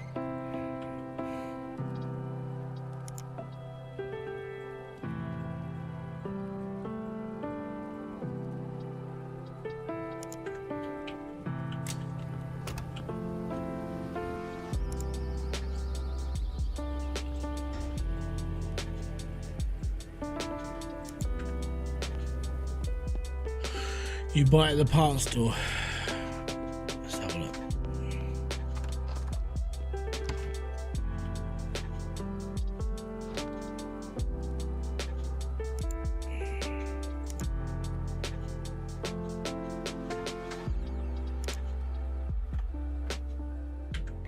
Not online? Oh man. That means I have to go down to the parts store. Only in person? Oh man. Mate, can you replace all the parts to 100% yet? You can. Yes. Do that before you leave work.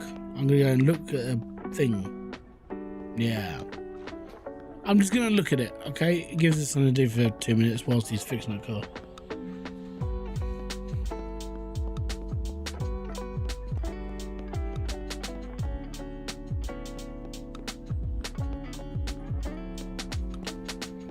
Ditch used parts for room. No. Cardio time. Yeah, man. I'm gonna run the whole way. And just be like, heave. I'm not looking at buying anything. I'm getting down here just to have a look.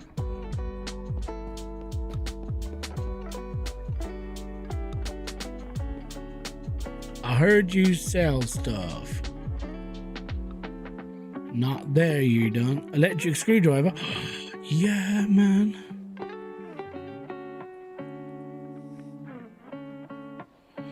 Photo studio set and the repair machine. Office record. I need 200 grand and 50. Yeah, I haven't got that.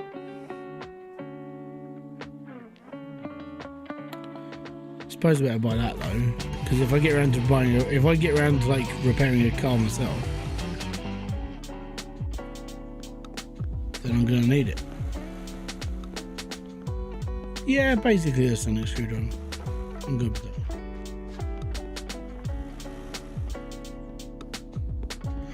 I'm not worried about it. I gotta be honest, plate kits don't bother me. Right, I don't really care about the plate kits. I don't really care about tire pressure. If the person who buys the car is that bothered, then the person that buys the car can replace them. It doesn't bother me in the slightest.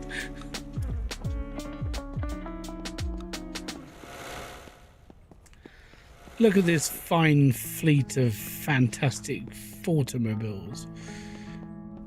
And this one when he's finished with it. Yeah.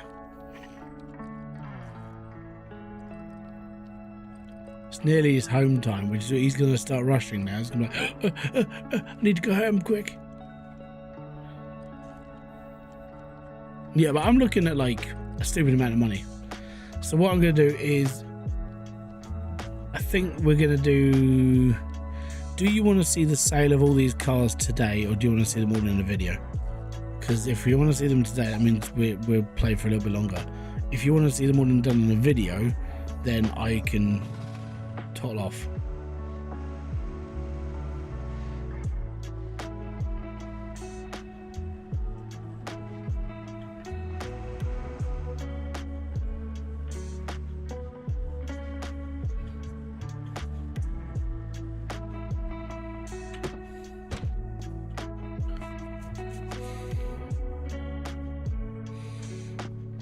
I've got nothing else to clean, I've got nothing else to wash, and I've got nothing else to mess around with.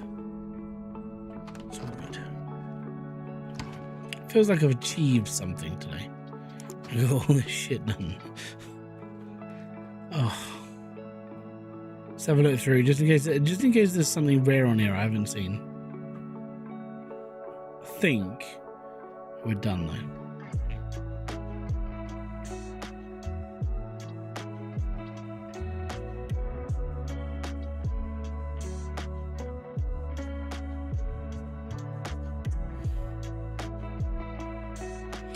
Deserve a break? Yeah, we might just do that. You could sell but make small clip for what happened before. Well, I normally just sit there and say, hey guys, if you're interested, there's a live stream you can go and watch with me just struggling through all of this stuff, and you actually get to see like going through everything from back to front, getting all these cars prepared, ready for this, and now we're here.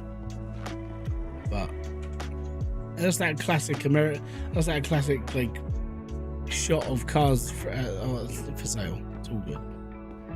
And there you are.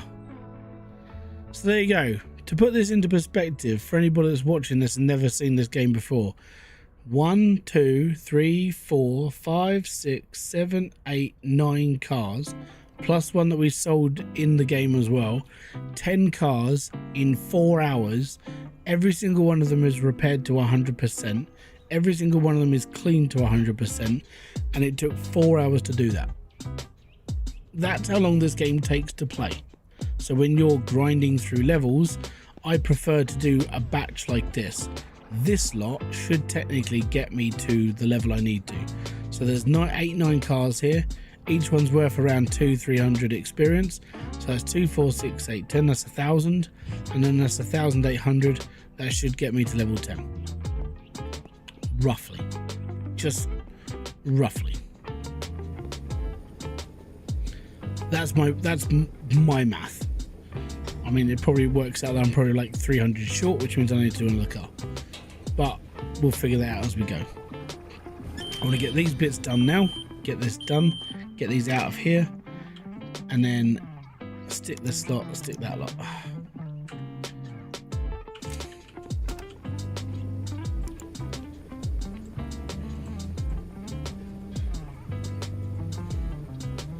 And for the record, I still haven't bought anything new at all since we did the last load. I think we're down by about 15 parts in total. No. I'm not mod. I'm not playing Wii mod just so I can. No, I will do the game properly. Anyways, if you've enjoyed this video or stream, hit the like, subscribe, and notification button below for all other updates. And I will be back here with a brand new video, live stream, or whatever else is new on this channel. Until then, have a great rest of your day, evening, morning, or afternoon, or whenever you're watching this. And I'll see you all in another one. And I'll say peace out, have fun, enjoy everything you guys do. Thank you very much to all the people watching this. Thank you very much for the donation. And thank you very much for anyone who considers becoming a member of this channel for just 99p a month. Until then, boom. Fist bump to you.